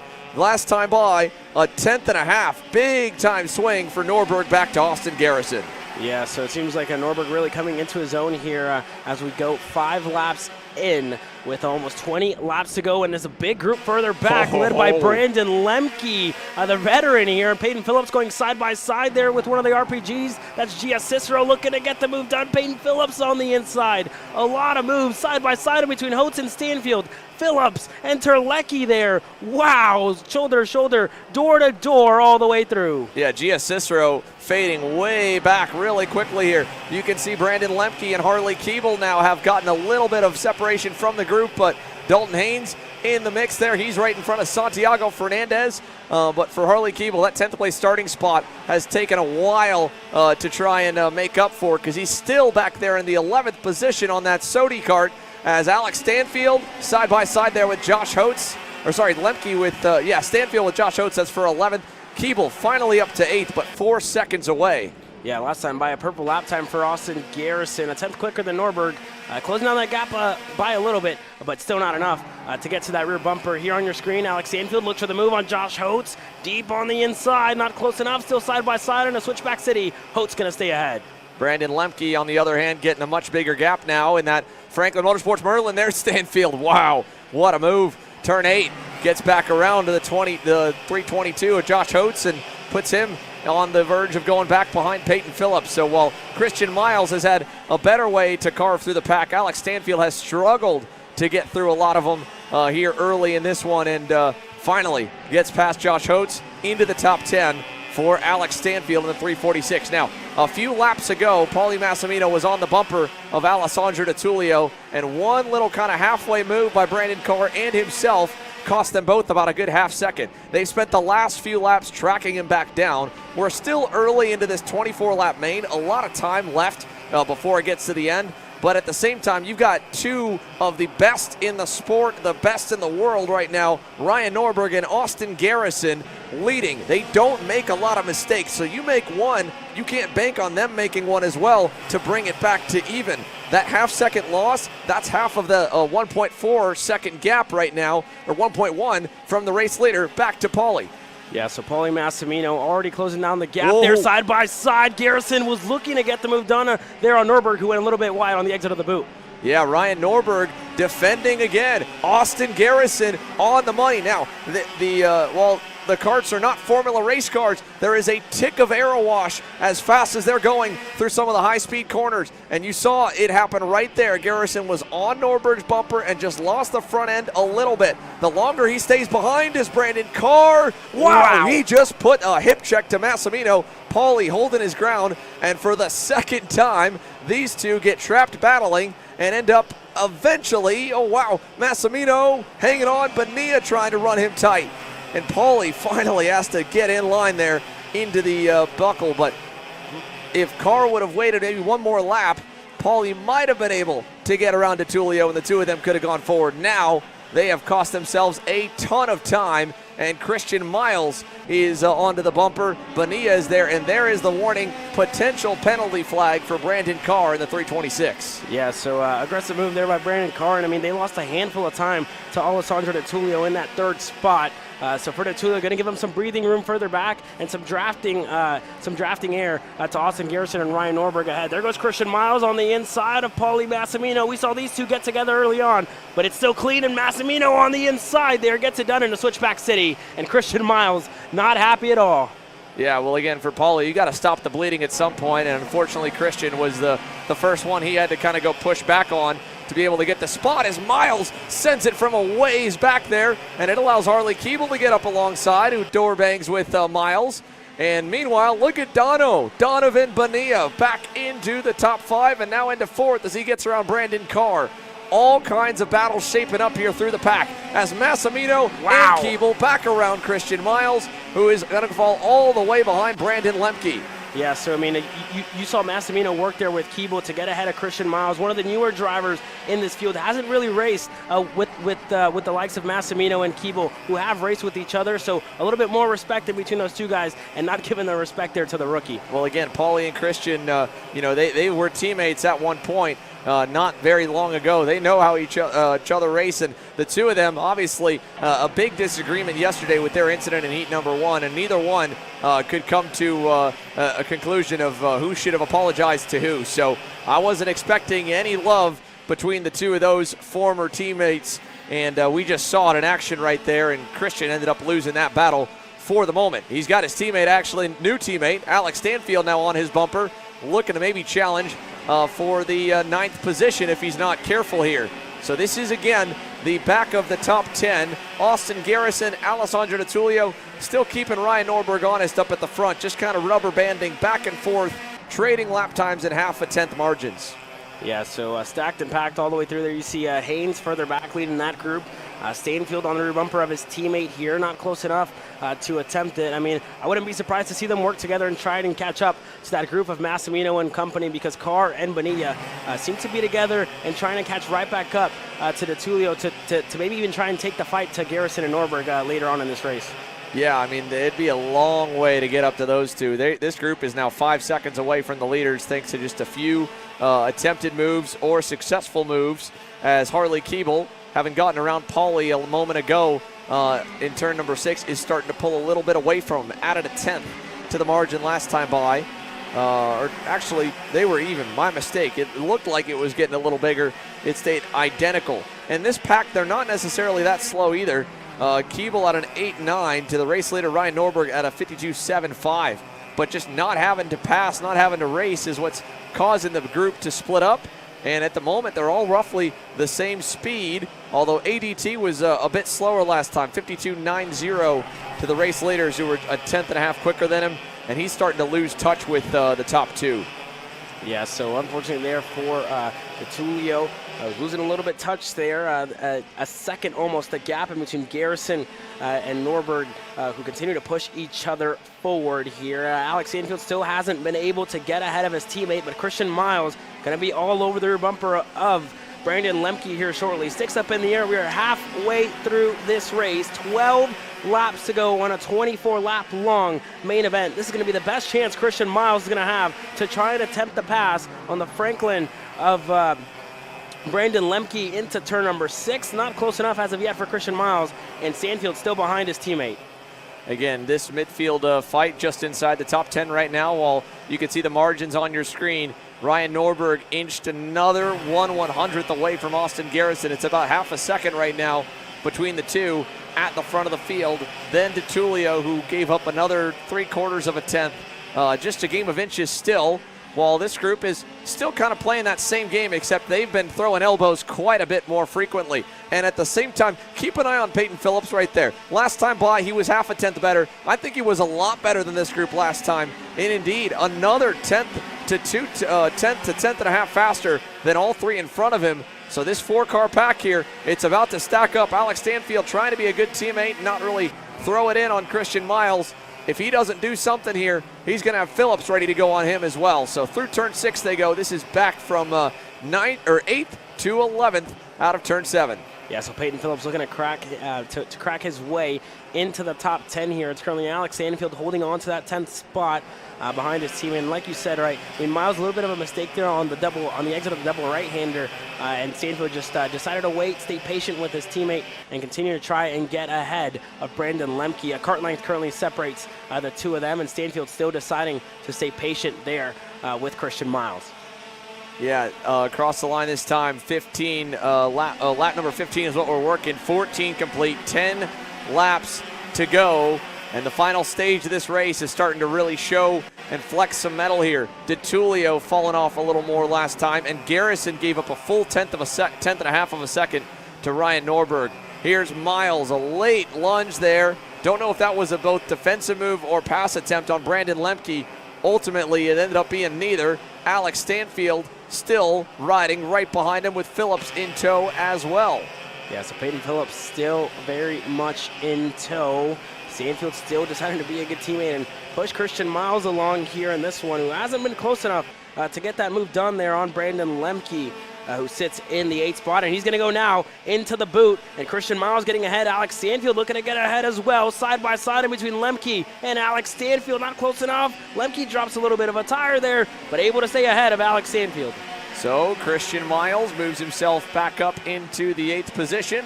Peyton Phillips gets a little bit closer.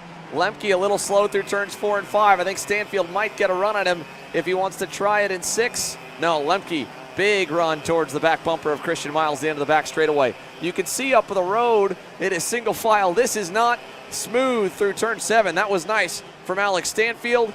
And the two TBs glued together here this weekend. It seems like Stanfield and Miles, they are 8th and 9th now here with Lemke back to 10th. Peyton Phillips still kind of looking along there in the 11th spot on that high-five performance Tony kart. Yeah, very well done by the two TB karts to get ahead of Brandon Lemke. And there goes Peyton Phillips, a fellow Texan of Alex Stanfield, getting ahead on Brandon Lemke. So there goes Peyton Phillips cracking himself up into the top 10. And a little bit of adjustment there on the radiator for him. Dalton Haynes from the back of the grid has climbed up into the 14th position behind Gia Cicero and Nick Terlecki. They run kind of all on their lonesome away from this pack. So the weekend that's just been a bit of a struggle for the North Carolina native. Still, it doesn't look to be the one that he's going to write home about and probably will be ready to get back on the plane and head back and go to the drawing board before he gets on track at the next one of where they went wrong and what they missed. Because on the flip side, if you go up the road from the TBs and you find Harley Keeble, Harley is lapping at a pace right now that is only beaten by Ryan Norberg.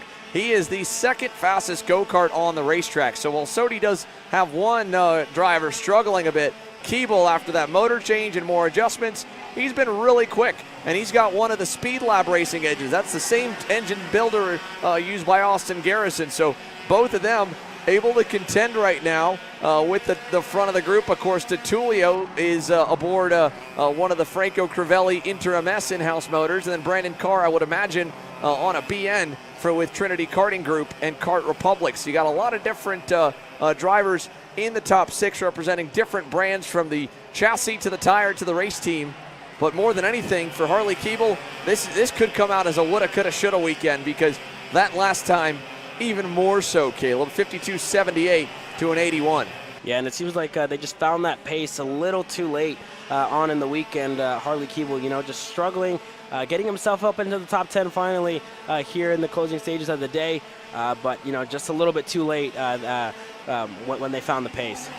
Well, down the front stretch now for Christian Miles and Alex Stanfield. Peyton Phillips still kind of bearing down on him. Brandon Lemke trying to hold on, but the Franklin Motorsports Merlin just a tick off the mark compared to those three, as Nick Terlecki is chasing down Gia Cicero in the background as much as he can. She got around him moments ago, and he's now back about 4/10 from the young lady who we saw Gia really getting roughed up and shuffled backwards in the opening couple laps there in that switchback city section.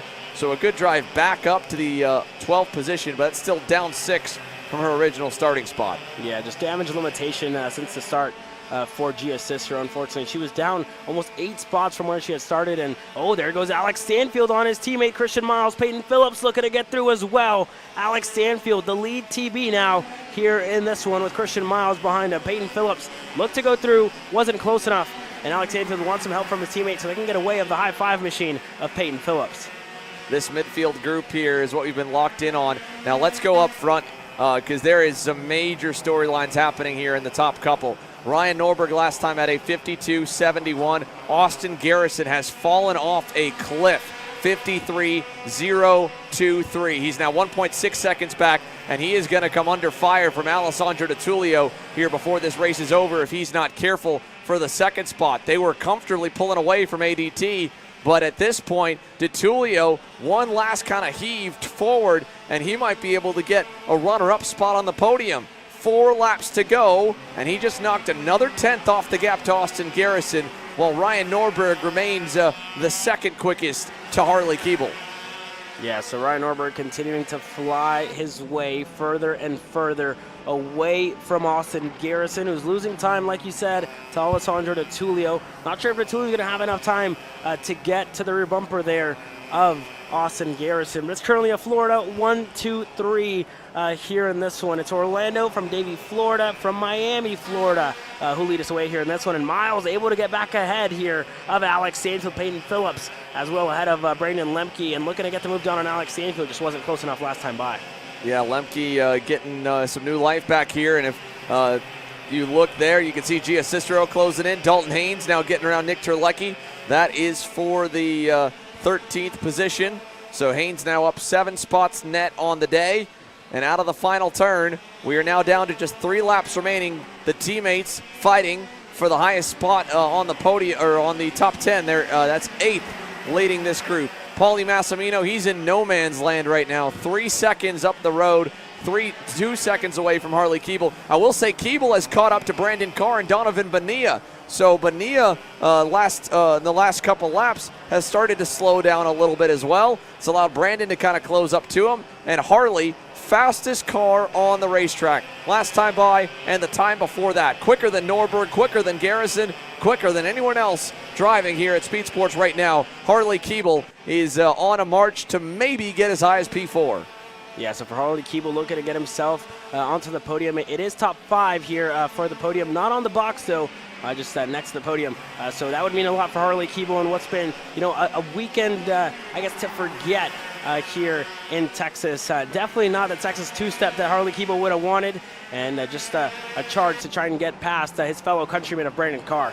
Carr taking a look back, 2 laps to go. They know it's crunch time, so he's going to start defending for his spot here, knowing how many points are on the line. And there's no drops in this 5-race championship. Brandon Carr taking advantage. He takes over 4th from Bonilla. Keeble trying an over-under on Donovan. Not going to get clear, but he will almost and eventually clear himself there as they bank tires coming out of turn number 9. So now Carr up to position number 4. Keeble into the top 5. White flag waving this time by, and Brandon Carr knows he needs to hang on. There's Norberg, back to Garrison and to Tullio. Austin has been able to hang on for all that he can right now these last couple laps. This is the highest battle we've got. Carr versus Keeble.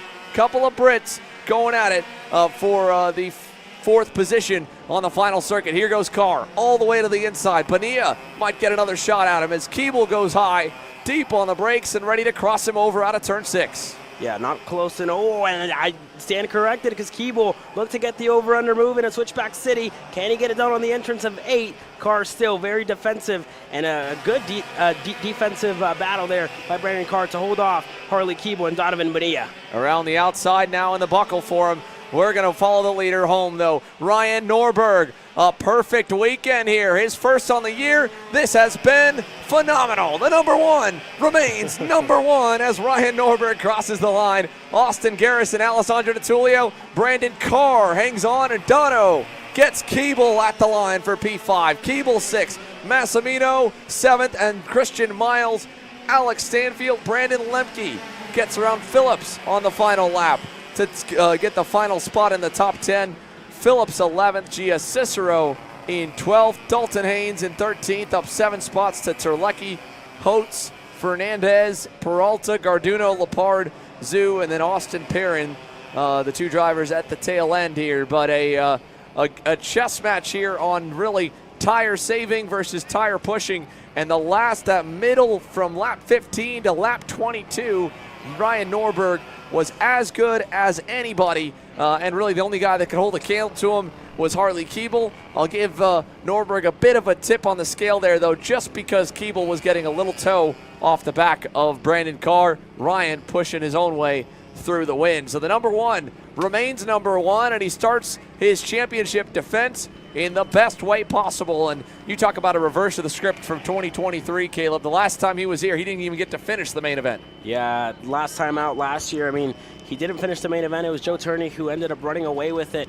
And Ryan Norberg, you know, similar to last year, but this time on the top step of the Texas Grand Prix podium here. Austin Garrison, I mean, he showed his pace here early on, just wasn't able to be there, wasn't able to make the move, and just didn't have the same long-run pace that Ryan Norberg did. Alessandro Tulio, I mean, a great end of the weekend for him, right? Considering the circumstances, damage limitation for the NRMS team who just missed it a little bit here. And Brandon Carr as well, right? After struggles earlier in the weekend, finding himself even outside of the top 10, works up into the top 5 to end his day here today. But I mean, it was an action-packed day of racing in that X30 class, and I'm sure we'll hear from some of those drivers later today. But it was, you know, strong across the entire day.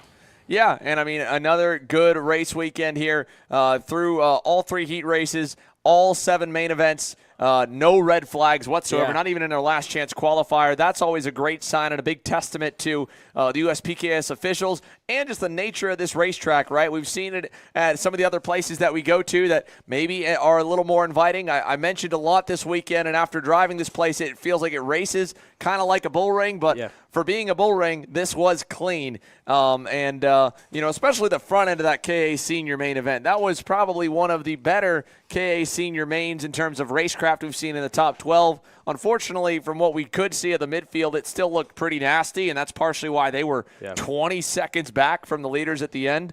But, you know, to see a lot of clean racing for the most part at the front here, that was cool. And, you know, I think the big takeaway from everyone was just this new tire for the X30 Senior guys. Some of them expected maybe more, maybe less changes on it. But that 24-lap run, that was an exact, you know, showing of the difference of being just a half a tenth off the pace. It wasn't a lot that Austin was off of Ryan, and he could match him at times, but a half a tenth over 24 laps, well, that maxes up to about a 1.5 second difference. Yeah, and it was just that small of a margin right in between Norberg and Garrison that made the difference. I mean, here when we were here on Thursday and Friday, I mean, Ryan spent hours like hours and hours and hours of doing data, just sitting there in between sessions, doing all that data. I mean, every time I walked through the RPG tent, he was glued to the laptop, looking at every single little detail of the new tires, trying to find a different setup, and it paid off for him this weekend because, I mean, it was a commanding lead for him and a commanding victory here this weekend. Yeah. Not much more you can say about it, but that he was perfect with the pole in qualifying, the fastest time in happy hour. As soon as we turned the stopwatches on, he was right there at the top of the boards. Congratulations again to Alan Isabard, of course, top of the heap in KA Senior, as stacked of a class as we have seen in that in a while. X30 Jr, an awesome fight there to the end for Diego Ardiles, Jackson Wolney, Turner Brown with a great recovery drive in that one. Of course, KA Jr, bonkers, as always. Yeah. And, you know, the same to the Micro Swifts. I mean, what a finish for those young guns. Yeah, I mean, that was an amazing finish. Probably one of the best finishes that we saw all weekend, right? 3 wide across the line. Miguel Suarez took it away. Santiago Orioli all the way back from 13th, getting up into the lead group as well. And Wynn Gottschalk up there as well, fighting for the victory. So, I mean, it was clean racing from the youngest drivers all the way up to the oldest drivers. I mean, it was as smooth as a Texas two-step, right? We are in Texas. It was that smooth, and it was, you know, a very, very, very fun weekend of racing here at Speedsportz Racing Park. Yeah, just really little moments there, but for the most part, I think this weekend was a breath of fresh air for a lot of people after what has been some rough riding all the way through. It definitely wasn't clean all the way. It's far from perfect, but it's a good starting point. Again, no red flags, a fantastic turnout. And the US Pro Kart Series, they don't have a big gap from this one. It heads to Trackhouse Motorplex over in Mooresville, North Carolina for round number 2. That one could easily exceed 300 drivers across the classes in the middle of the month of May. And between now and then, we've got a ton of races as well, with the likes of next weekend with 4 different events going on here for us. We've got a few more than the following weekend with the Rotax Trophy West at Amarillo, and I believe 1 or 2 more club events on the Grassroots channel to join that one as well. But forget all the other events coming up. Let's go down to the guy who's ready to celebrate this one, and he deserves it. perfect weekend here for Ryan Norberg. Thank you, Xander. Ryan, well, the Grand Slam's complete there. I mean, led every single lap, got pole position. Overall, though, how tough was that race, and how tough was it to fend off Austin for the first couple of laps there? It was not as tough as it should be. I mean, this track, it's pretty easy to defend here. At the end of the straightaway, we're already at the very bottom end of the power band. So even if you kind of mess up the corner and come out a little bit tight, they're not in the power, right? So they can't really move over and make a move without being we would have had to have crashed to make the pass there. So I knew I could defend there, and even into this last corner, you can defend and then you can kind of cover it off going into the faster stuff. So it was difficult early, but the track kind of lends to being easy for defense. So it was good. I mean, I knew I had to keep pushing pretty hard. If I didn't push, hard enough, it was only a little bit of a difference between him and I know that adds up over 20-some laps. So I knew every half tenth mattered a lot. So I just was giving it everything I could. And about halfway through, the tires got kind of like a second wind, and I was able to get back down to a 6. I made a couple mistakes, but then it was just, back down to low 7s. And it was a good race. You and Austin are two of the old guys in this senior class now, but good friends for a very long time in your racing career. How cool is it that even after so long, you two are still battling for the lead? That's awesome. I mean, Austin and I have raced forever, and he's a great driver. I mean, me winning this week isn't I wouldn't say it's just driver. It's a lot of things. I mean, he's with the speed, he would be in my position, and he would check out as well. So it's just finding different things on the setup and being a little bit faster early. So I mean, switch positions around, I think he could have done the same thing. So it's awesome to race with these guys that are top level, high caliber drivers. Yeah, I mean, we're still early in the national calendar, but the drive for 9 looks pretty good. I mean, much better than the start to last year. I mean, how happy are you with the first 4 months of this year? Very happy. I mean, obviously, we're a lot better off. I mean, last year was just abysmal here, and this year is just kind of back where we're supposed to be. So, I'm happy with it. Obviously, that we've been here before, and we've got to, keep working at it, keep pushing to be fast everywhere. And this is just one of those, checks on the list, and then we got to go on to the next one. Thank you, Ryan. Thank you. All right, that's Ryan Norberg, winner in the X30 Senior category. Austin Garrison there, a nice P2 finish. You and Ryan had a decent battle there in the early doors of that race. I mean, looking back on it, could you have done anything different to get in front of him? When you block here, it's pretty difficult to go and pass somebody, and if you just force it to the inside more, going to cause for a wreck. And the way he was blocking, there was no really margin to go and have a go-kart fit on the inside. But he had to go and block because his tire pressure was pretty low. But I just didn't have as much pace as him. Towards halfway, I was on him, a lot, and he just had to go and do what he had to go and do. Whenever got close to him, he go and block. Our piece was fast. We were slacking just a little bit of a bottom end compared to him. Our mid to top was same. Just lacked a little bit coming off the corner, and as the tires got hot and everything, I slowly started to go and lose him. But besides that, I think we drove a pretty good race. Yeah, and overall, one of your strongest weekends of this year to this point. I mean, how happy are you with this result, and what can you take away into the rest of the season? Yeah, for sure, positive for our whole team. We got a few podiums. We're very excited. We know what we have to go and work on for the following events. And I feel like our pace is good. We just got to go and tweak some things, and hopefully we can come up on top next time. Thank you, Austin. All right, thank you. Austin Garrison, P2, and X30 Senior. Alessandro DiTullio, a nice P3 there. I mean, you kept working at it throughout the weekend. You looked completely exhausted coming into the pits. Do you feel like you maximized on what you could have gotten out of that chassis? Yeah, for sure. I mean, I gave it everything. Good?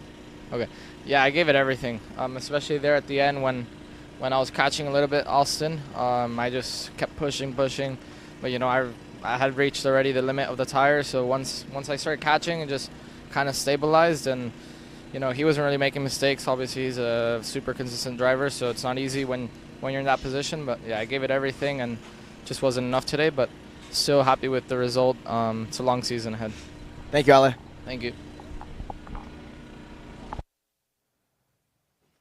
And that concludes it here from Speedsportz Racing Park in New Caney, Texas. Thank you for watching and joining with us for 3 full days of action to kick off the 2024 US Pro Kart Series season. From all the USPKS officials, the awesome staff that Alan and Jessica Rudolph here at the AR Academy home base here in New Caney, Texas, and for all of us at Kart Chaser, Caleb Viesca and myself, Xander Clements, thanks for joining us. We'll see you next week.